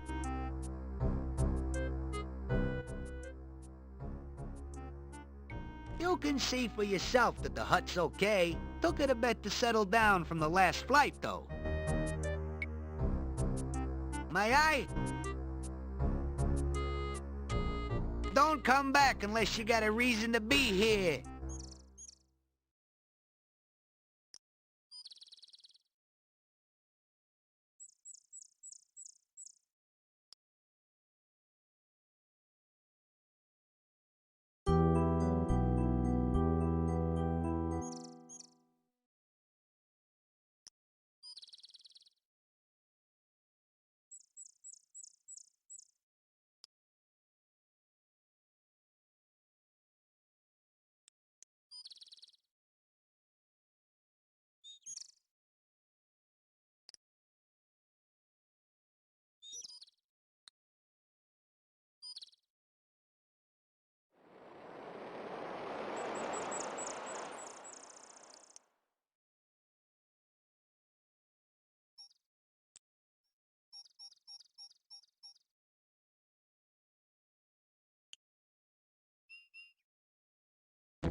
I have made substantial progress with my Frankie since your last visit. With the MESS recalibrated, I was able to focus the initial stimulation and have achieved the first traces of independent muscular coordination. See for yourself. It is not often that ordinary people such as yourself have the opportunity to witness true genius. I expect that you are feeling especially honored just now. It does.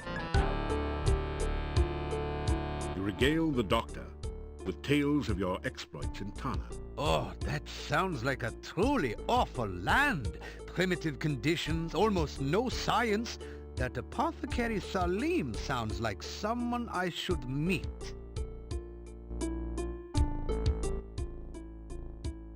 I named Frankie after one of my colleagues who did some preliminary research into tissue reanimation. My success in this experiment will make me one of the premier researchers at this year's scientific ball. The MESS is my patented magnetical electrical stimulation system. With it, I am able to re-establish neuron paths through formerly dead tissue. It also can be a good companion on those lonely Friday nights in the lab.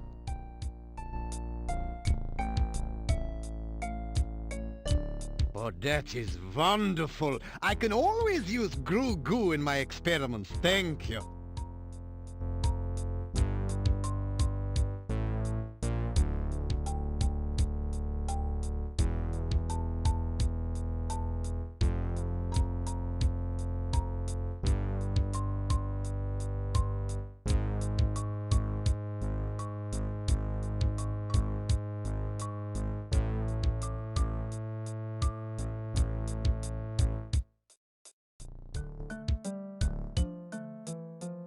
Could it be? Has Dr. Cranium at last succeeded in the ancient dream of bringing back life to the dead? Or is this just someone who had a little too much to drink at the Mad Doctor's party last night?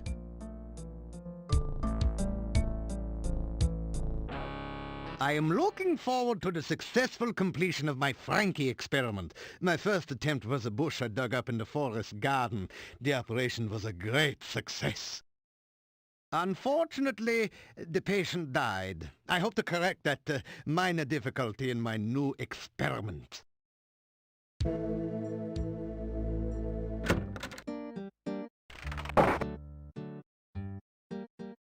One thing you can say about Mordavia is that it is never dull. Be careful out there.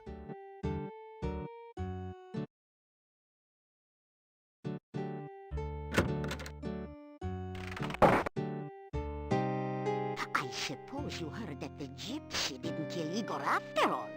Dmitri has set the gypsy free. No good will come of it, you mark my words. The man was clearly a werewolf.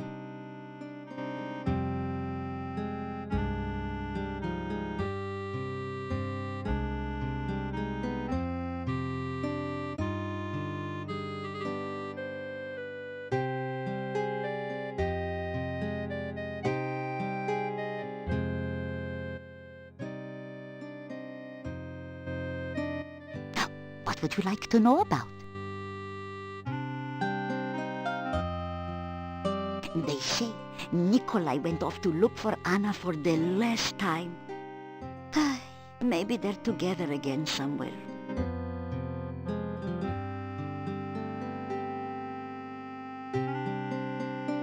As my husband used to say, come back again, sunshine or rain.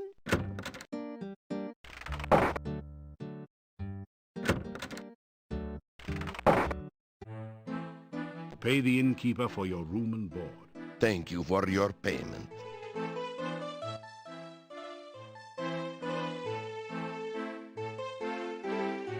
You unlock the door to your room and go in.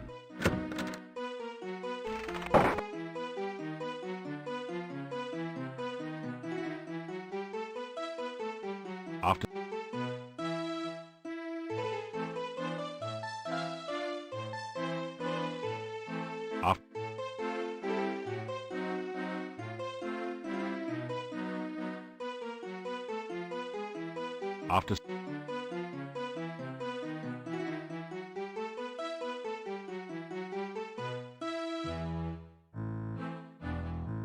After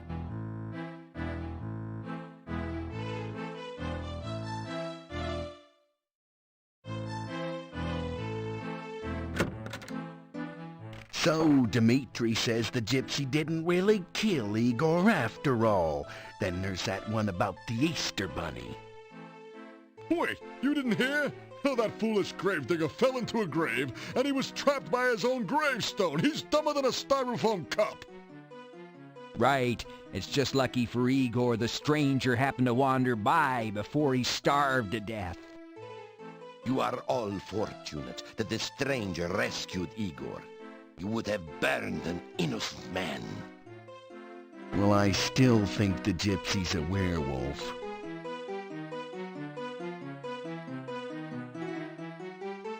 This is the door.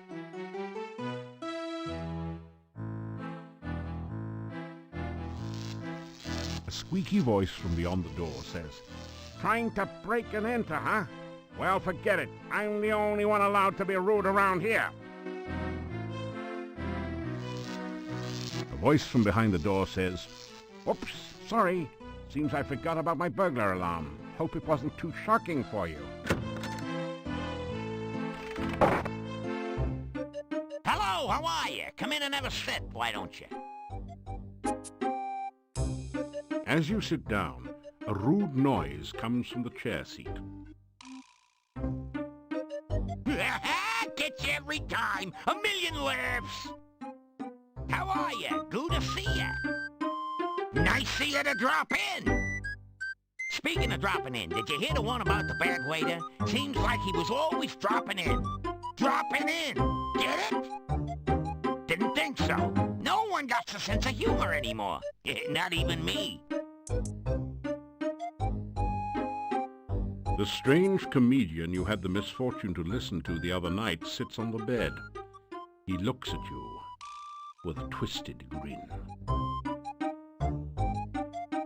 The chicken seems to be made out of rubber. What's rubber, you ask? You also consider how it would taste cooked in garlic. Hey, welcome into the inn. Pleased to meet you. Sit down, have a seat. Oh, we did that already, didn't we? You tell about some of your adventures. What was that you were saying about saving Spielberg? You tell about your adventures in Spielberg. So you're the guy that made me lose my sense of humor. Listen, if you hadn't made Baba Yaga mad, I never would have told the joke that made her take my humor away.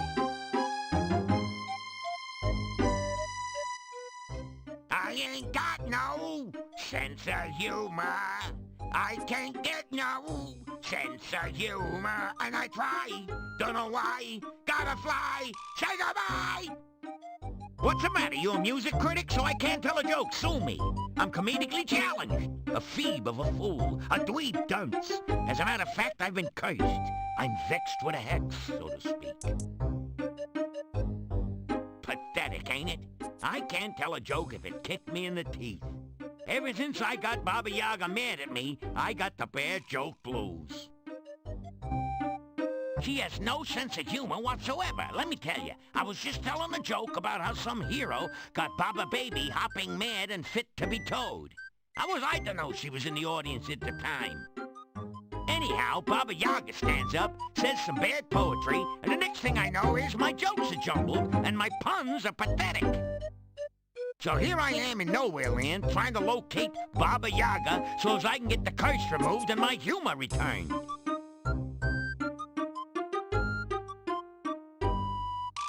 Putin ask me again, I'll tell you my name. Seriously, folks, the name is Bones. Punny Bones. I'm just a jester. Professionally speaking, of course.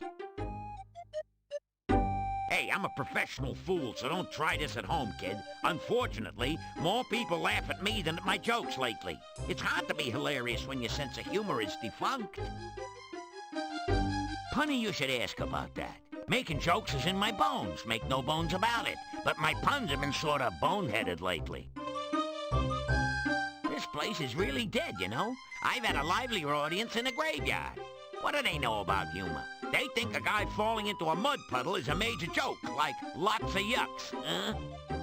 Now, a man being tripped into a mud puddle, that's comedy. What do I hear? Let me see. Well, the talk of the town is you. No one knows how you got here or what are you doing, and they're still all a bit leery of strangers. You should see some of the looks they give me. You'd think they never saw a gnome before, or you, for that matter. What do I... Nice to see a friendly face around here. Catch you later, Dud. So I ask you, what do you call a dinosaur crashing into a wall? Late for supper, of course. See you later, crocodile. The inhabitants of the inn eye you suspiciously. You get the feeling that you're not particularly welcome here.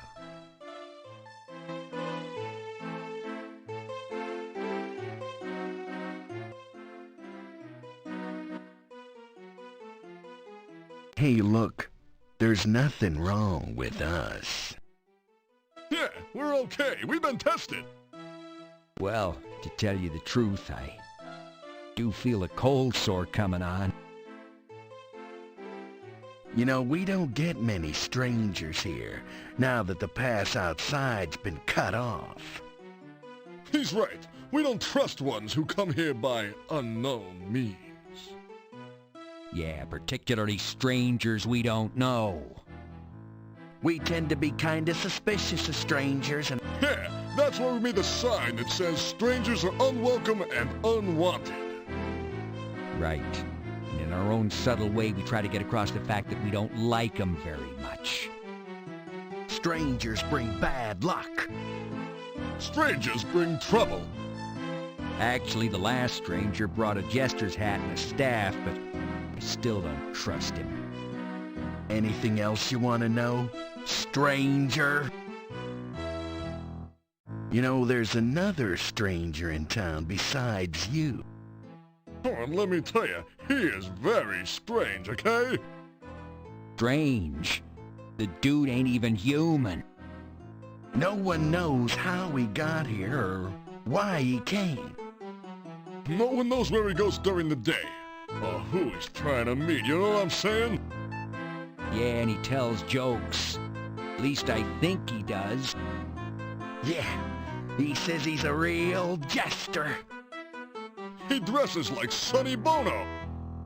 And he acts like a gnome. He is a gnome, Einstein. Hey, Mordavia nights are dangerous. Oh, he's right, you know. Nobody goes out at night, except my girlfriend, but she's working. Her and a few ghosts, and revenants, a wraith, and vampire or two. Hold it, put it in park. There are no vampires in Mordavia. Vampires in Mordavia. Whoever heard of such nonsense? I hate to burst your bubble, but my Uncle Fred was bitten by a vampire once. Your Uncle Fred's alive and well and retired till Silmaria, hello? Yeah, I know him. He sends you a postcard every harvest time saying, "Where's my $20?" Well, he had a miraculous recovery.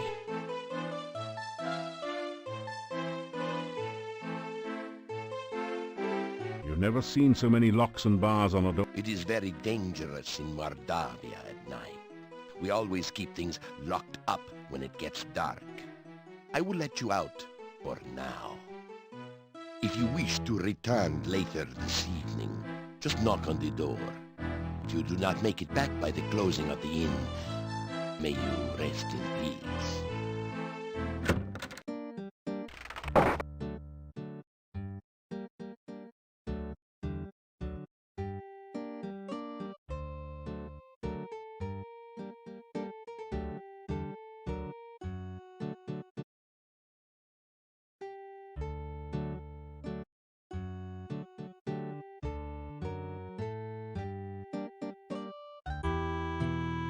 The massive gate to this town is securely barred to protect it from things that go bump in the night.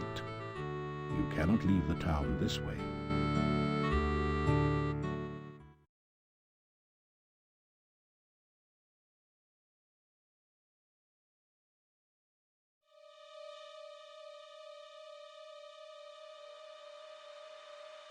You cast the aura spell. A gentle glow suffuses your body.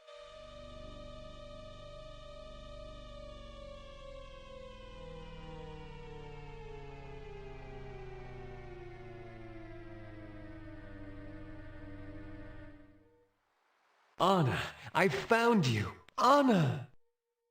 Nikolai, I have been trying to find you for so long.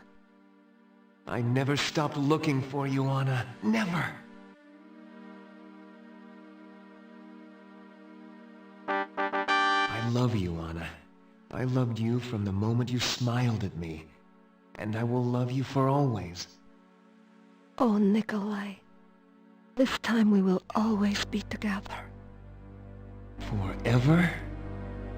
Forever. The ghostly apparition vanishes. You are deep with... You feel a chill. We came back one last time to thank you for reuniting us. Yes, thank you so much. Without your help, I would have been lost forever. I do not know how we can help you. This is the last you will ever see of us. If there is anything we can do for you, please ask.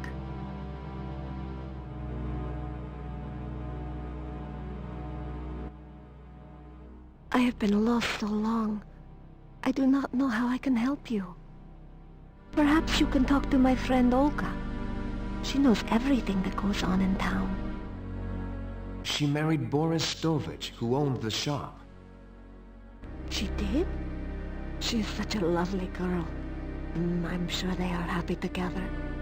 Olga will be able to tell you many things about the town.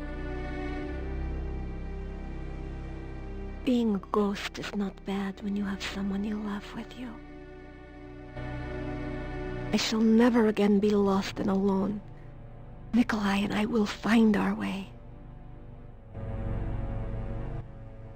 I have not been so happy since the day of our wedding. It seems strange being a ghost. Still, it is better than being an old man who has lost his only love. It has been so long, and I know so little of what goes on today. Still, some time ago, there was talk in town about a stranger moving into Borgov Castle. There was much talk and many rumors about who had moved in. I do not know whether your path will ever take you to the castle, but I do know of a secret passageway to there.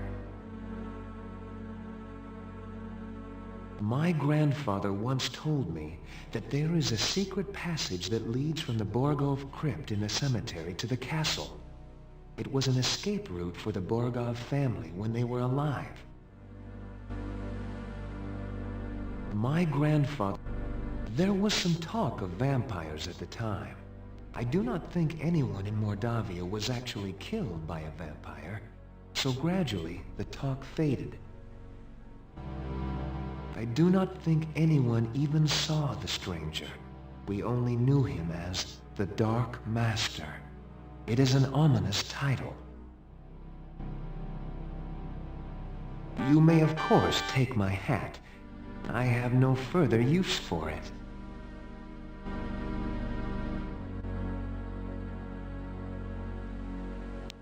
Farewell.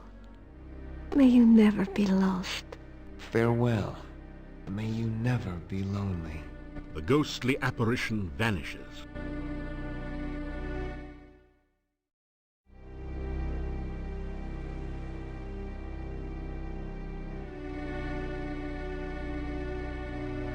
That view. After some... You cast the orb. You feel a chill go through you as you enter the... You cast...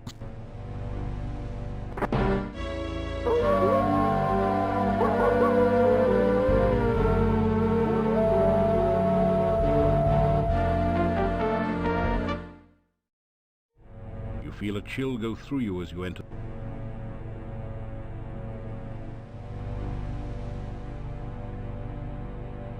That feels...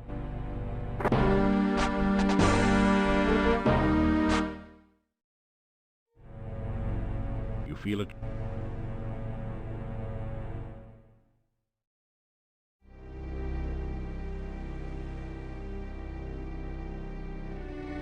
Up. Up. You feel it... You cast the... No rest.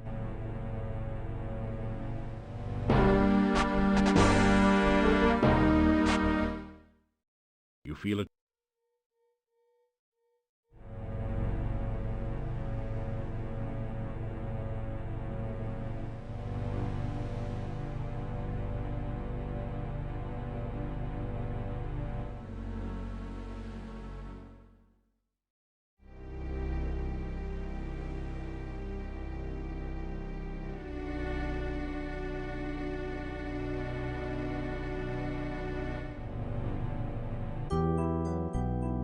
You take a drink.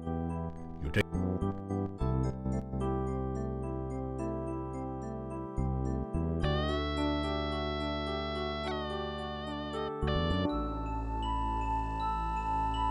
You feel the sensation of floating freely in a swirling cloud of magic.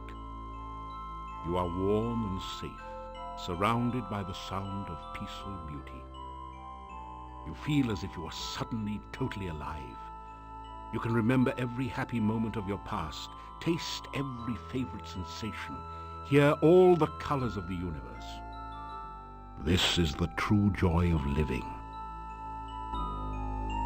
Suddenly, you find yourself trapped by darkness. You cannot breathe. The darkness is tearing the warmth, life, and magic from your body. Pain!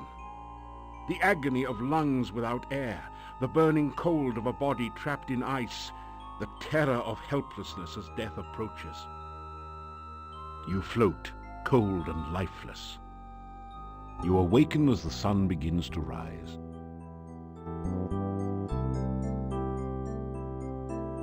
You wake in a cold sweat. You remember every detail of the nightmare as though it had really happened to you.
The days are getting cooler and shorter. Winter is approaching.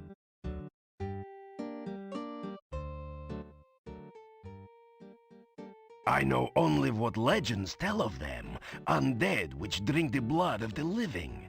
We have always had stories of them here. I have never known anyone here to be harmed by a vampire, that we know of for certain. I am well, and I hope that you are also. I have not spoken of it before, because I know so little. Still, it is very bad luck to speak of it, and the memories of Mordavia are deep. They worshipped it in the monastery, that much I know. The members of the monastery stayed mostly within its walls, but the townspeople feared them. They said the followers were all like madmen, concealed in robes and speaking in whispers. Then one day they were all gone. We heard of the fighting down by the Dark One's cave, of course. No one returned here except for my grandfather. He brought this staff here and said Irana was dead. That is all I know of the matter. I am sorry if I cannot help you more. Be careful and good luck. The town is quiet now, and the rumors are few, except for the ones about you.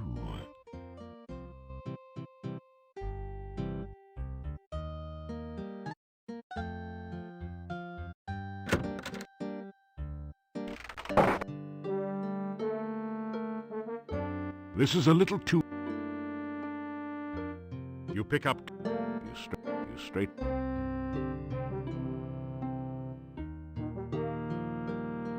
Your legs are too stiff and sore to use.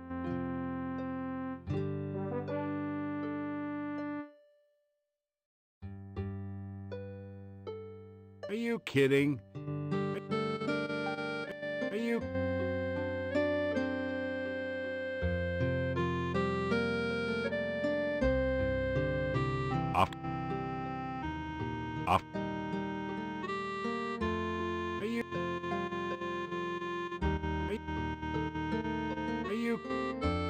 Case looks...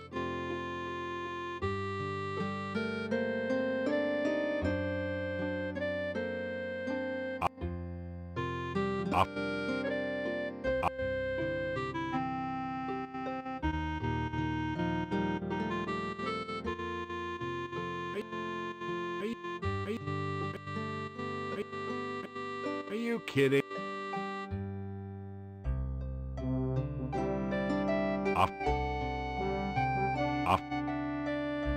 After.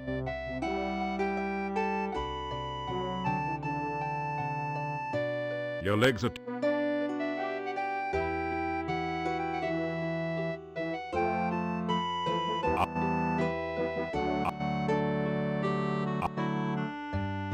What? After... There's only a...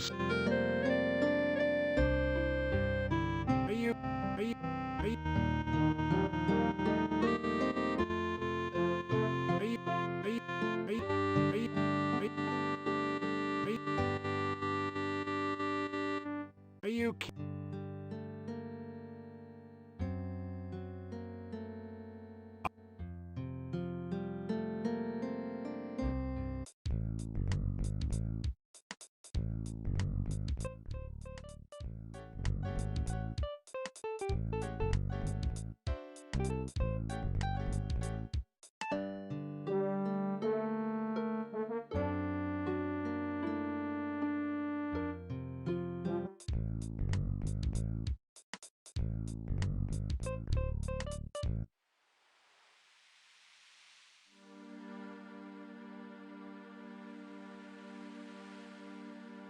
You The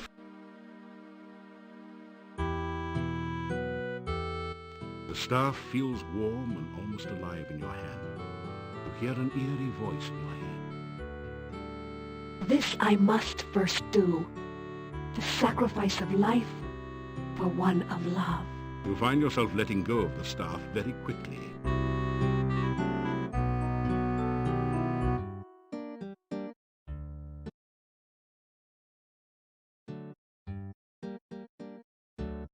The window is locked.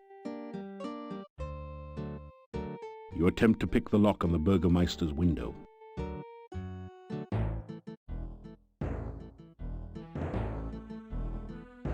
A magnificent shield, flanked by two great axes, is the office's sole decoration.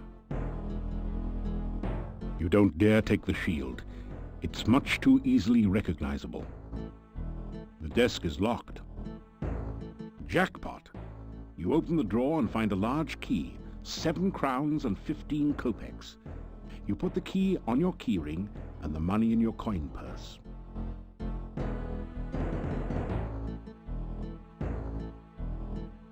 You have no reason to...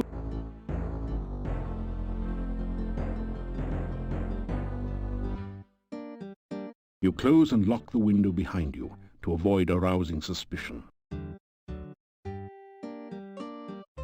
After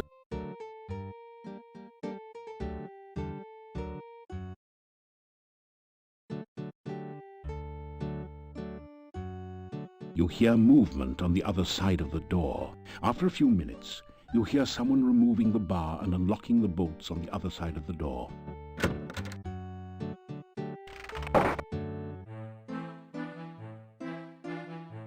Have a seat. Wait, no, better leave the seats here. Well, why don't you sit down on one? This show can't get on the road until you get off your load. So sit a while and enjoy yourself. Or maybe just sit.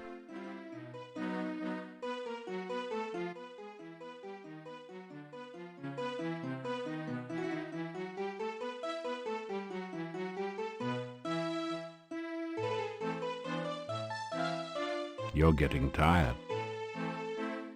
You unlock the door to your room and go...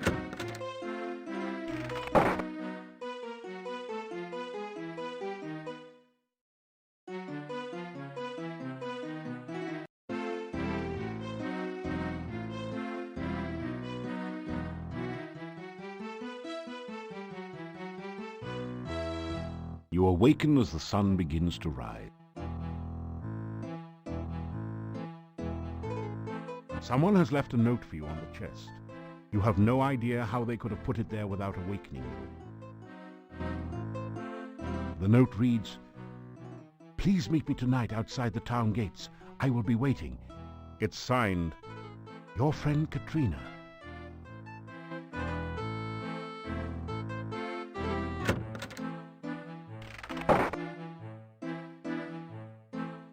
It does...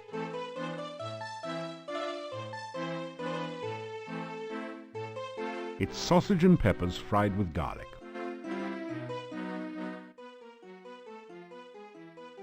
My mother used to go to the garden or the staff whenever she was unhappy. She said that the staff always made her feel safe and warm. I have always felt such feelings there as well, I might add. My grandmother used to say that the staff was from the mage Irana, that it was Irana's final gift to Mordavia when she died. I only know that you should visit there at night sometime. Perhaps you will have a pleasant dream there. My grandmother used to tell stories about Irana, how she was part fairy folk and unearthly beautiful, and she brought kindness and magic wherever she went. Wives' tales. They were true. Somewhere in the forest lies Irana's garden. My grandmother used to visit there sometimes before the woods got too dangerous to travel in.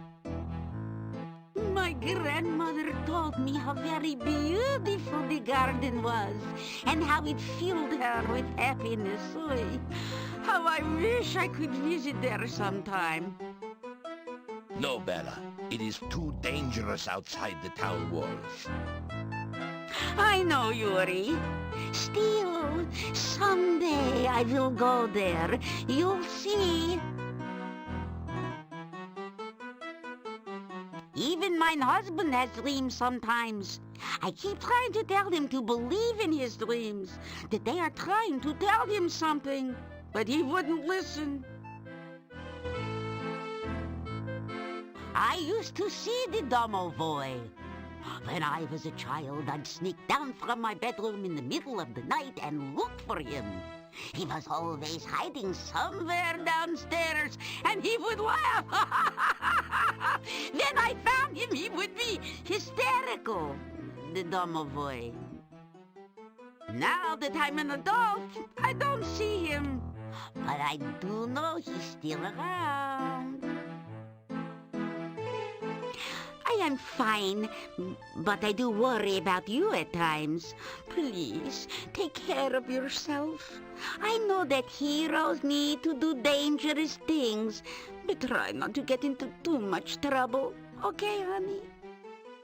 Oh, Bella, leave the poor man alone. I just want to make sure you'll be all right. Don't hawk me. Well, you have probably met nearly all the men in town. Most of their wives work very hard this time of year. Yeah, they're canning vegetables, making new clothes, schlepping blankets, providing for the winter. Well, this may be the time for men to relax from the harvest. But for the women, it's one of the busiest times of the year.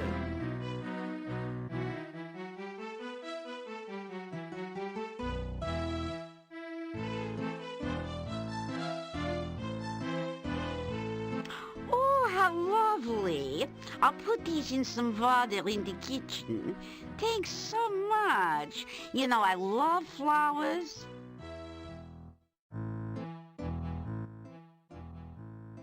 In the folk tales of this region, we have always spoken of those beautiful maidens who seek to drown whomever comes near. I do not know if the Rizalki are real or not, but they make a good story, We do not like to speak of such things in Mordavia. It is considered bad luck. There have been always rumors of vampires around here, though. Oh, I had a dream last night about my lost daughter, Tanya. I awoke suddenly and had difficulty getting back to sleep. Other than that, I am well. 2 years ago, Tanya was stolen from her bedroom one night. There was no sign of what happened to her. There were rumors that the gypsies had stolen Tanya away, but when I went to their camp, I found no sign of her. Then the gravedigger mentioned that several times he saw a huge monster near her window at night. That is all I know of the matter. We both miss our daughter very deeply.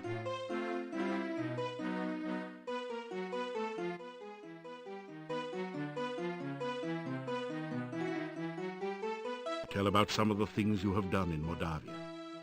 Perhaps we do need a hero around here.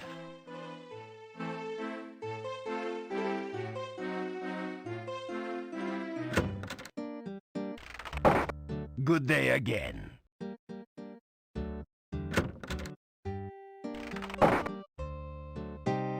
More missing people. Now old Nikolai is gone. What is this town coming to?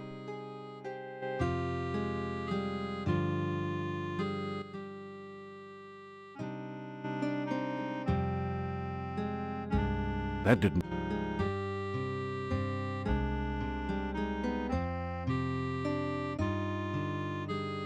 Yeah, good night, and don't let the bedbugs bite, as my husband used to say.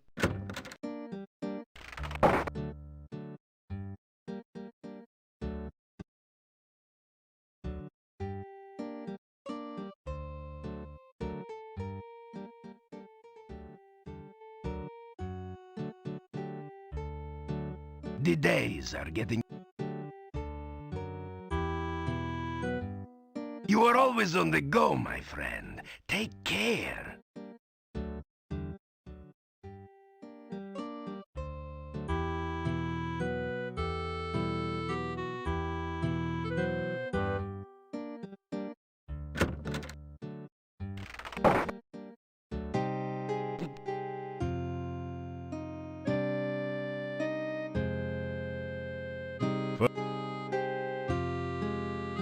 Yeah.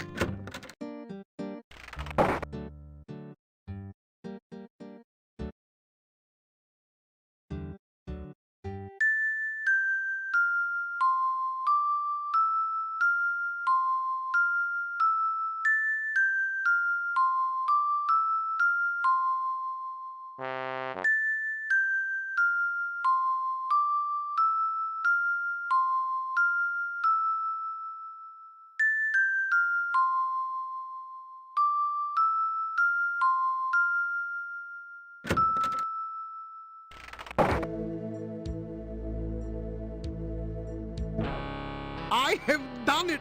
The world shall not soon forget the genius of Dr. Cranium. The experiment is a success. Behold, Frankie! Ho, ho, ho. Is she not something? I'm looking forward to an exhilarating series of experiments with her. Ah, very nice, Frankie. I'm sure you will agree. Just as I planned. I believe she has all the assets necessary to become a premier scientific laboratory assistant. Could it be? Has Dr.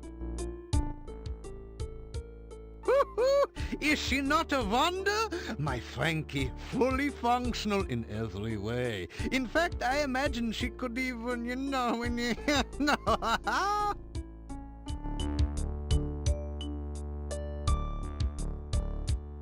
Oh, I cannot accept payment for my scientific services. They are performed solely to increase knowledge and to benefit mankind. Besides, taking money might jeopardize my government grants. I am more... You asked Dr. Cranium. Of course, of course! You asked... Of course! You asked... Do not be concerned if you should be unable to reach me during the next few days. Frankie and I shall be engaged in some very important and engrossing scientific research.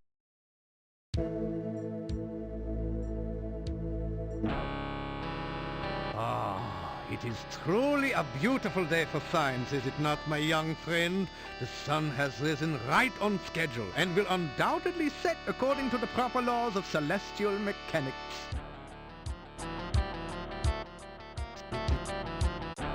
Ah, you need my world-famous rehydration solution. Unfortunately, I have forgotten the elemental formula of its main ingredient. Perhaps you can help.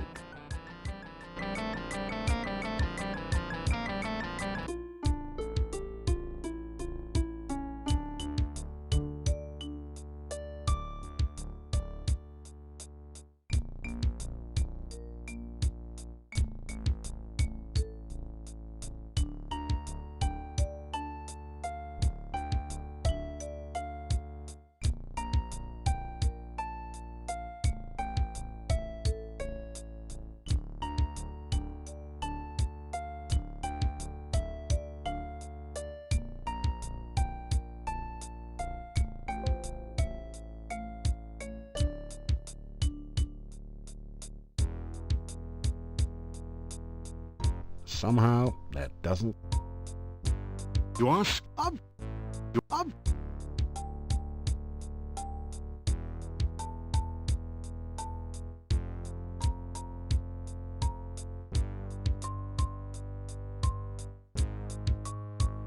Of course, the real process of science is exciting only to those initiated into its greater mysteries.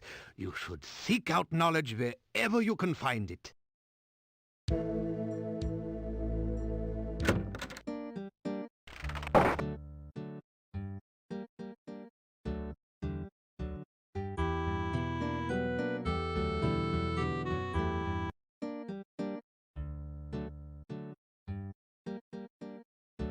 After...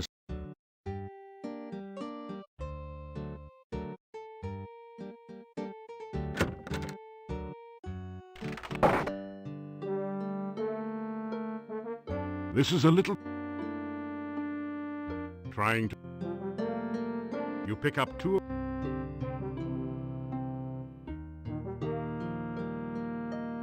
Your leg... Up.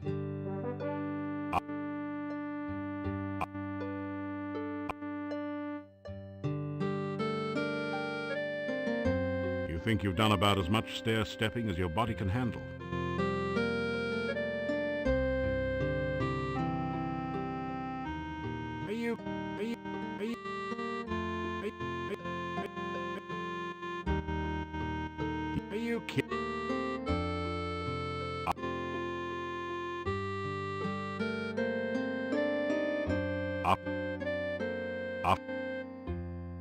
You don't have it. Are you?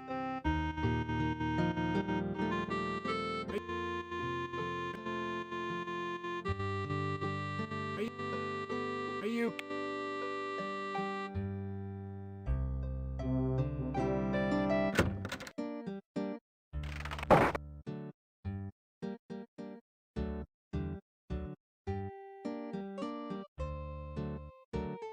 The general store.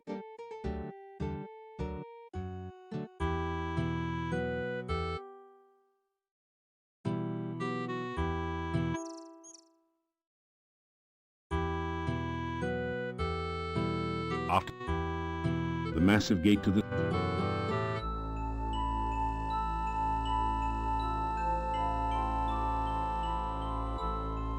Hello again. Did you get my note? I hoped I could see and speak with you again. I hope you don't think I am too forward. It's just that I don't meet many new people around here. I love to hear about your adventures.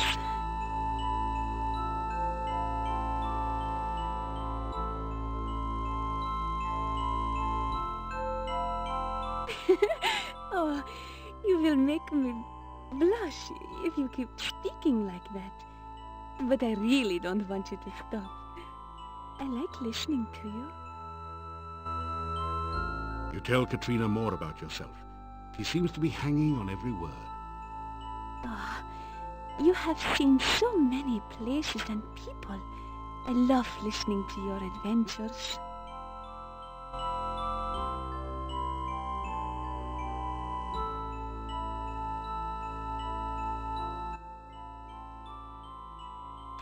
Magic is very useful for survival in Mordavia.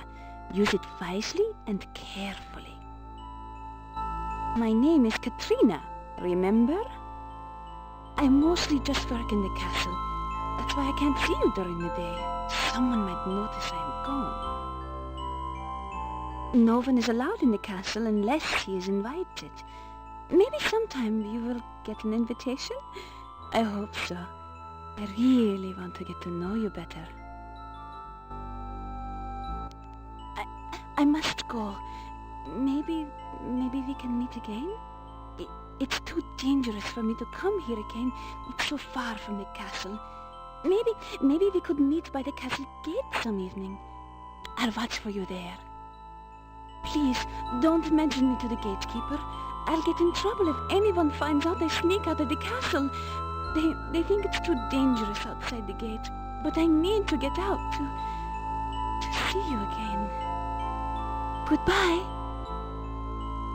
You watch her walk off before you think of doing anything else.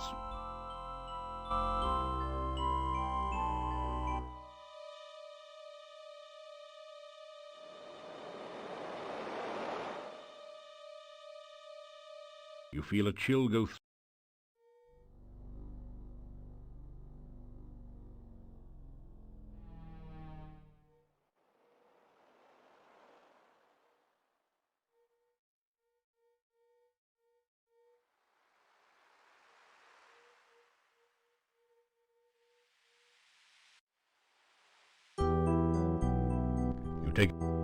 You take after some after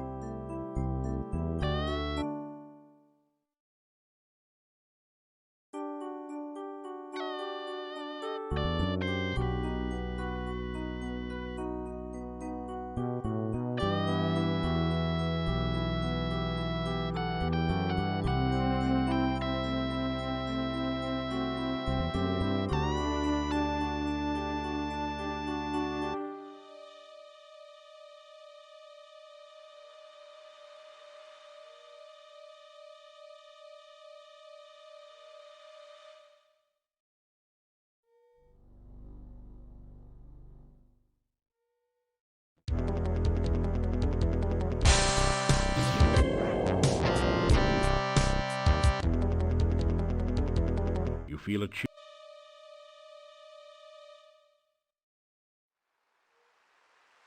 No rest.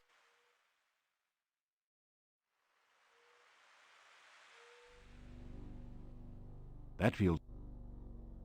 You can't...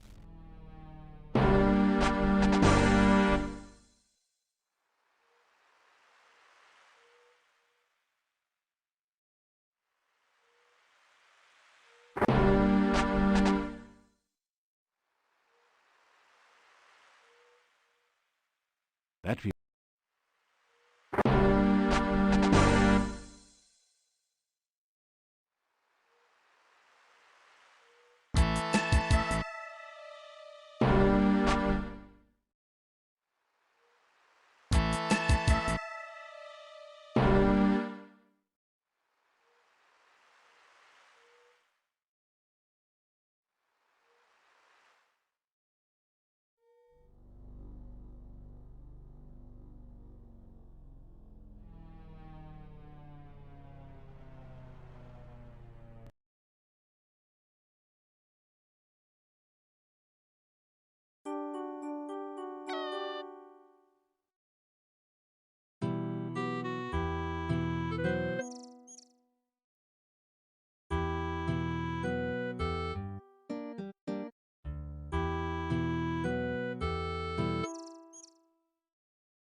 You can't...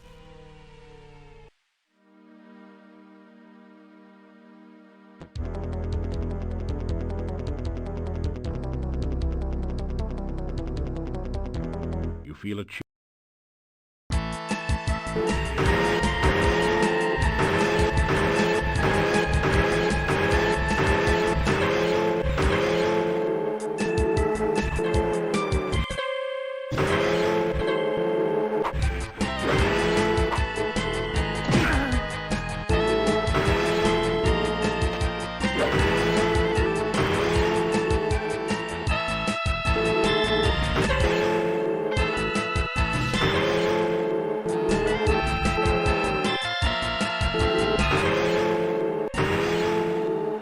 wraith vanishes into nothingness, and the air slowly begins to regain some warmth. The barrow contains treasure you find a hoard of 150 gold crowns and a scroll with mysterious letters that seem to writhe and shift under your gaze. At the top is a stylized heart symbol. A few drops of ink under it remind you of dried blood.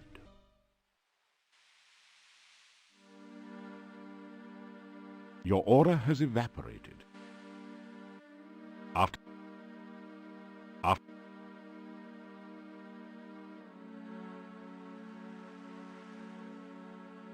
you feel a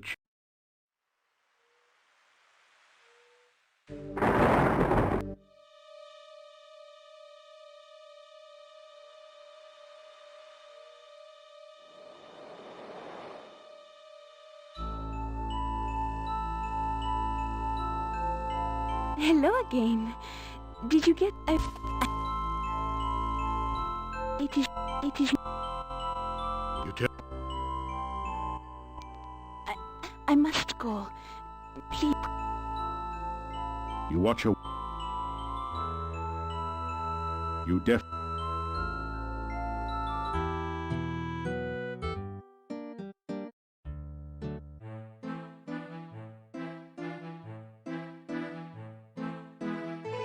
You are...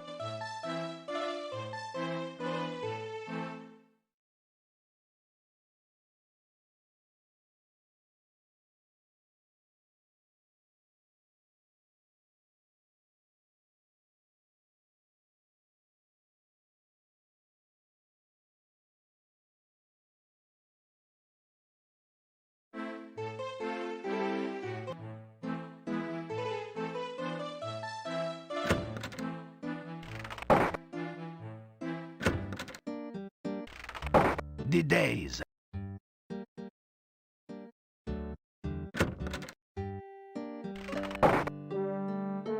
You think you've done about as much stair-stepping? You're really... You think... Are you... Are you...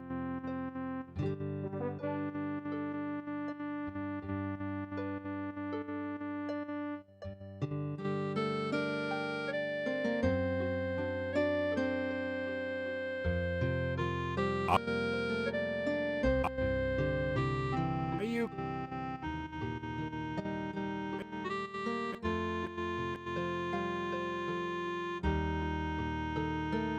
You're starving.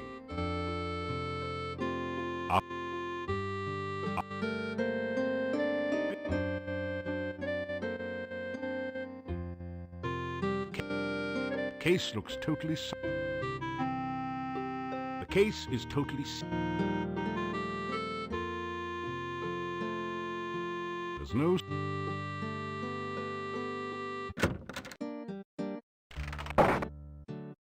Good day.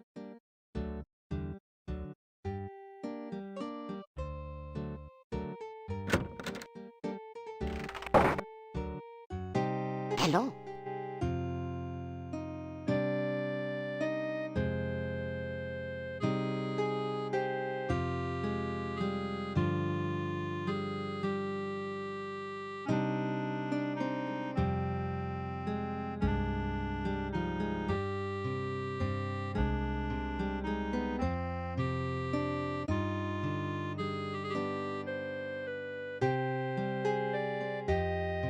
That's my husband.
The bush...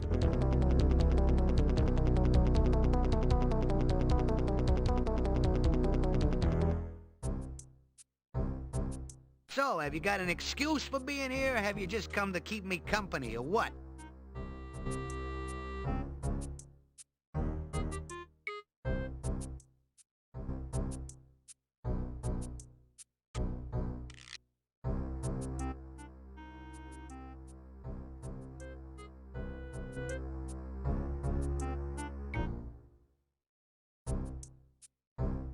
So, have you got an...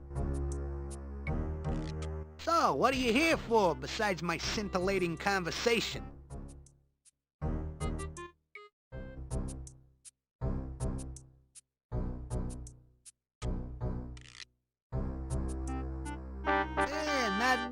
Not bad at all. I can tell by the reflections in your eyes that it gives me character, makes me look mysterious and handsome. Hey, all right, you guys. This guy is okay by me. You can let him through.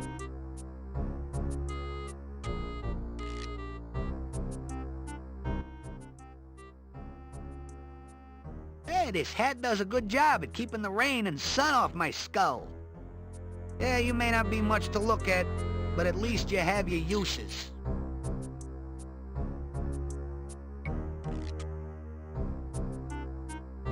It doesn't... Maybe you could find something to win the bird-brained hut over and calm it down. It doesn't... No one...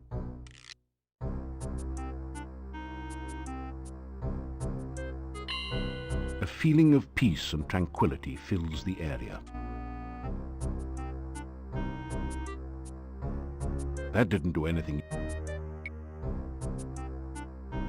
That...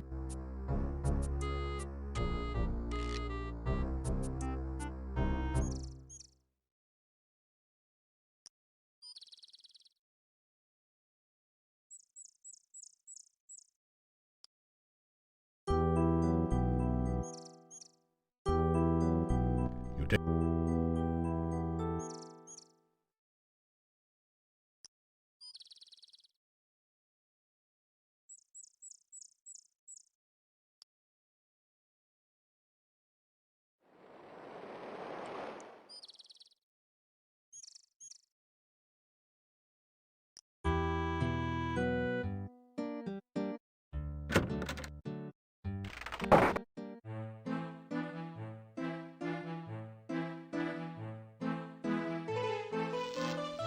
A voice from behind the...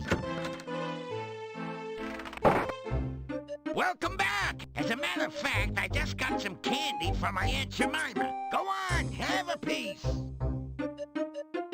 You know you will be sorry if you do, and sorry if you don't. That's my auntie, always making me laugh when I'm blue. No, you're blue. That's right. The rubber chicken squeals as you pick it up and squeeze it. Well, you'll have to keep her now. You obviously rub her the right way. Rub her, get it? Did you hear the one about the vampire architect? He designed the Vampire State Building. Always leave you laughing, I always say.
As you repeat,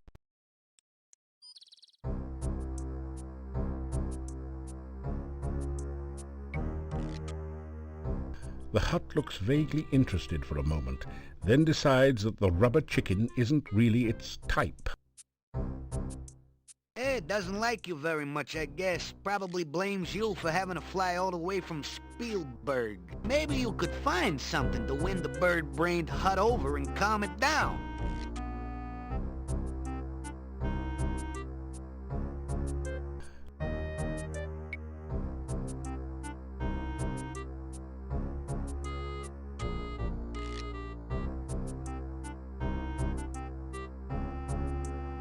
That didn't...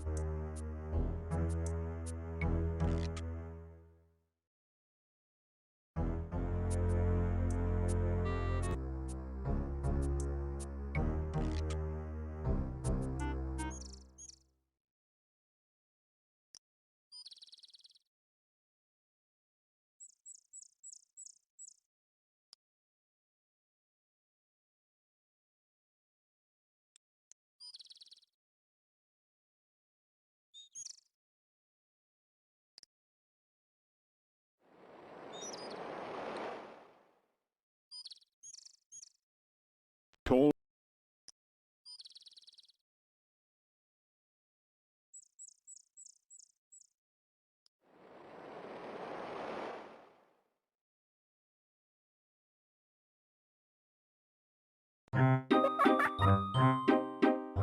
Gotcha!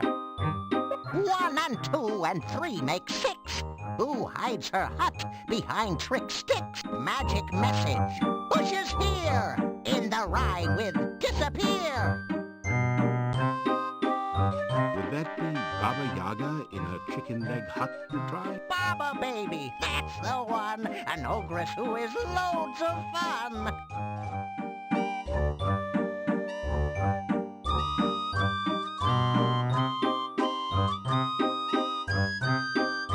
Guessing answers without knowing? Check your guesses first by going.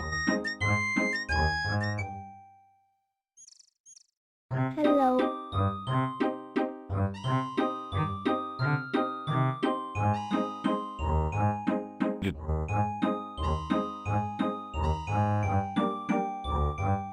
It does... It... 10 and 12 make 22. This killer plant will crawl to you. Hungry, hunting, seeking food. A berry bush with an attitude?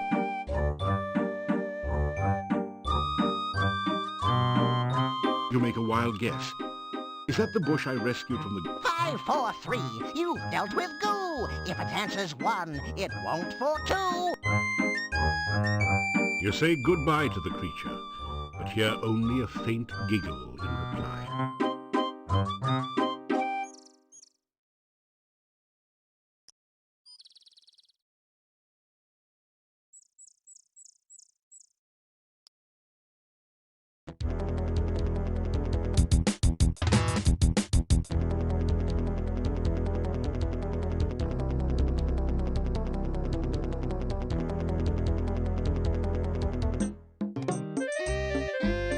Welcome, welcome. It is good of you to visit our camp once again. May you find here all that you seek.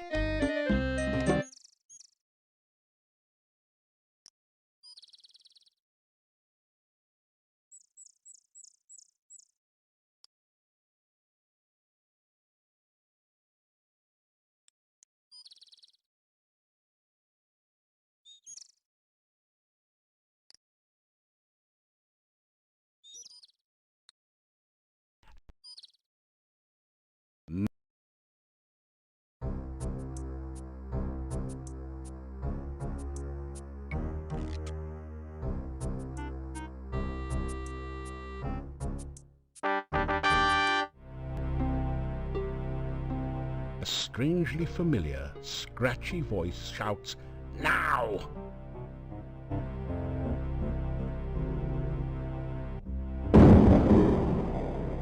Spirits of the frigid north, spin the water, draw it forth. Frosty spirits, summon twice, turn the water into ice.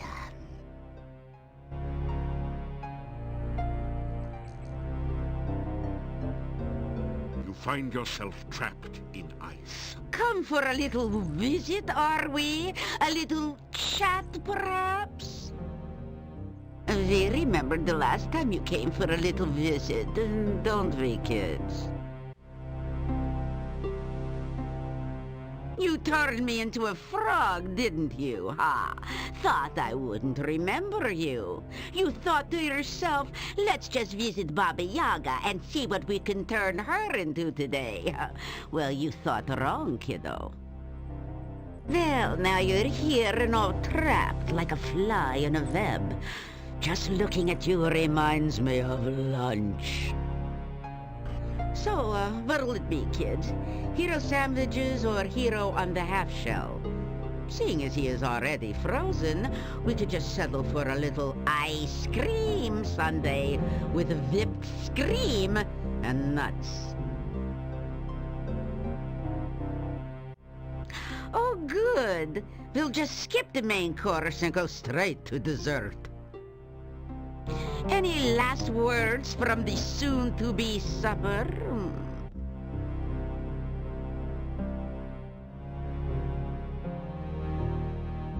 You tell about Mr. Bones the Gnome and the reason you came here.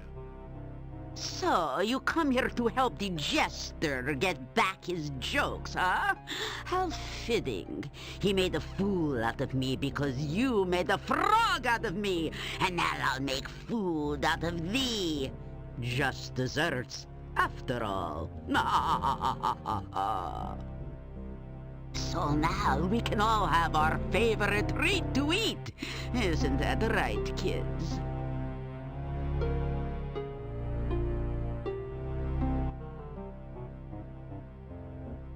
Since I last saw you, I traveled a bit until I landed here. Hut and all. Not a bad place to live. Nice swamp, lovely night, secluded location. We do like our privacy. But we love to have guests for dinner. So nice of you to drop in. You'd rather have pie. What? Pie?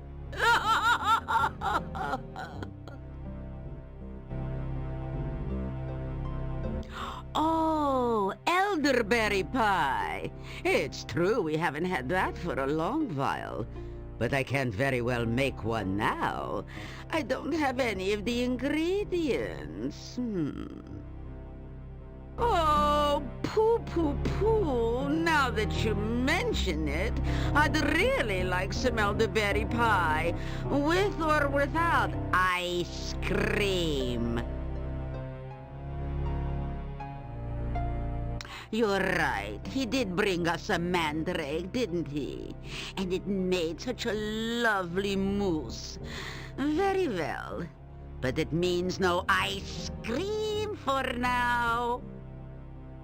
So, Mr. Tender Morsel, I'll give you another chance. Bring me some fresh elderberry pie, and I won't have you for dessert. Agreed? Good. Vigorously, you nod your head in agreement. Good. Bring us some fresh elderberry pie, or we'll just settle for Adam's apple pie and minced meat instead. We'll recycle this ice around this fool for iced knee later. Hero lout, now get out. Well, what have we here? Back in one piece? I sure never expected to see you outside of a quiche again.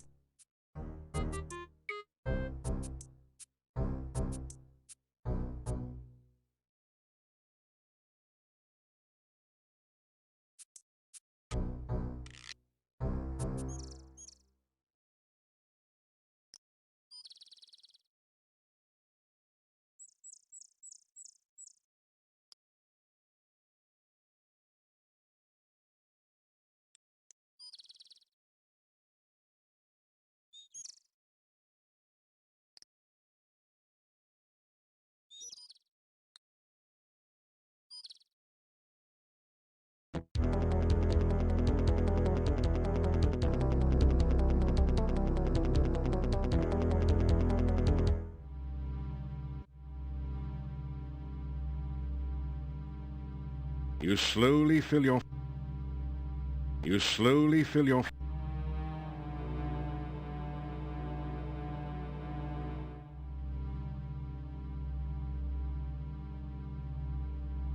After some... After...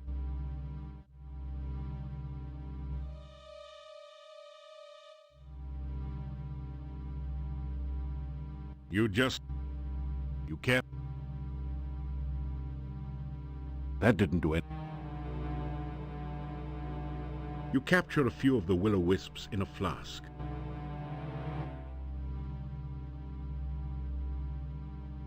When you bring the will-o-wisp near the standing stone, glowing runes appear around a six-pointed image. In the center of the runes, you can now see a small hole in the stone.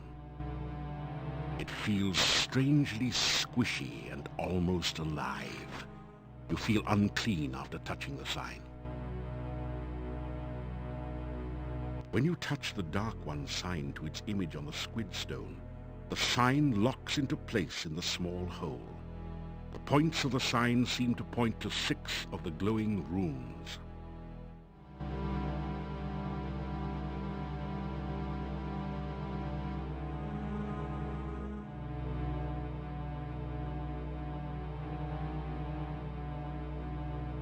You need to spell a...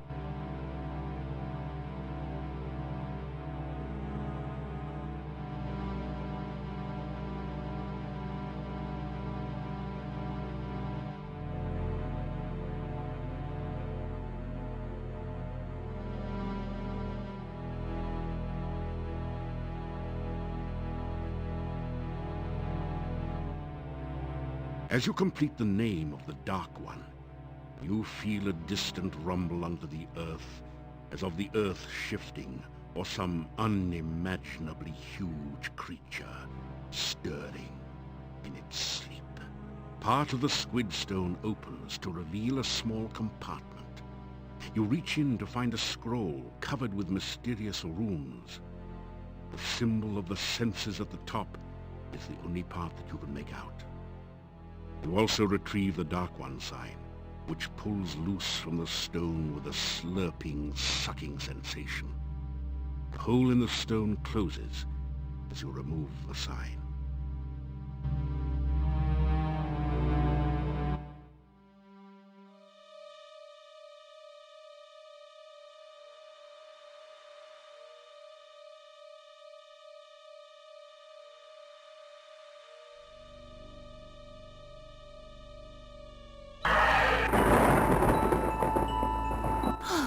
You did come.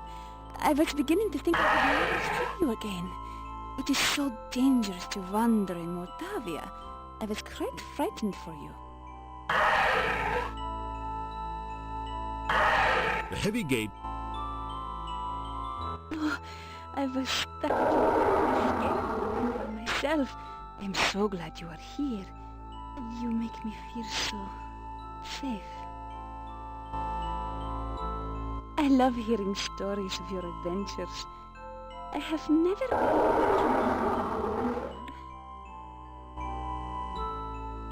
been... Are you flirting with me? Usually it is the other way around. You are very attractive after all.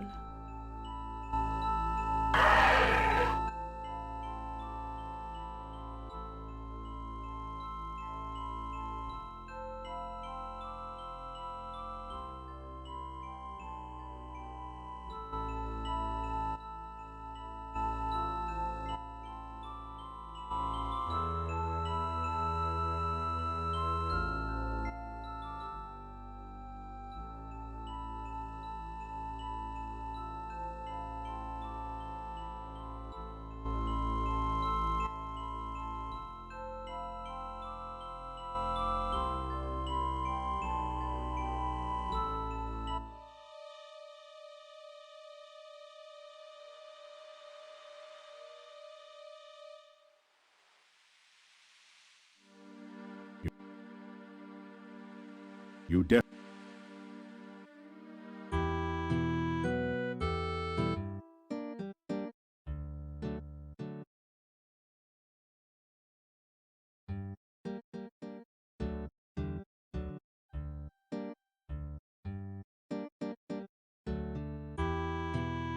massive gate to this town is securely bound.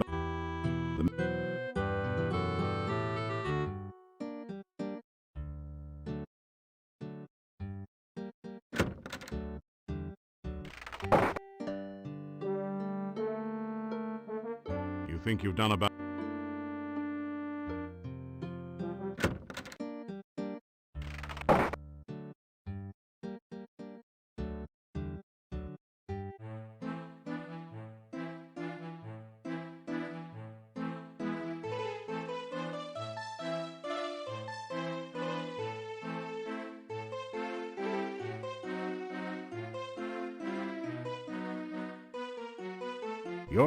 You can hear weeping from somewhere below your room.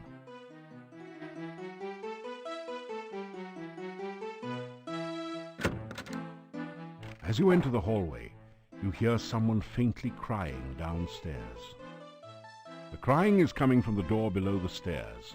That's the innkeeper's room.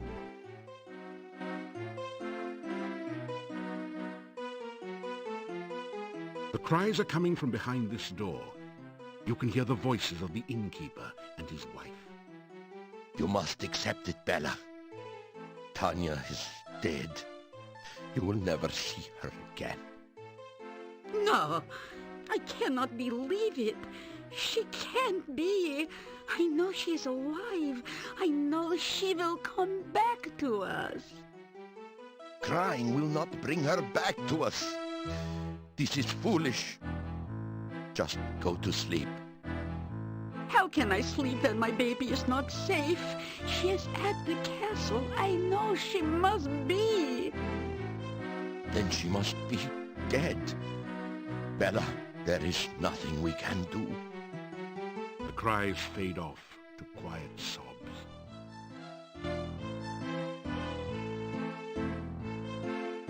You unlock the door to your room and go in.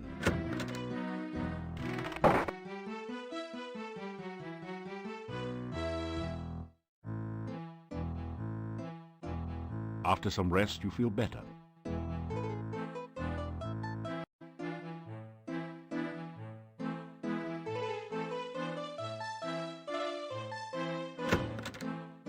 You have the feeling you are being watched.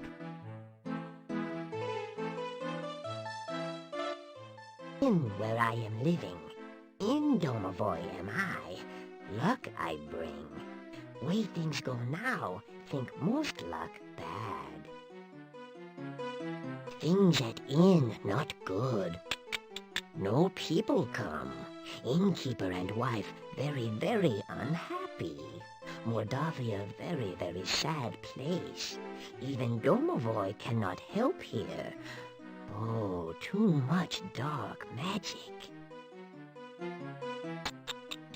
Too much we speak, too much I talk.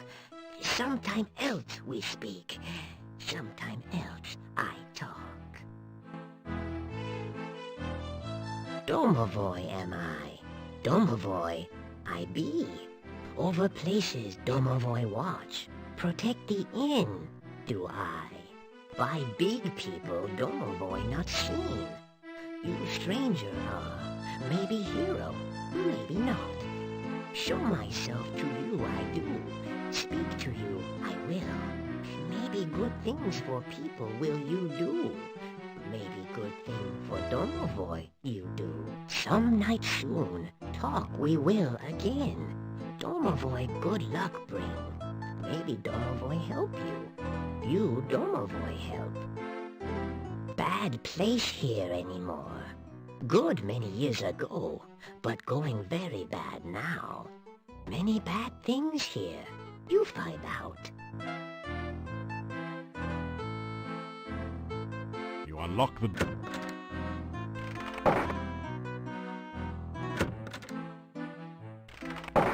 You unlock...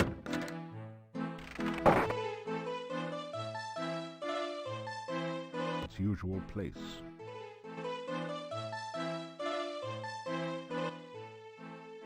You help Domovoy, Domovoy help you.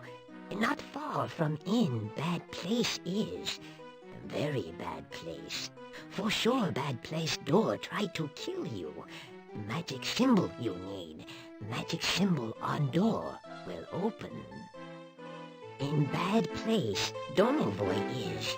Domovoy not alive, Domovoy not dead. Domovoy very dry. Domovoy you help, more help I give you. See you I will again, after you help Domovoy. Castle bad place, nobody alive there but monsters. Very dangerous to go there. Someday you go there, not go there now. Need to be very strong, smart, and powerful. Need to know many things. Not yet, not now. Too dangerous. You die, and no more hero for Mordavia. Soon, no Mordavia.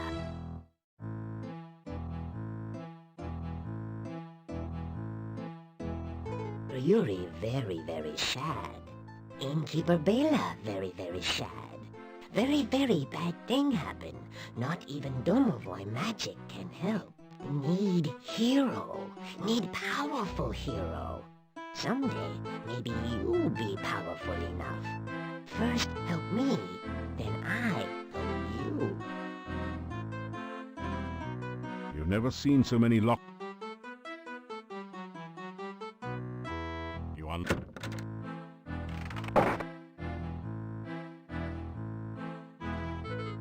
While you sleep, you dream... The tiny will-o-wisp...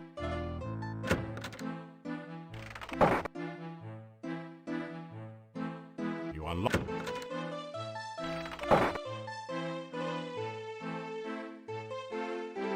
While you sleep, you dream you hear voices. They are strangely familiar. You know, it's been a while since I last used this crystal ball. Like the time I caught you watching the dryad bathing in the lake, huh? There is definitely some magic interfering with the vision. It's difficult to tell whether I'm getting through or not. Either you are mystically rusty or your crystal ball is dusty. You are not helping. I need to concentrate here. Oh, I think I'm starting to get something. Wait a minute. Let me see if I can adjust the antenna. You hear the sudden sound of music and a different voice saying, "And now for something completely different." The music and the voices fade as you start to awaken. You awaken as the sun begins to rise. The tiny will-o-wisp flickers within its flask, then quietly expires. If only you had learned more about will-o-wisps, maybe you could have prevented this sad loss.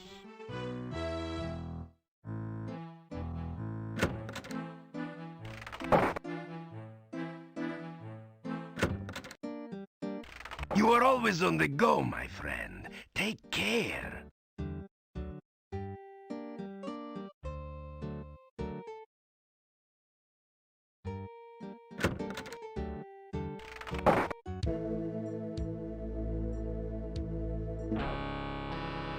I have been preparing a research report to tell the world about my process for reanimating dead tissue.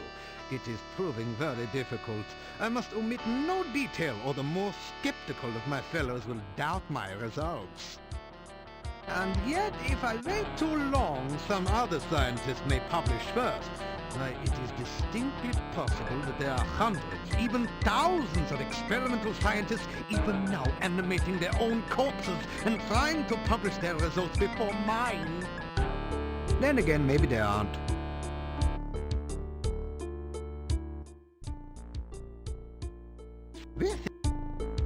Oh, I am still cleaning up the mess from the previous formula you gave me. I hope you can do better this time.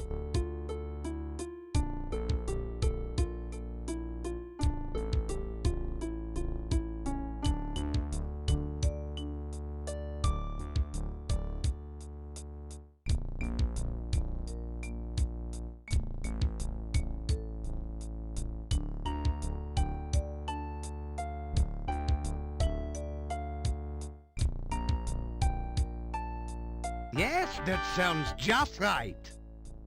By the way, I could use some goo for one of my experiments. It would be most kind if you could bring me some when you return for the rehydration solution.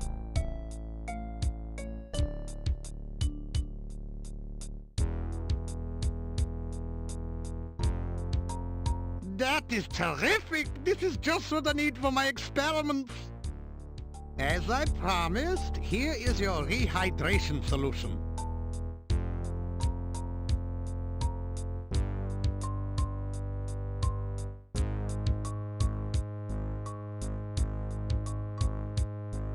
Perhaps I should keep the results of the Frankie experiment to myself. I am not sure if the world is quite ready for infinitely agreeable artificial women. I shall need to explore the situation much more closely to be certain.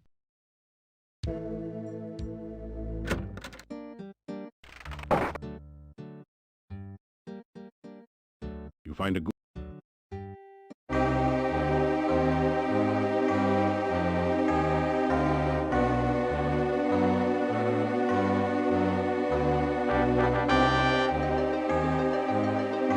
Very wet, B.I. Very wet and very alive.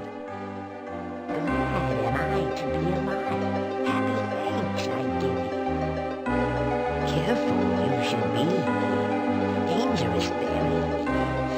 Feed the guard or destroy it to find the secret passage down.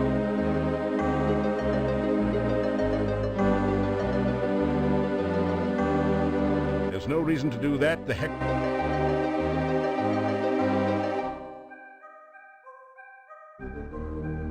It doesn't... It...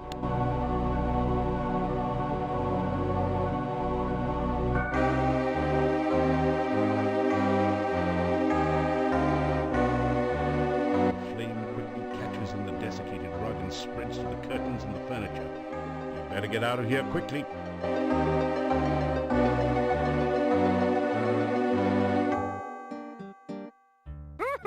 If Igor get big hero job, can he be pyromaniac too?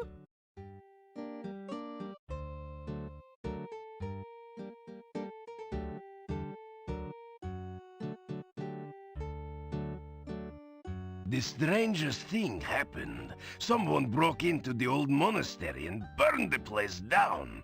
I don't suppose you'd know anything about this.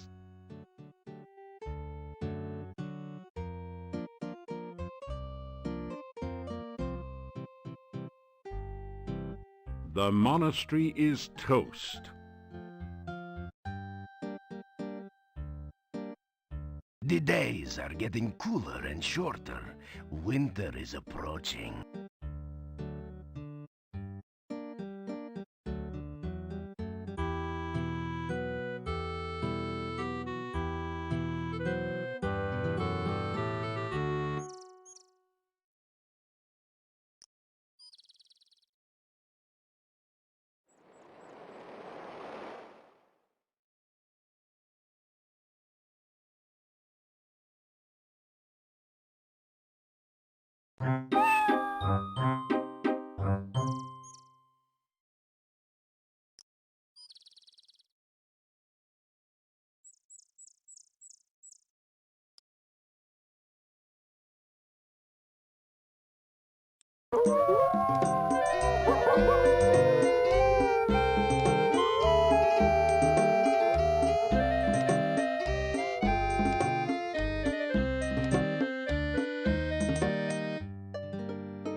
I have seen in a vision that you have a friend in need, a stranger to this land like yourself. You speak with him in this room at the inn. This friendship will send you on a very strange quest. Perhaps at another time we will speak more of this.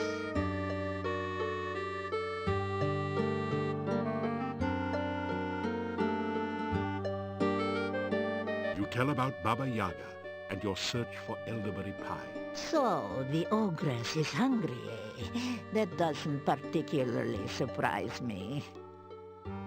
There is an area to the southwest, on this side of the swamplands, which we avoid when hunting. there is a creature which looks like a plant, which I have seen grab a deer and drain it almost instantly of blood. Perhaps that is the plant you are seeking. You tell her about the frightening dream. Dreams are messages. Such a message may be obscure or meaningful, depending upon the sender and the dreamer. The meaning of this dream may be clearer when you have had more of them. You tell about the gnome and his problems. Interesting. Baba Yaga has returned only recently to this valley. We have had scent of her to the far south, but the path to her hut is blocked by magic. You will need to find a way past that magical barrier. You tell about some of your adventures. You tell strange stories, but I can sense that you speak true. You have lived the most exciting life. I do not think this valley will be the same when you leave.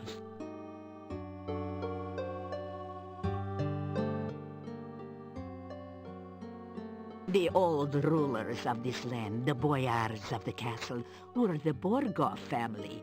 They ruled this land for as long as my people remember.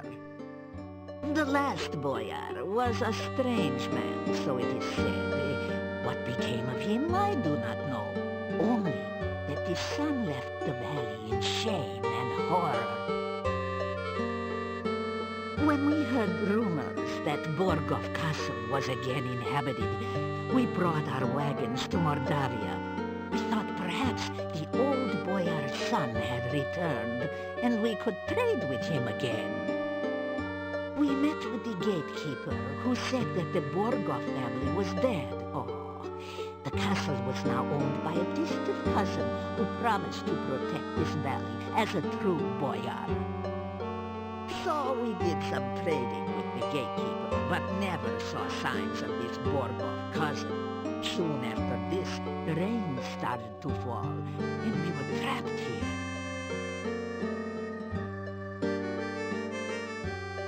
Many are the kinds of the dead which do not rest. Some are harmless, some most helpful, but most are extremely dangerous. Some, like the Rusalki, are victims of crimes. Others, like the Wraiths, are the spirits of criminals who cannot rest. But most powerful and fearsome of all are the Nosferatu, the vampires. The Nosferatu, the undead, which feed upon the blood of living things. If a man is drained unto death by a vampire, he will rise from his grave as a revenant, hungering for the taste of human flesh. If a vampire shares its own blood with its victim, the victim will rise from the grave as a slave of its vampire creator. It too will be a vampire, but it must obey the commands of its master, and cannot harm its master directly. Sometimes the sharer of vampire blood is not drained entirely by the master vampire. Thus, he can continue to live until struck down by a natural death. Then he will rise from his grave.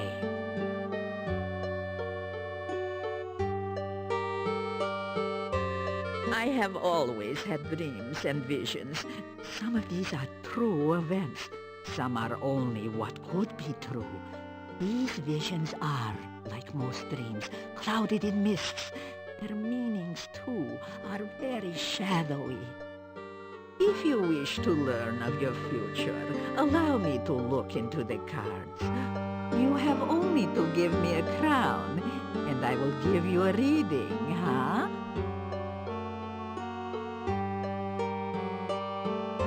You say goodbye. Farewell. Perhaps another time I will read your future for a coin.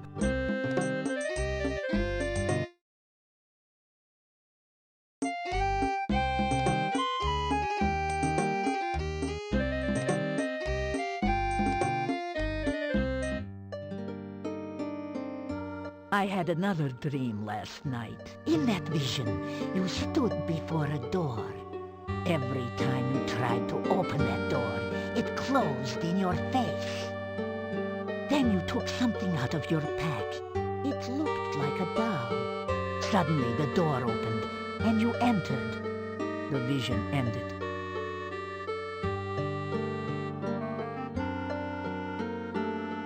To tell about your meeting with Katrina. I have no knowledge of such a person. Much is strange about your story. I would not entirely trust this Katrina if I were you. To tell about Rakesh and your adventures in Tanya. You fought a demon? Oh, then perhaps you can drive off the dark.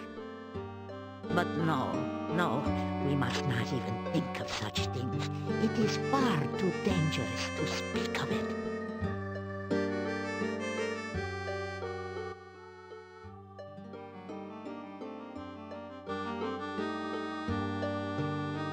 The cards have again been shuffled and cut.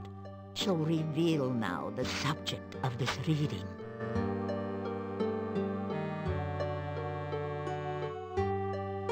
This reading is of the ill-omened man, and now we shall learn more of his purpose and past.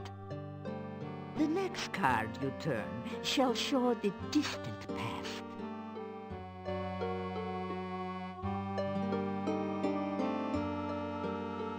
The Queen of Swords. Interesting. Sometime in the past, this man has met the mystery lady of your present. He may have been betrayed by her, or perhaps he is the betrayer of the lady. The next card shall reveal her influence.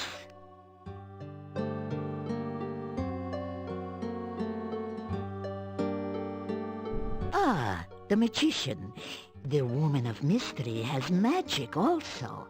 One is the teacher of the other. The order of the card suggests it is the woman who was the master, and the man her apprentice. The events you face now obviously began in the dark past. Let us learn now of the more recent ones.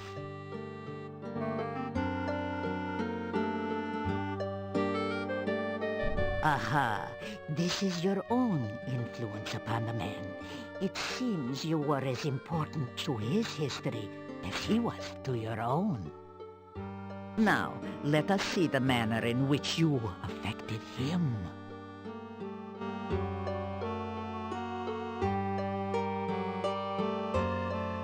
Death, the card of transformation.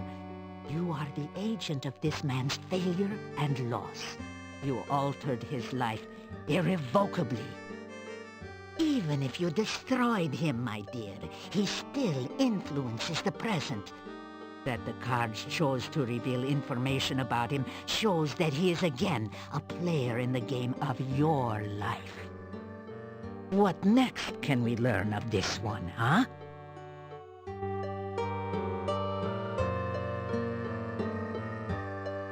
In the present, the Eight of Swords.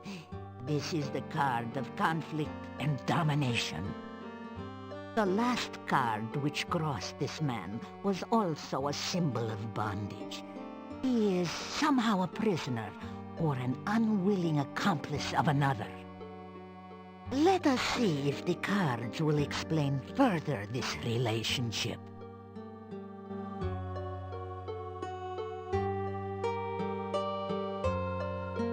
This is the card of conflict and struggle.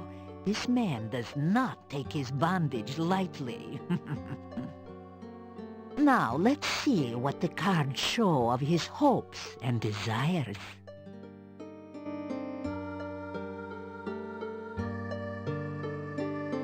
The Chariot represents triumph and vengeance. There is a strong need to gain control of the situation, of his life. He may seek escape, but escape is clearly not enough. Let us see in what way he may triumph.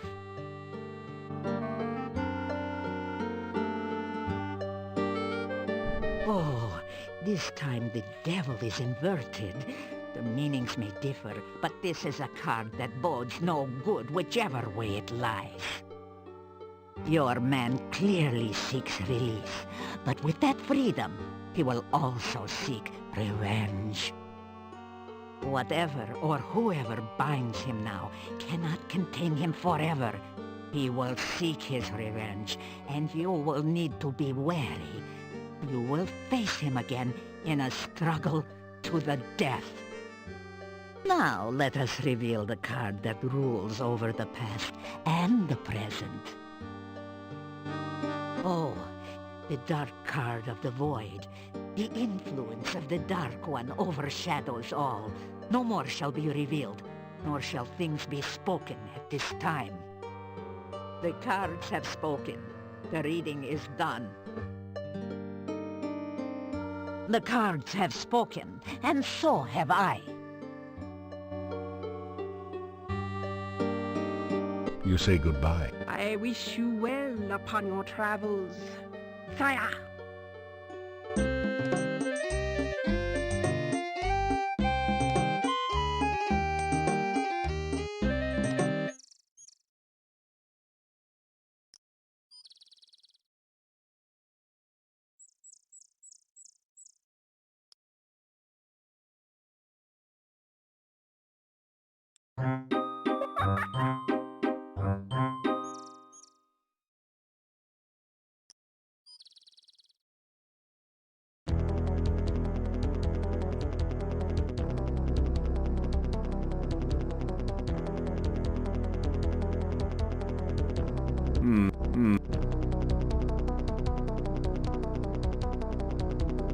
As you repeat the magic phrase,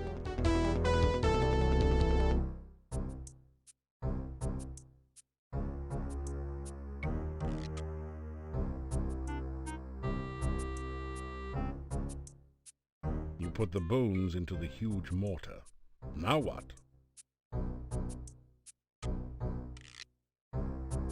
You work the pestle back and forth in the mortar. It's hard work, but after a while you manage to grind the bones into a fine bone meal with almost the consistency of flour. You fill the flask with powdery bone meal from the mortar.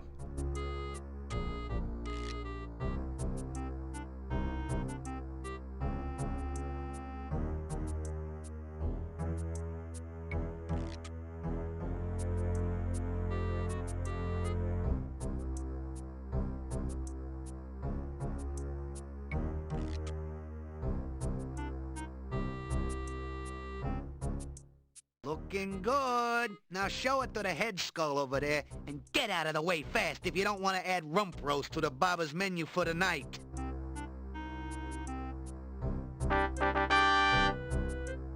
The skulls appear to have stopped flashing their lasers. You pick up the pie.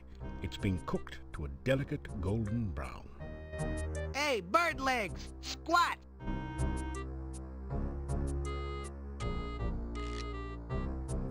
You quickly step out from under the trap. A moment later, you hear the voice of Baba Yaga. Not very trusting, is he, kids? Good. It's not like I trust him. Floor, quick! Make him stick! You find your shoes stuck to the floor.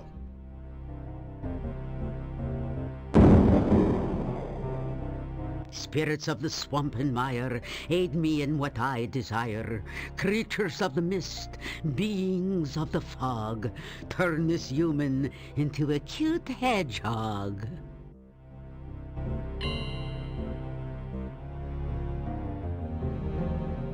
I have a sudden craving for a Tiggly Wiggly.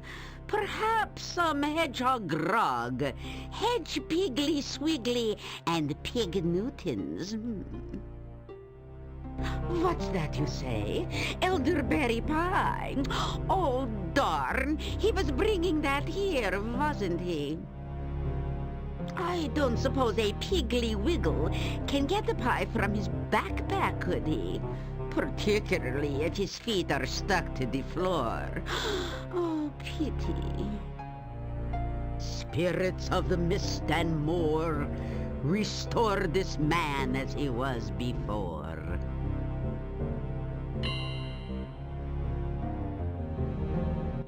So, now my dining delight, do you have what I asked for?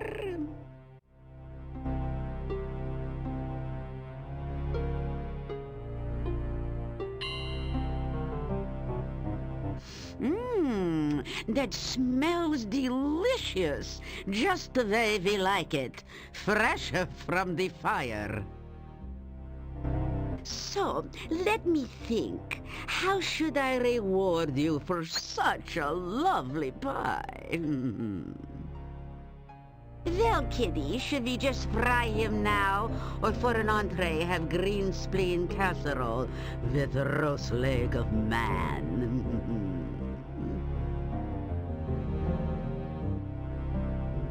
Oh, all right. I suppose he did do us a favor. It wouldn't be polite to eat him now.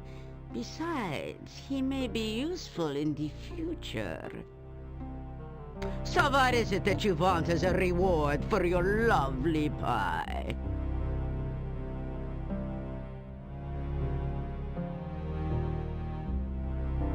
You tell about the gnome and how he wants his humor back. Humor, is it? You want a sense of humor? I'm not sure the gnome really had a sense of humor, making fun of poor old ogresses. Oh, all right. Take this good humor bar and give it to the gnome. I suppose there is nothing more pathetic than a gnome who can't tell a joke. You take the good humor bar and put it away. You've got what you wanted, and I've got what we wanted.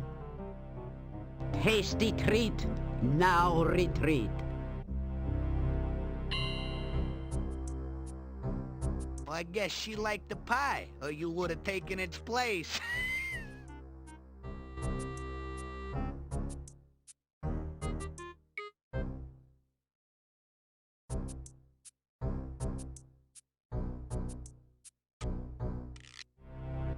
Baba Yaga speaks out loud. That's so true. Glue his shoes. You find your feet stuck again to the floor.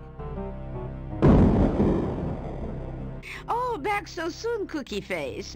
I hope for your sake you brought us something to eat. After all, there's always room for Hero.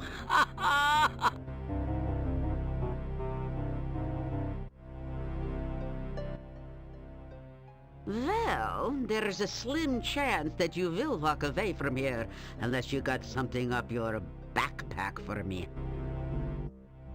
Oh, I'm fine, but a bit peckish, I'm afraid. Have you got something on you for an old ogress to nibble on, besides your toesies? You should know my taste by now. Anything gruesome and twosome.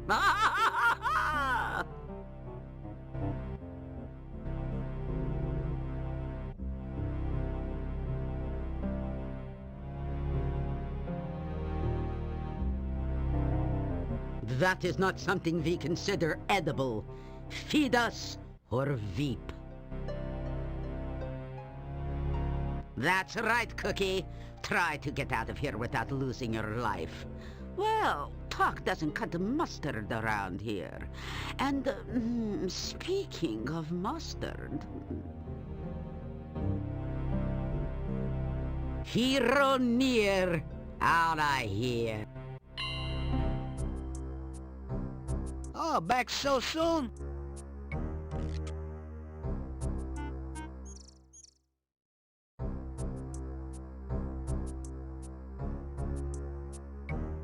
You've seen better trees to climb. After all, you really don't want to end up hanging around here. Searching it, you find a large knothole, but there's not anything inside of it. Why don't you just move in instead of coming in and out all the time?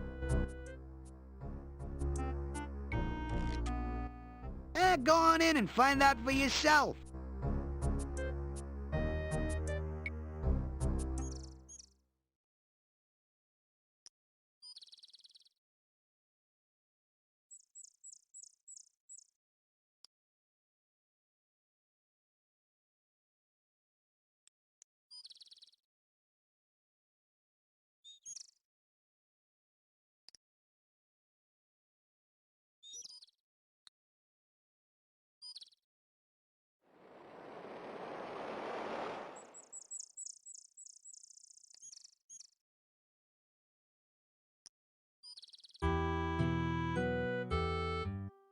good day again.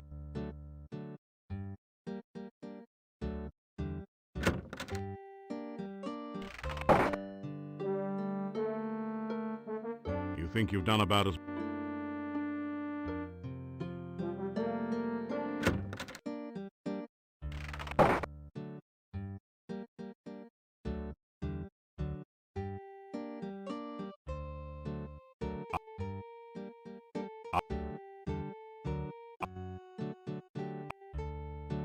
After some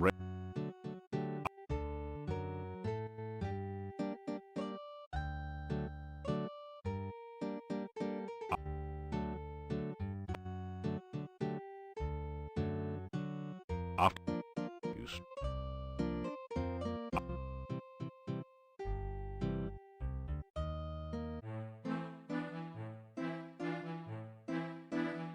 You light the candle.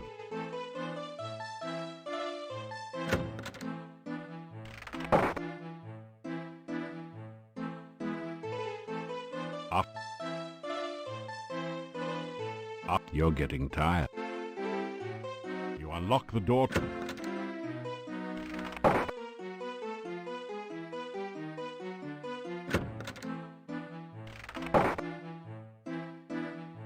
After you unlock.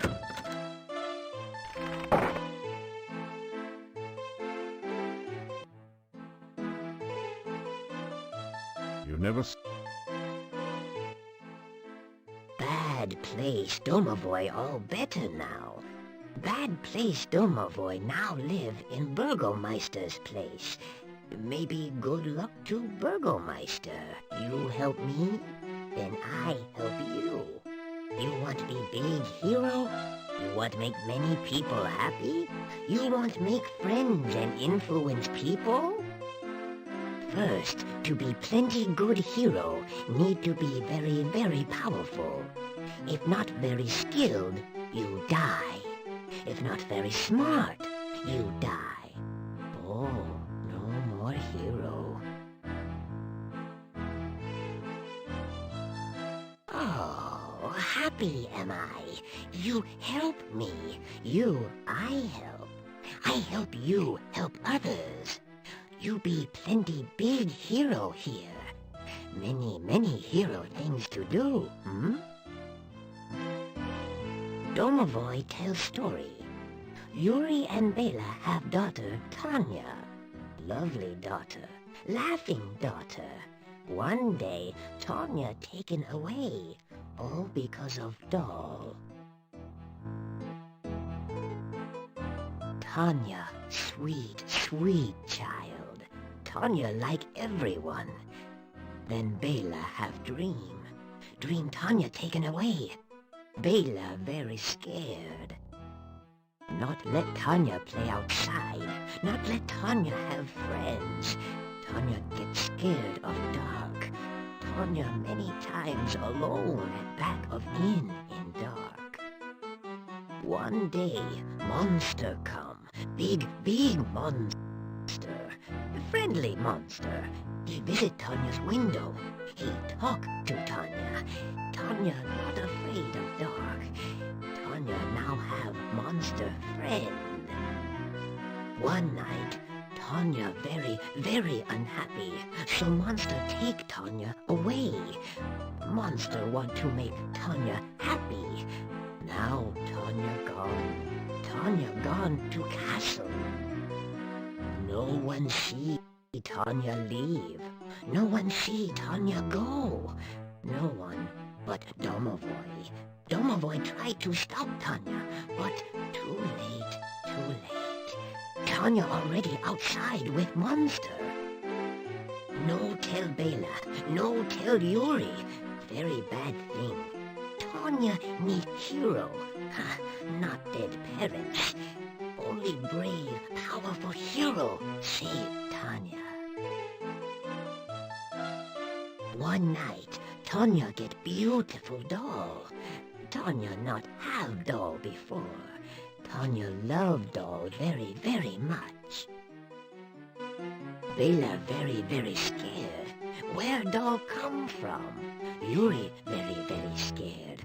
Who gave doll to Tanya. Take doll away, make Tanya very, very sad. Bela hide doll in cabinet. You take doll. Tanya love doll. Maybe you help Tanya, No talk Bela. No show Bela doll. Make Bela very scared. Make Bela very unhappy. You take doll. You take doll to Tanya someday, Someday you very powerful hero. You take doll to Tanya.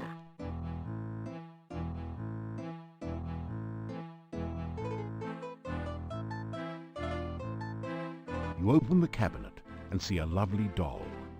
You carefully remove the elegant doll from the cabinet and store it in your pack. You've never seen so many locks and... You unlock...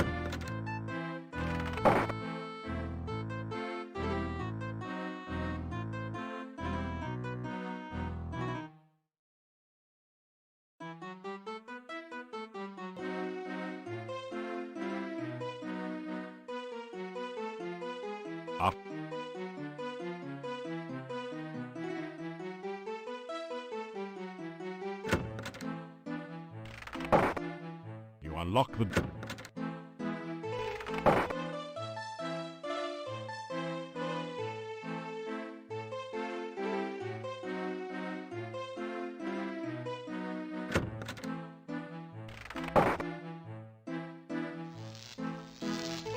A voice from behind the door says...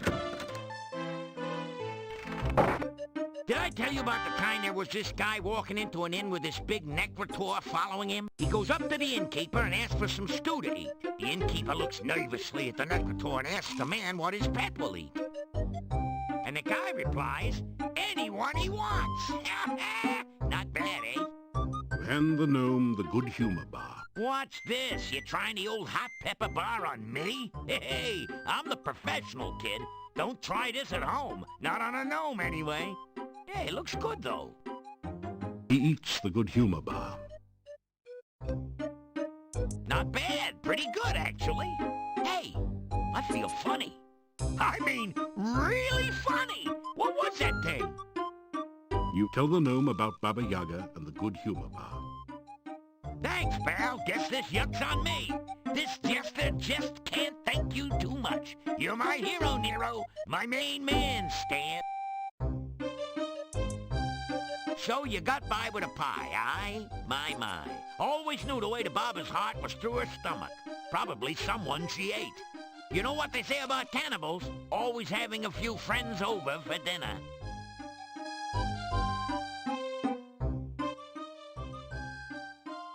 Do you know why gnome jokes are so short? So that they won't go over the dwarves' heads! There's no point in telling a dwarf a joke with a double meaning. He won't get either one. Judging from the expression, what you don't know can't hurt you, dwarves are practically invulnerable. Of course, far be it from me to say that all dwarves are just plain dumb. Most are pretty greedy, too. Dwarves get their money the horde way. They won't even spend the time of day. Dwarves don't care how people treat them, as long as they do. Of course you know what you got when the singing dragon fell into the dwarf mine. A flat miner. And on that note, let's change the subject. You know what they say about humor? If you don't got it, you won't get it. And if you don't get it, I'm sure someone will try to explain it at great length. Well, now that I'm back in the funny business, it's one more show and I'm back on the road. I'm gonna show these yokels that he who laughs last just didn't get it. I am so happy that it reminds me of the time Dimlit the dwarf came across a magic ring in the bazaar in Shapir. He rubbed it, and lo and behold, out comes a genie. I will grant you 3 wishes, said the genie. Well, for my first wish, I want a purse that's always filled with gold, says Dimlit. So shall it be done, said the genie. There before Dimlit appeared a purse. He turned it over, and a pile of gold spilled out on the desert sand.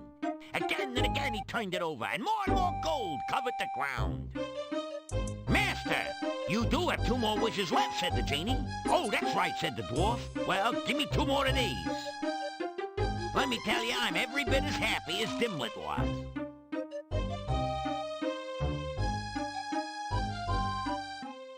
A flying rumor never has any trouble making Before you blow, Joe, I figure I owe you one. I'm gonna let you in on a secret only we gnomes know. I'm gonna tell you the ultimate joke.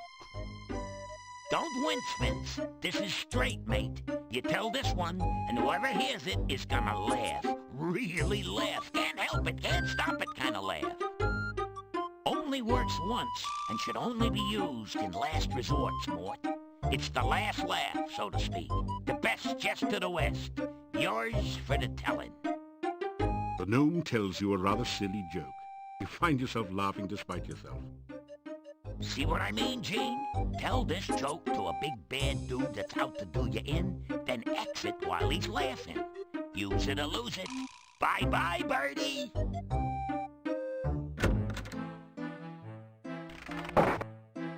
You unlock the door to your room and go in.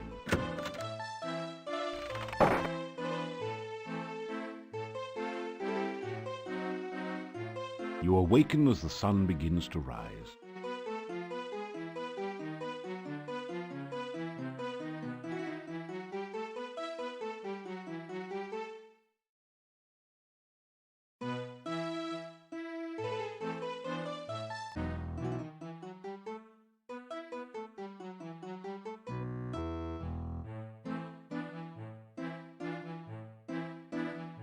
You awake.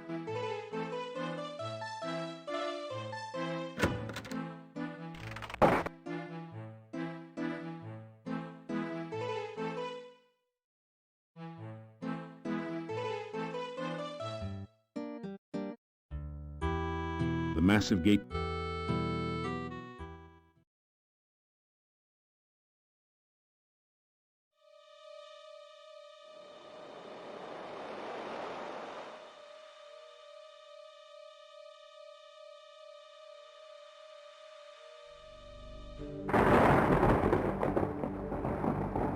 You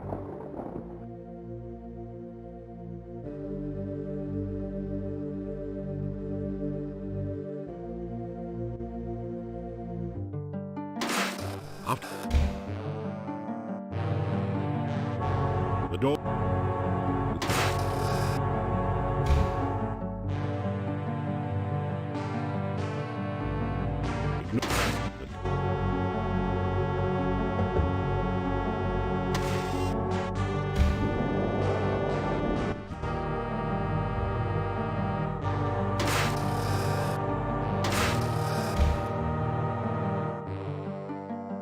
You hear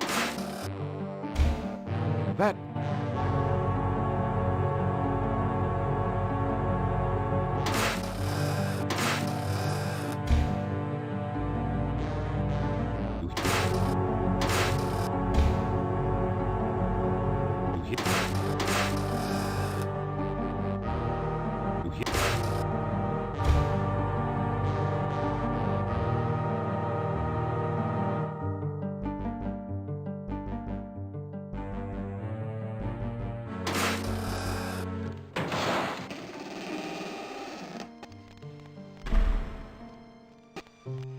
This time, Toby.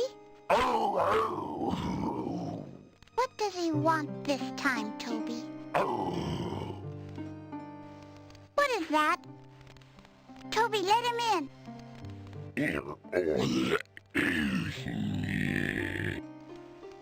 Toby, he has our dolly.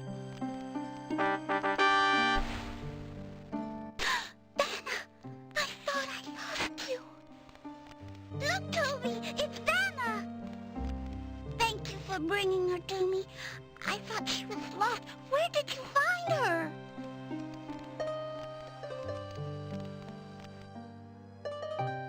You tell her about the inn and how sad it is without her. If I went back to the inn, I'd never be afraid of the dark again. Toby says that everyone would be afraid of me now. I don't want them to be afraid of me. You tell Tanya how her mummy misses her. I miss my mommy too. Sometimes I want to cry, but I can't anymore. I just feel sad.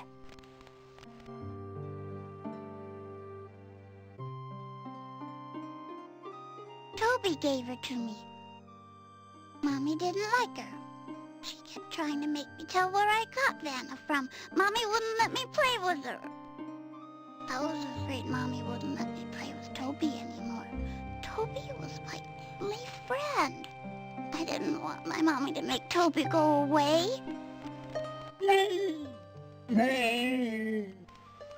I told Toby all about it, and Toby brought me here to Aunt Trina. She never takes my toys or friends away. Never. Mommy and I worked hard all the time to keep the inn nice and clean. And then my mommy, she never had time to play or sing anymore. And when it got night, she made me go to bed all by myself in the dark. It was really scary. I was afraid the bad things would get me. But nobody heard me when I cried. When I went out to the inn, Daddy would yell at me to get back to bed. I was scared. Daddy wouldn't let me have a candle or anything. He said it would bring the bad things. I didn't like the dark. But then, Toby came to my window at night. He would hold me, and he would talk to me, and he would tell me he would keep the bad things away from me all night. And I didn't have to be scared again, because I had Toby. When my mommy took my doll away, I was afraid she'd make Toby go away too, so I went away with Toby. Now I'm not afraid of the dark. I like the night. Aunt Trina says the bad things will never get me now, and I have Toby to take care of me. But sometimes I still miss my mommy. My daddy used to be happy. He would take me out walking around and talking to everyone in town, and the inn was always busy with new people to talk to, and I could stay up and dance while my mommy sang for people. Then the rains came, and then people didn't come to the inn anymore, and Daddy said that there were too many bad things. He wouldn't take me walking anymore. He made me go to bed when it got dark, and he said the bad things would try to get me. I can't go home again. And Aunt Trina says that this is my home now. She says that my mommy and daddy will think I'm a bad thing now, and that they won't love me anymore. Toby says this is my home now, and he loves me very much. I wish my mommy and daddy didn't think I was a bad thing. Then maybe Toby and I could visit them. You tell about Irana's staff, and how it can make Tanya back into a real little girl again. I like the staff. It always made such pretty flowers in town. You say it will make me all better, and I won't be a bad thing anymore? You nod your head. Oh, Toby, I can see my mommy and daddy again.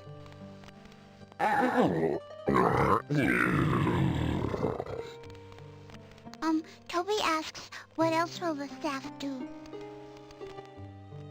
You try to explain about sacrifice.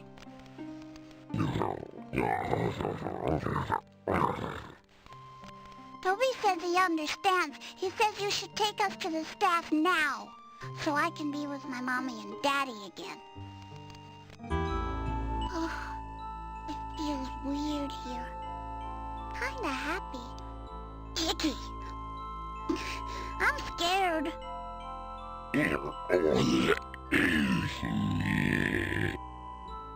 I know you'll protect me, Toby, but who will protect you?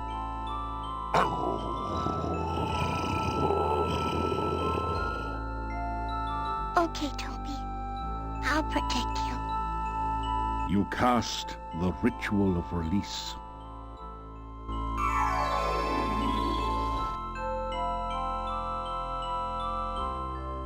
The sacrifice of life for love.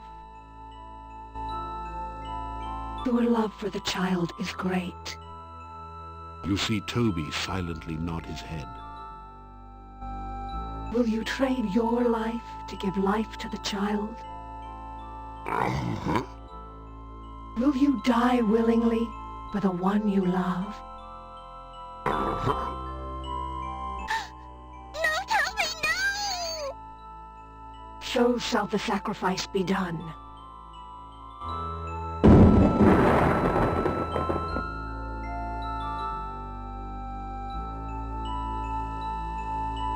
So is the sacrifice complete. I am again the staff of Erana. I'm so sorry, Toby. I didn't protect you too good, did I? I love you too, Toby. You take the sobbing child in your arms and carry her to the inn. You awaken her parents and are overwhelmed by their gratitude and joy. It is long before you manage to escape to the peace of your own room for what is left of the night. You awaken as the sun begins to rise.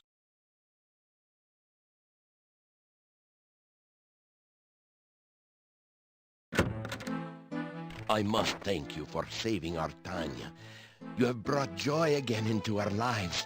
We are in your debt.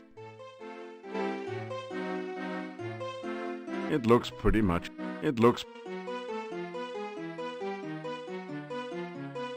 tell again how Toby sacrificed himself for Tanya. He may have looked like a monster, but he obviously had a heart and mind of great kindness. Remind the innkeeper that the vampires are still in the castle, and there may be other attempts at getting Tanya. We understand, and we will make certain no vampire can come near her again.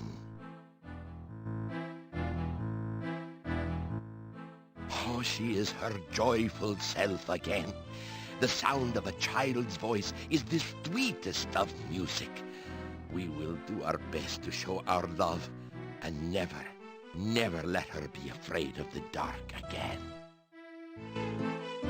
I have always found it difficult to express emotion. Mordavian men are not supposed to show such things. Yet I cried freely when you brought Tanya back to us. I cannot remember ever being so happy. I do not know what to make of Tanya's stories about vampires.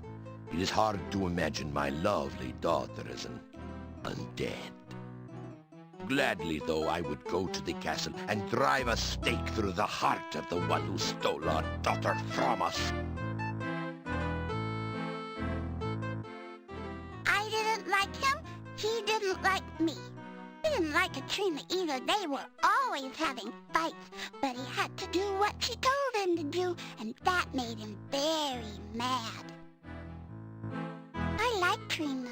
She was kind to me and gave me lots of nice things. She even taught me to read and write, but I'll never go back to her. I want to stay with my mom and daddy. Toby was my best friend in all the world, and I miss him. I wish he could come and live with us here. I'm happy to be home again. Everyone in town has come to see me and talk to me, and it's fun to be important. I like it. You hear a chorus of responses, some coming from the kitchen. Goodbye, and thank you. You have brought real joy to Mordavia by bringing Tanya back. When she was stolen, it was as if all the laughter here had been taken as well. You gave us back our happiness. One thing you can say about Mordavia is that it is never dull. Be careful out there.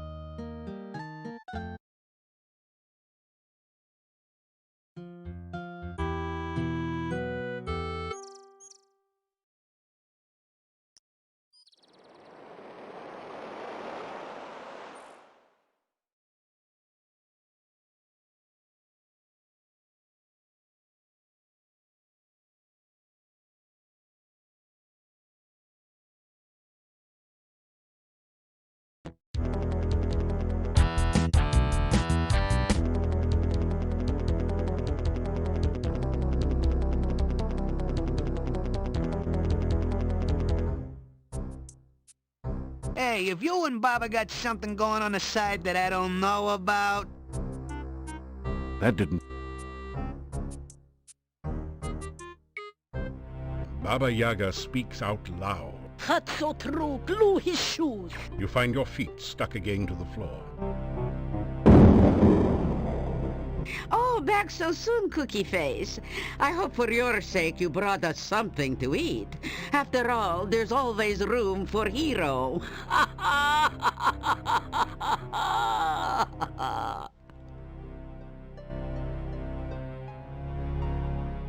Well, I suppose I could use this to whip up some dead bread.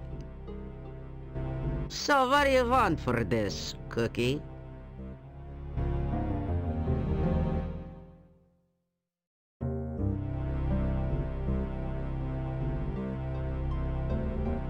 You ask for a magical spell. Magic? Let me think. What have I got that won't let you get me? I suppose you want something other than a spell to cause warts. You nod your head. Oh, all right. Here's a spell scroll to teach you the hide spell. I use it all the time, as you can plainly see. You read the scroll. As it vanishes, the spell remains in your memory. Hero. Oh, back so soon? That's so true. You find your feet. Oh, back so soon.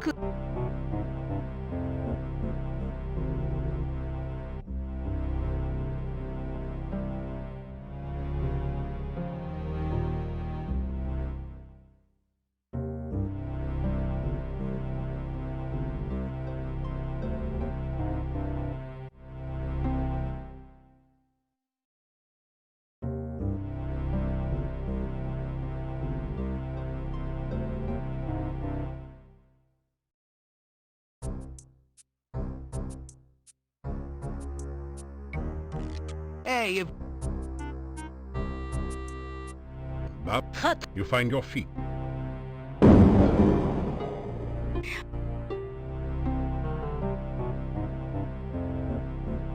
I suppose I... So...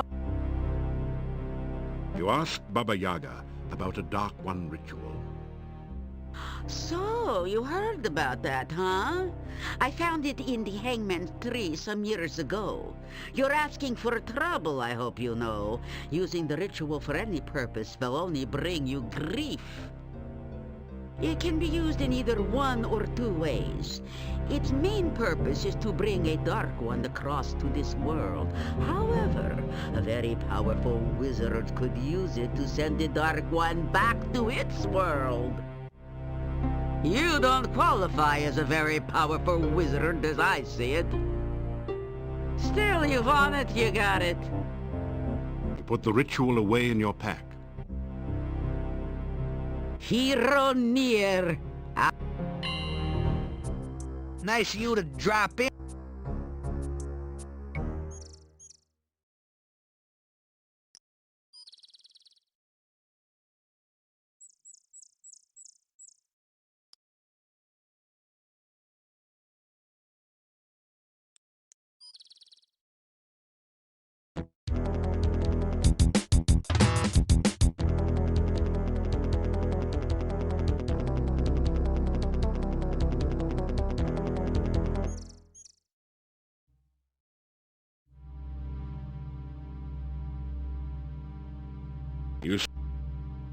You slowly...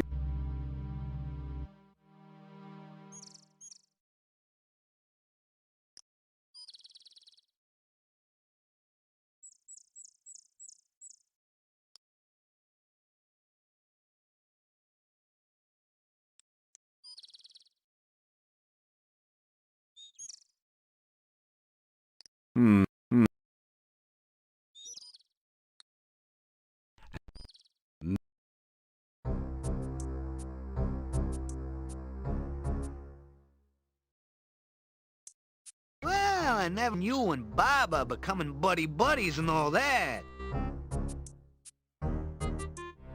But you... Oh, back so soon. Well, it is true that Gru Goo makes a lovely sauce for ice cream sundaes.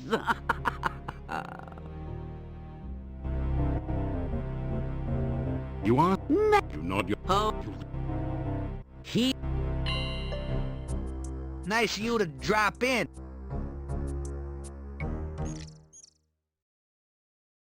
You have to stand...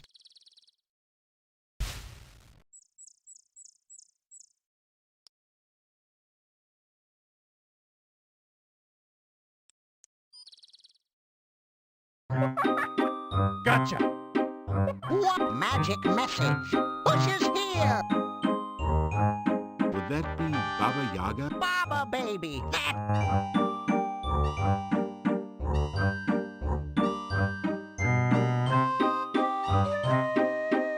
Baba Yaga! Oh.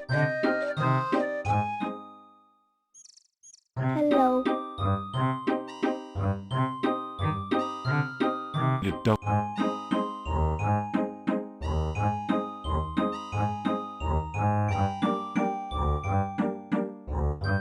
And 12 make 22. This hungry hunting.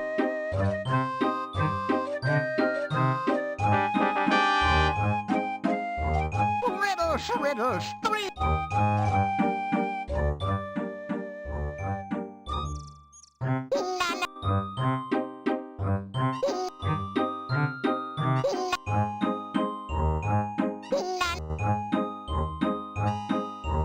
Oops. Hi there.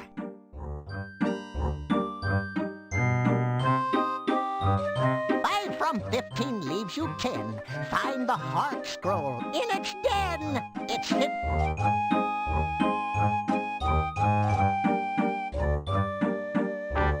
I'm almost out of riddles.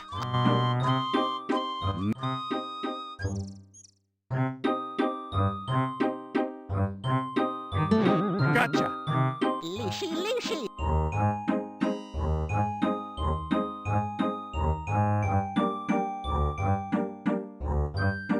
You say hello.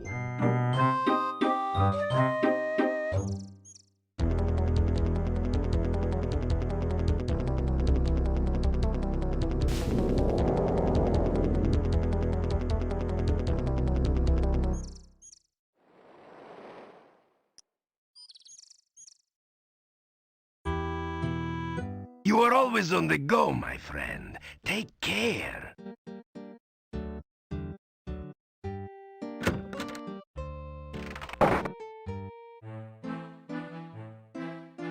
You unlock...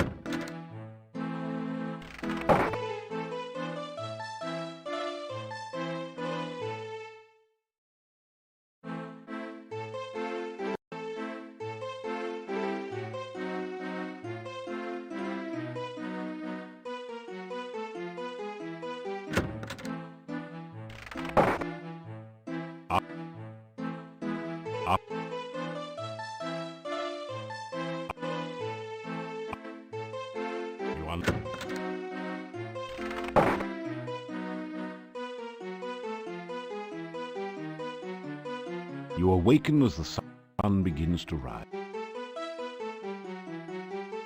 The note says, "Meet me at the castle gates tonight. We have much to talk about. Katrina."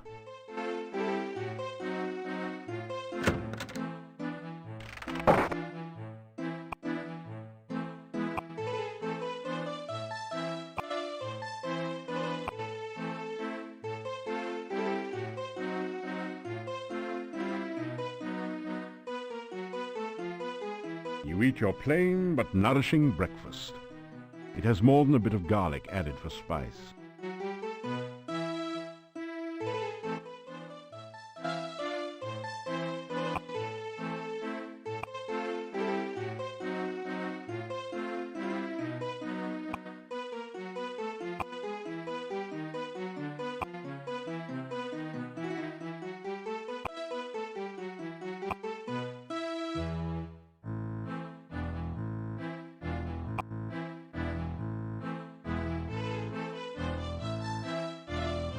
on...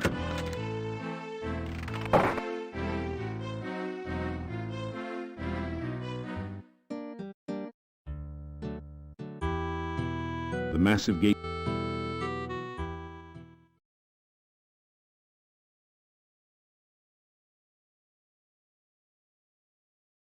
You take an ear of the corn and put it away in your pack.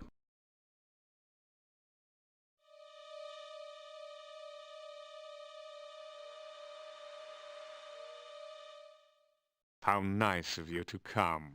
I'm afraid I accidentally signed the wrong name to your note. It's been ages since we last met. Come here and let me look at you. You face the worst of two worlds. Ad Avis still has the magic that made him a power when he was alive, and now he has the strength and abilities of a vampire as well.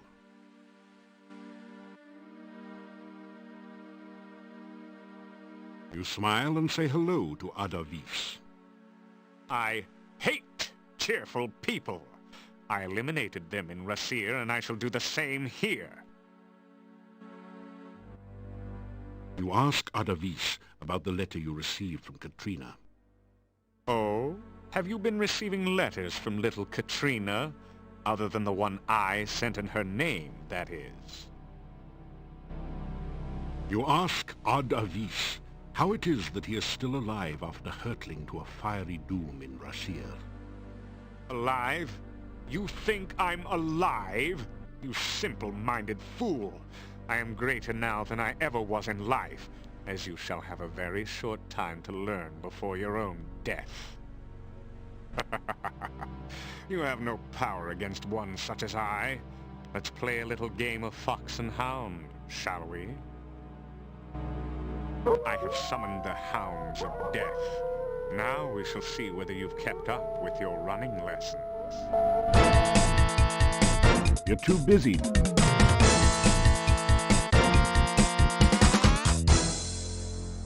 You fool! Did you really believe you could get away from me? I have you now, and you will pay for my death. It is you that caused me to become a vampire. If you had not killed me, I would never be forced to serve the Dark Master again. You probably blame me for all the problems around here, don't you? You understand nothing.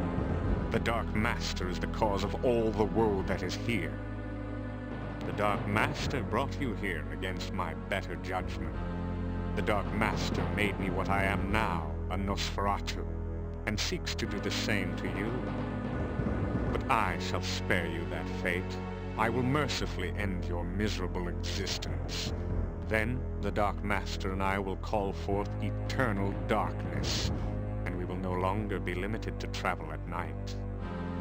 Together, my master and I will create an army of undead, and we will conquer the world. Pity you won't be there to witness this. You cannot stop us now. You will never find your way out of this dungeon, and only a stake through the heart or more magic than you will ever have can stop us. You will die, knowing that you were destroyed by the Dark Master. The sun now rises. I must go to my rest. You too shall rest. I will not allow you the chance to escape your fate, or to use that stake and hammer I torment you with here. Weapons of my destruction so close at hand, yet so far. Sleep now, great hero. Tomorrow, we die.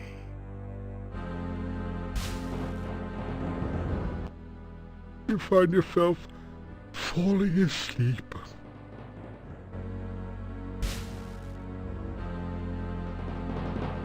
You wake up from what you thought was a nightmare, only to discover that it's only too real. It's a heavy iron hammer. It's a stout stake of the oaken variety. You don't have the strength to break the chain. You don't have the... You open the lock on the chains easily. It seems your foe has underestimated you once again. It does seem odd, though, that he didn't bother to remove your backpack.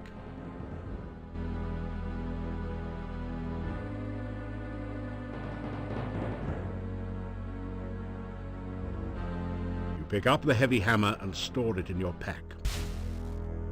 You take the wooden stake and stake its claim in your pack.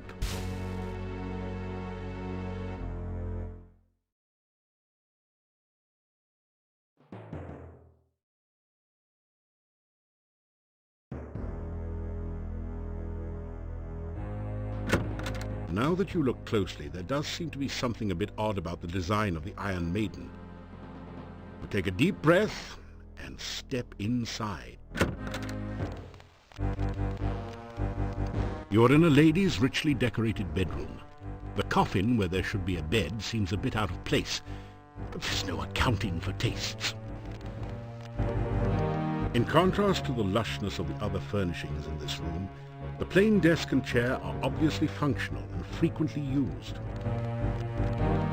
You see some neatly inscribed notes on magical spells. They're mostly too esoteric for you to understand. In any case, it would be unsafe to spend much time fiddling with the desk. The vampire might awaken at any moment. Where a bed would normally be is a closed coffin. It is an ornate affair, apparently custom designed for someone who expected to be in and out of it frequently.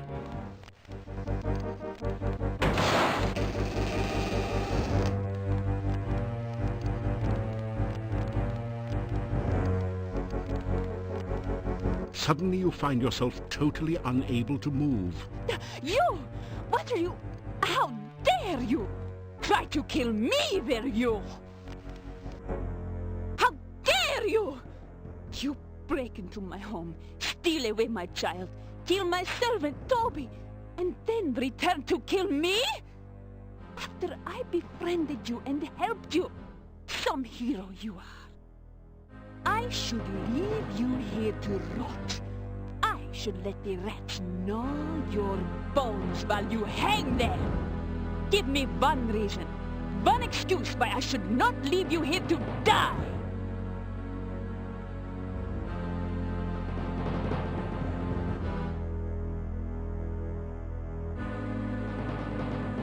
You tell her about how Ad-Avis brought you here and set you up. Ad-Avis. Yes, that does sound like him. He cannot harm me directly. I am his vampire master, after all. Plotting against me and trying to use you are very much his style. But it was not Ad-Avis who stole Tanya from me! You broke into my home and took my child away! Why should I show you any mercy?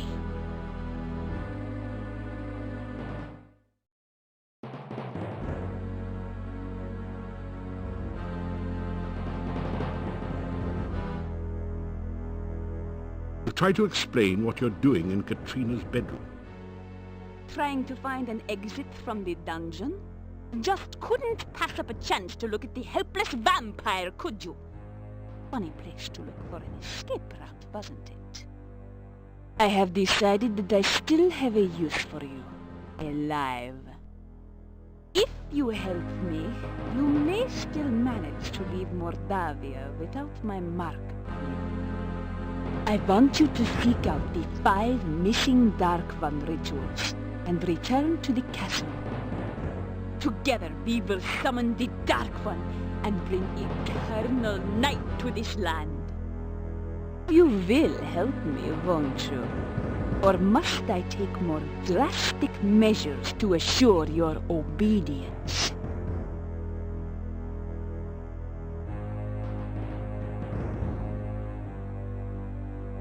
The telltale mark of a vampire's victim is the pair of puncture wounds on the throat. The Dark One lies dreaming between this world and its own.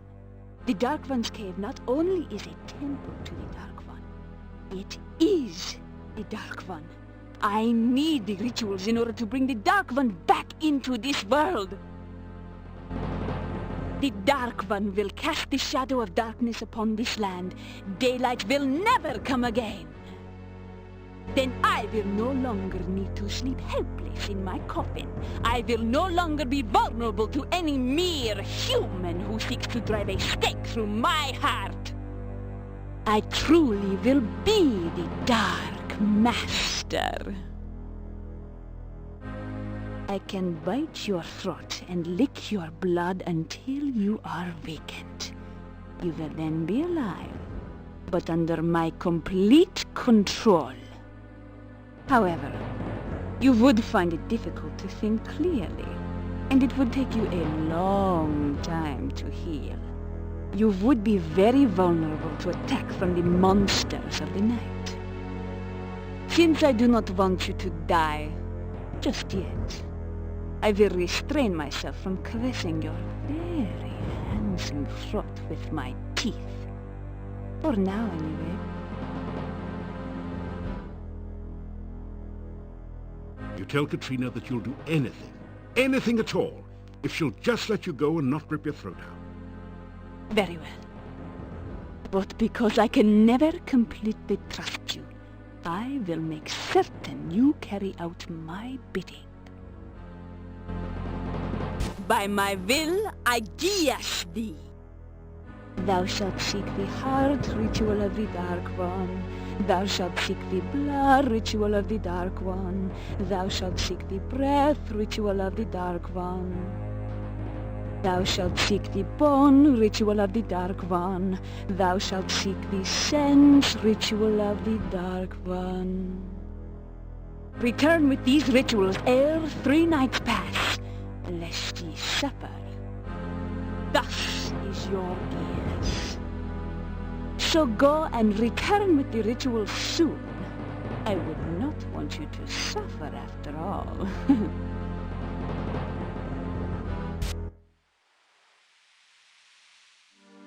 No one...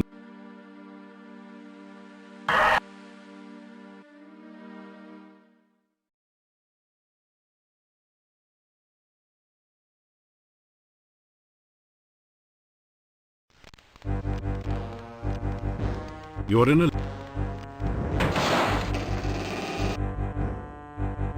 She won't duck away this time. You decide to perform an anatomical survey to prove once and for all whether or not Katrina is in fact a vampire. Squeezing the cold but soft flesh, you have no choice but to conclude that she really is undead. Whoops! Suddenly you...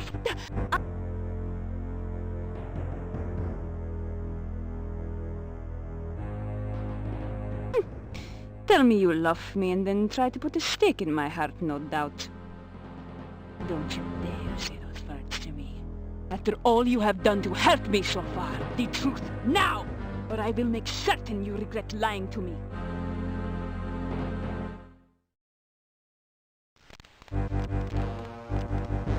You're in a lady...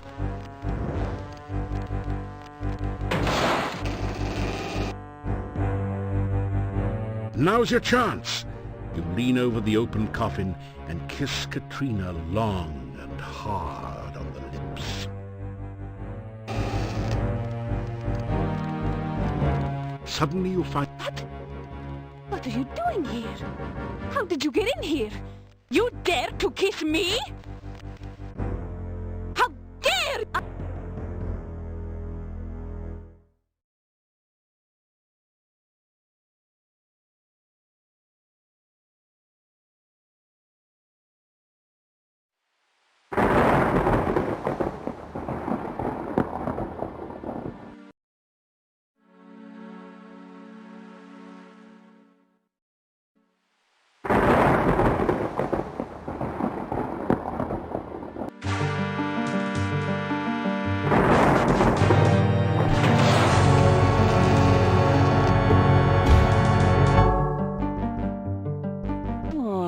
What a good boy you are. You would never do anything to hurt me, would you? Unlike some others I could name. So, you have returned with the rituals. Good. Very good. We will journey at once to the Dark One's cave. Soon, it will be forever night and I shall never be at anyone's mercy again.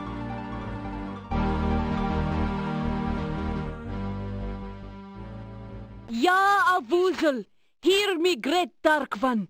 Open thy mouth that we may enter. Open thy mouth that will swallow us all. Open thy mouth of darkness, Ya Avuzel.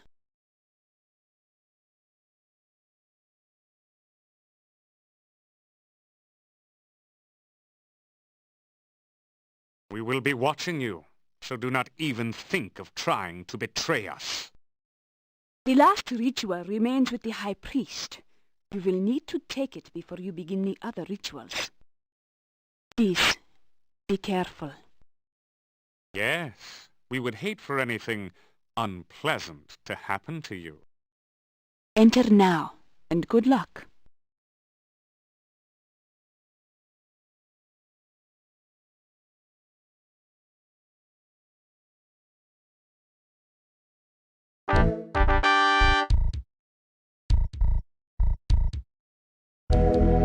As awful as it now appears, something about the creature's shape suggests that it was once as human as you. Something truly terrible must have occurred to change it to its current shape. The horrible being seems to be asleep. You see an old leather-bound book.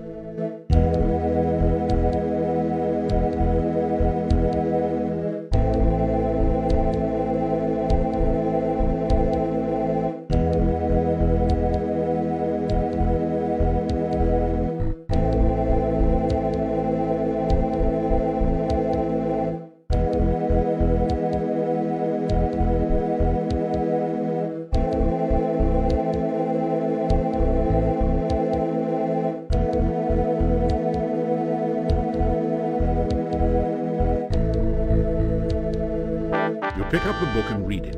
It is the diary of the last boyar. It seems that the thing in the pit was the last boyar. Being a servant of the Dark One didn't do much for his looks or disposition.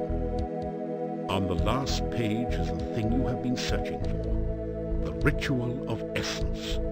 Now you have all the rituals, and the summoning of the Dark One can begin. The book crumbles into dust in your hands moments after you memorize the final ritual. This does...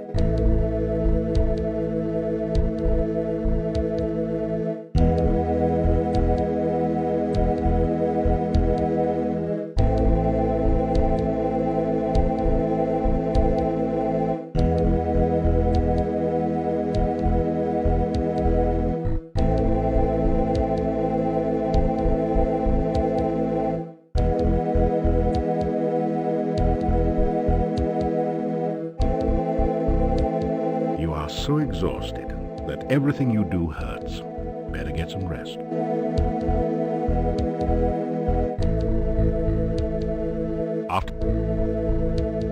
You have no idea what time it is. Neither sun nor stars shine in these caves, and you feel totally disorientated.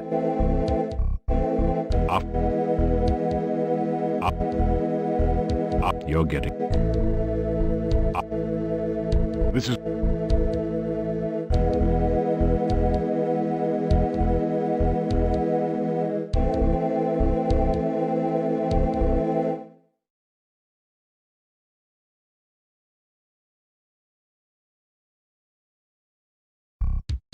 This stone valve seals the passageway back into the chamber in which you first appeared in this cave.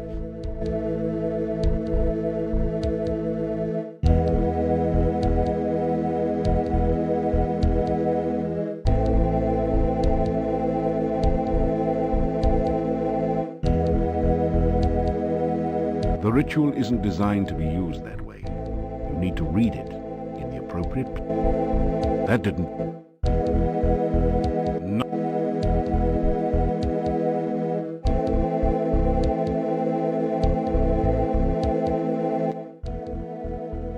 Lighting isn't quite appropriate for this ritual. You need to make some preparations first.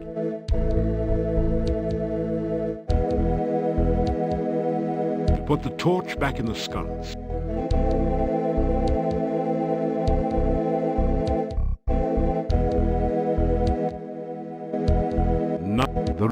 The ritual isn't...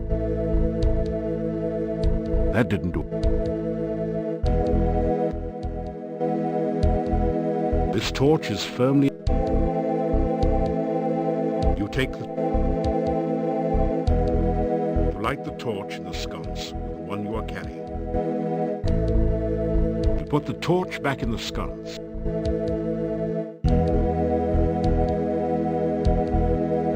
lines in the sand, as if it has been used in the past to form pictures. There is no apparent pattern to the lines at the moment. Nothing.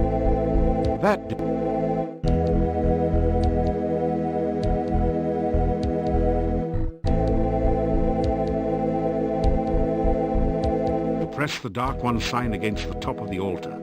The sand swirls and shifts to form a mirror image of the sign. The Dark One sign dissolves into the sand, its purpose fulfilled.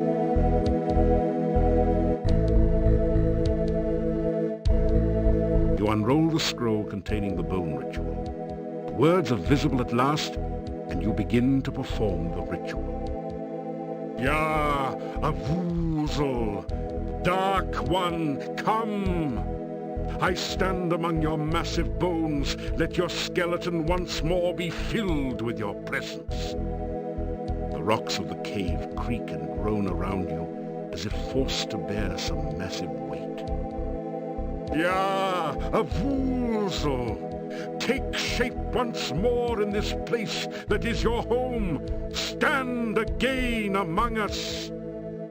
The bones near the altar start to sway and move, as if a massive wind was blowing change through the cavern. Ya, Avuzel, Dark One, come. As you complete the ritual, the scroll turns to dust in your hands. Suddenly you realize that the nearest bones have formed into a cage and are closing around you. That...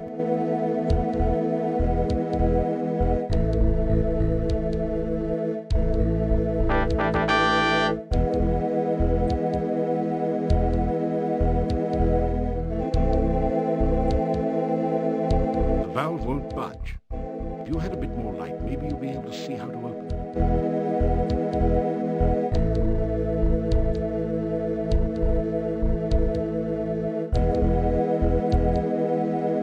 You take the torch. That didn't do it. That...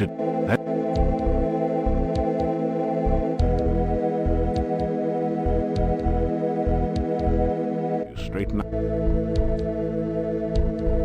You force the sphincter open with your dagger and pass through.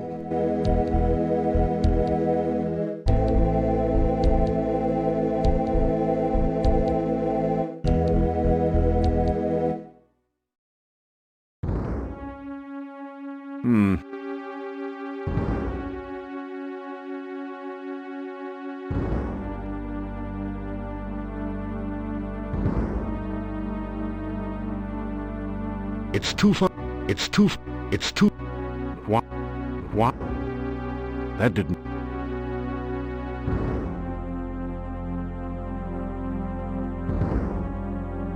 It's too... Why? It's too... Why jump?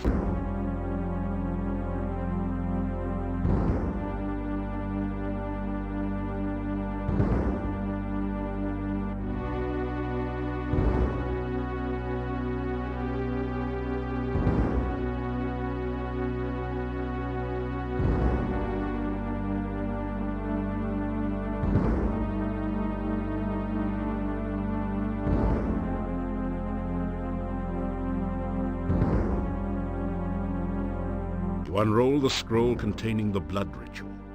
The words are visible at last, and you begin to perform the ritual. Ya, Avuzel, bringer of blood, I bring fresh blood to fill your veins. Following the scroll's instructions, you prick your finger and let a few drops of blood drip into the altar bowl. They seem to sizzle and roil within the black bowl. Ya, Avuzel, let this chamber fill with your fiery blood once more. Drops of thick acid liquid begin to form and drip from the altar into the bowl. Ya, Avuzel, bringer of blood! The dark liquid oozes forth from openings throughout the chamber and begins to fill the channels below. The blood hisses and sizzles as it flows. The scroll falls from your hands into the altar bowl, where it is instantly consumed by the acid.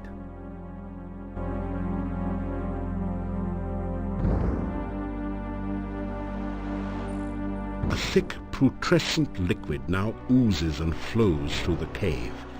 Looks highly corrosive and in general like something you'd best avoid.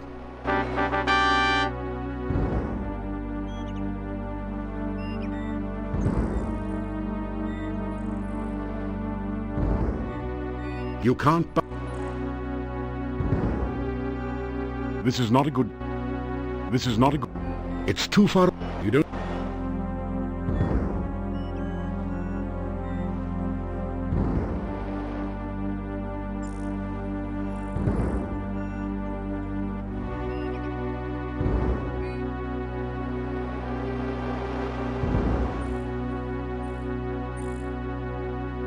You can't budge it.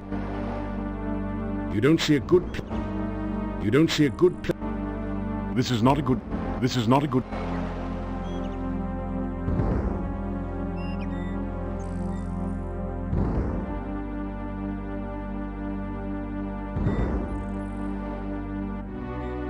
You can't budge it. It feels pretty solid and rather stone-like.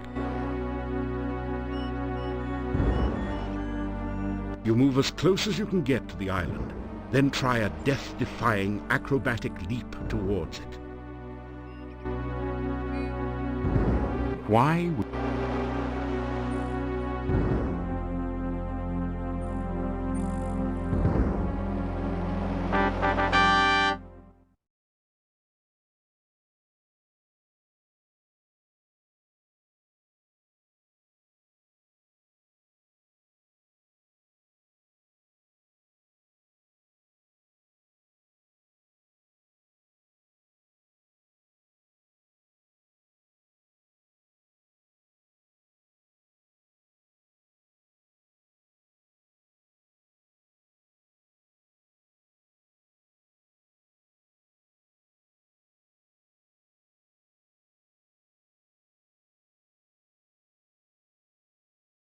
You unroll the scroll containing the breath ritual. The words are visible at last, and you begin to read the ritual. Ya, a woozle of the breath of night! I shall come to draw forth your breath in the song of shadows. On the most right horn shall I begin thy song. The shadows of darkness gather. Ya, a woozle! Then shall I play on the leftmost of three.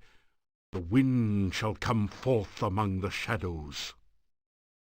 I shall bring breath again unto thy centre. The wind of darkness blows all before it. Ya, a woozle of the breath of night, I shall sound the final note on high. The shadows of darkness shall rise again. You sense an awakening and a waiting within the altar, as if it is alive and expecting something more.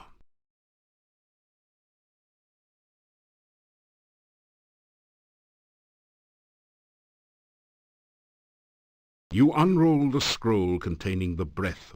Yeah, on the you sense. You take a deep breath, then blow hard into the hollow tentacle.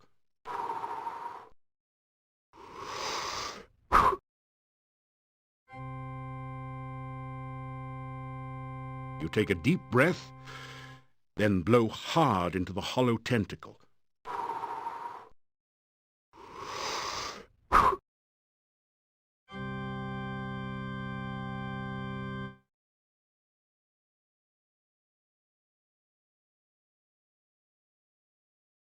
You take a deep breath, then blow hard into the hollow tentacle.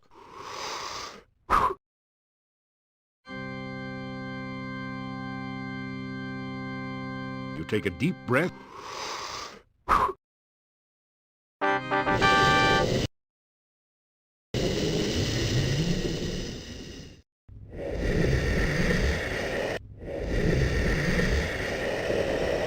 Dust swirls through the chamber as the giant dust.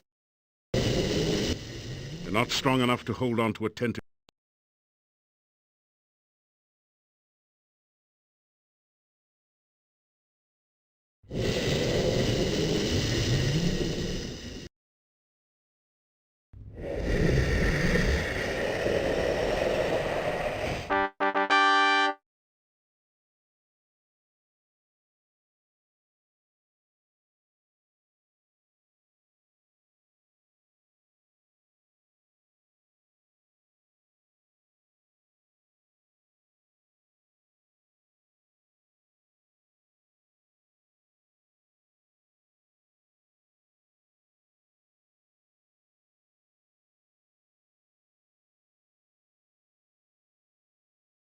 You feel totally numb. Can't see anything, feel anything, hear anything, taste anything, or even smell anything. Is this totally senseless?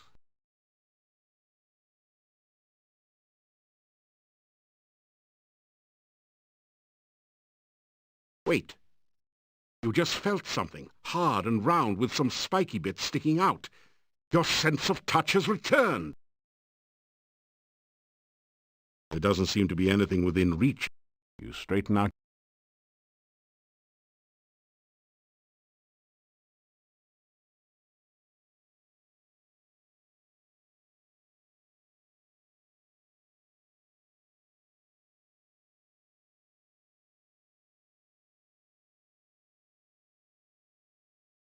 Wow, did something just die in here? Your sense of smell has just returned with a vengeance. You kinda wish it hadn't.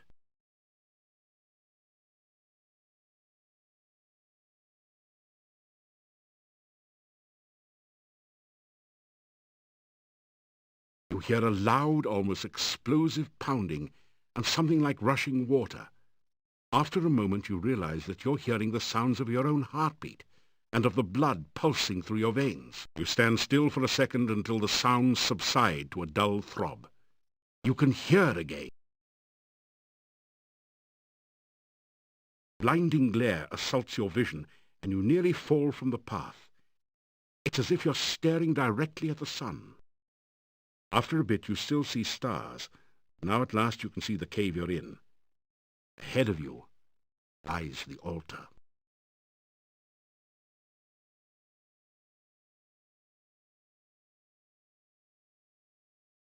You begin to read the sense ritual before the altar.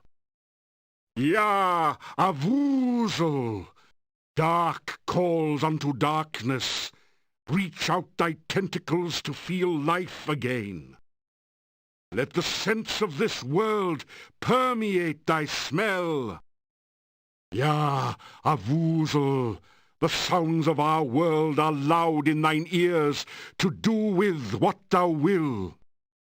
Let the light and shadow of this world enter thy sight. Let thine own shadow of darkness cover the world without the need of light. Ya, Avuzel! Dark calls unto darkness. As you complete the ritual, the scroll turns to dust in your hands. You hear a crackling noise and see flashes of lightning from the dendrites as the smell of ozone permeates the air.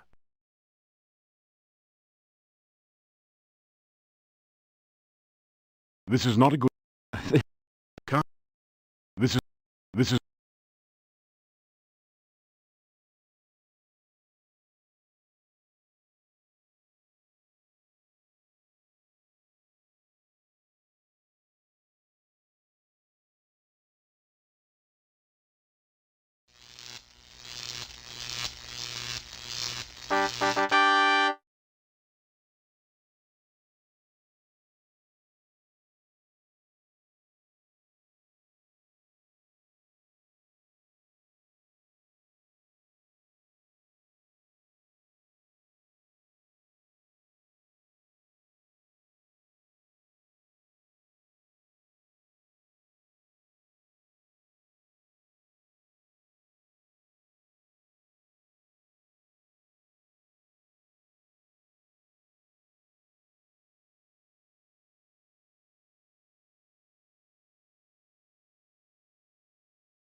You unroll the scroll containing the heart ritual.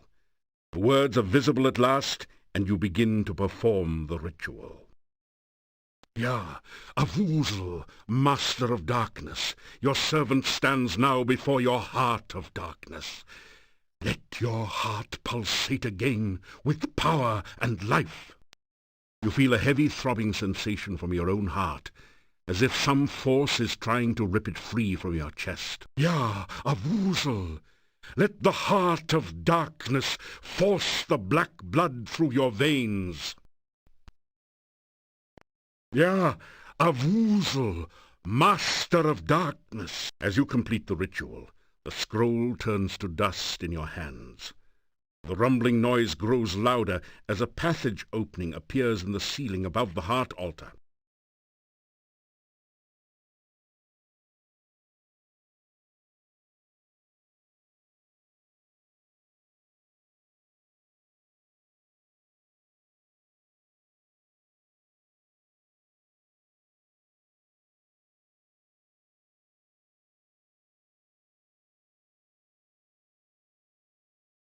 Nothing.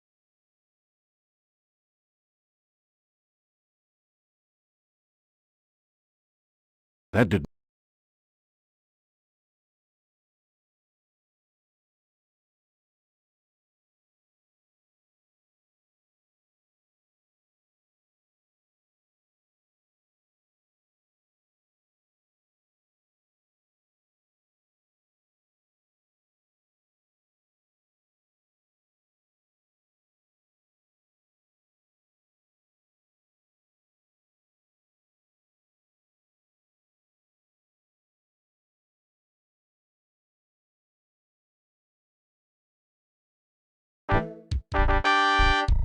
Very good. You have succeeded where many have failed. Begin the final ritual. Soon the darkness will return to this land, and I will never lie helpless in my coffin again. Summon Avuzel and free the shadows of darkness. Enough talk. Let's get this over with. I do believe you are jealous. Is that because this hero stopped you from summoning Iblis so long ago? You resent the fact that I triumph while you fail, don't you? I only wish to begin your moment of triumph, my dear Dark Master. Very well. Let the final ritual begin. You begin to recite the final ritual. Ya, Avuzel, we summon thee. Cold chill fills you, and you feel as if your blood was being sucked from your veins. Still you continue. Oh, great Dark One, enter the world of light. You feel as if your feet were slowly and painfully dissolving into the floor as if by acid. Somehow you continue the essence ritual. Oh, shadows of darkness, enter the land of the living. Your arms feel as if they were frozen, locked forever holding this paper. You continue to speak because you have no other choice. Oh, Master of the Forever Night, return to your own body and live again. Your head aches, and it's getting incredibly difficult to concentrate. You can barely intone the last words of the ritual. Ya, Avuzel, we summon thee. Yes! Yes! The spell is completed, and Avuzel awakens. Darkness will fill the land, and we will never flee the sunshine again.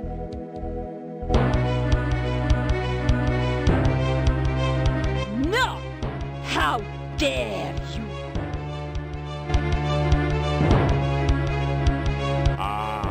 Just shattered the bonds which bound me.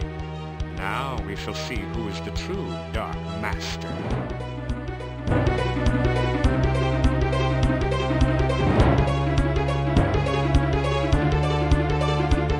I am still a far greater master of magic than you. I am a far more powerful vampire than you. Do you really think your spells can harm me? yet again. But my dear Katrina, I do not need to cast spells at you to destroy you. I intend only to destroy my enemy, the one you seem so fond of. No! I will not let him die!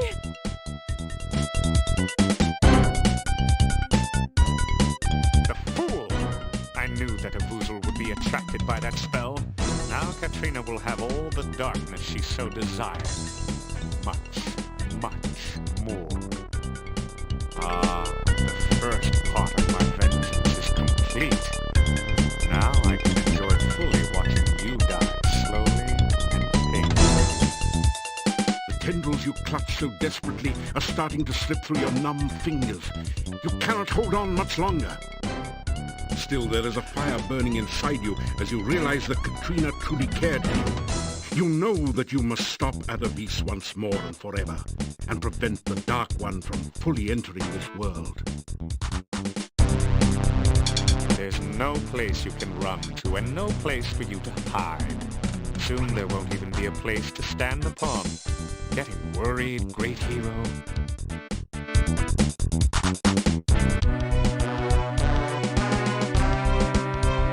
You don't have time to deal with the crystal right now. You don't have...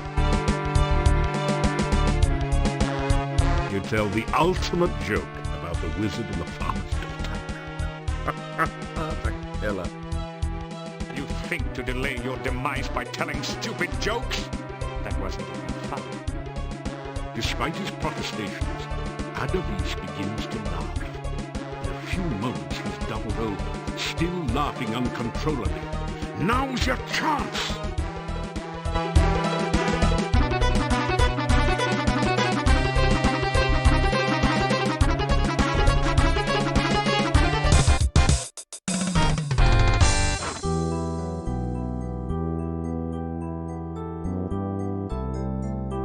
A luminescent crystal pulses with magical energy. This must be the crystal in which Irana was trapped during her final battle against the Dark One.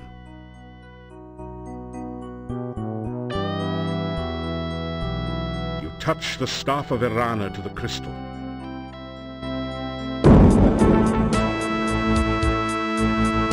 Thank you.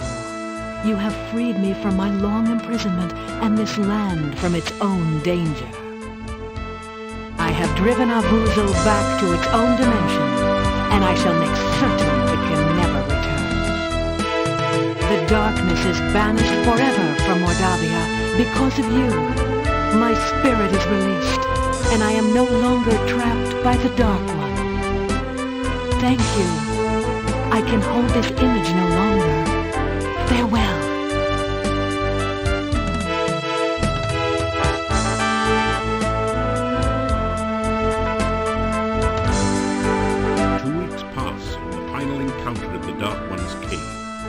Friends and acquaintances in Mordavia hold a party in your honor at Castle Borgov. So even as we speak, the swamp is drying up. Soon the pass will open, and we may trade with the outside world. NAFTA, because we have to. We can finally sell our produce to others. Yeah, we'll export garlic to all parts of the world. Everybody will be stinky. We can even import an elephant or two, just for old time's sake. The king has sent word that I shall be the newly appointed one. Castle Borgov will again protect and guard Mordavia. He could not have chosen a worthier person for the role. And I mean that sincerely. We have gathered here to thank this driven away the shadows of darkness from this land. Mordavia will again be the peaceful, beautiful land of our forefathers. The people fill the room with their cheers. He returned Tanya to us. For that, we shall be forever grateful. He proved that dreams can be real if you work to make them so. He brought me back to my mommy and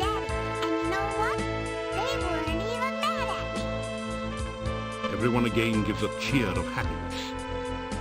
Igor be engraved if not for hero friend.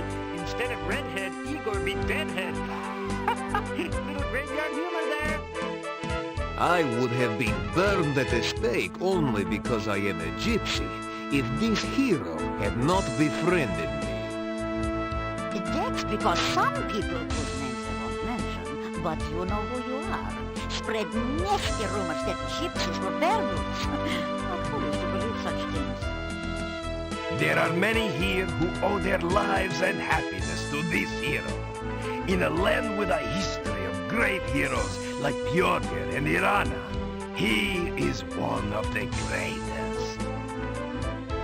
Again, the hall is filled with cheers of excitement. You suddenly hear a familiar pair of voices. There, that's it. I believe this crystal ball is finally working. Do you see anything, Fenris? Yeah, I see him. He's with a bunch of people. Either a reward ceremony or a lynch mob. What? Let me see. Well, it's a reward ceremony, of course. He's probably done some great deed. Well, seeing that his adventure in Mordavia is obviously over, we can get some money, of course. Suppose he doesn't want to come here. Ah, you forget. He is a hero. Silmaria needs a hero right now. Everyone knows a hero has to go where a hero has to go. Let's hope he knows that. Make sure you use the right spell to teleport. The last time you tried to run the clothes, let the person... This time, for sure.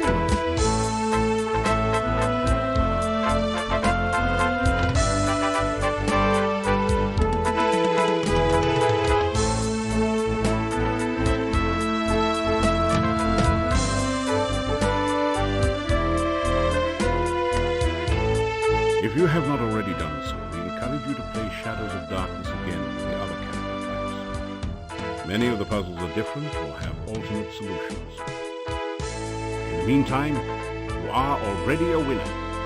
Please insert a writable disc in your copy drive to save your winning hero for use in later Quest for Glory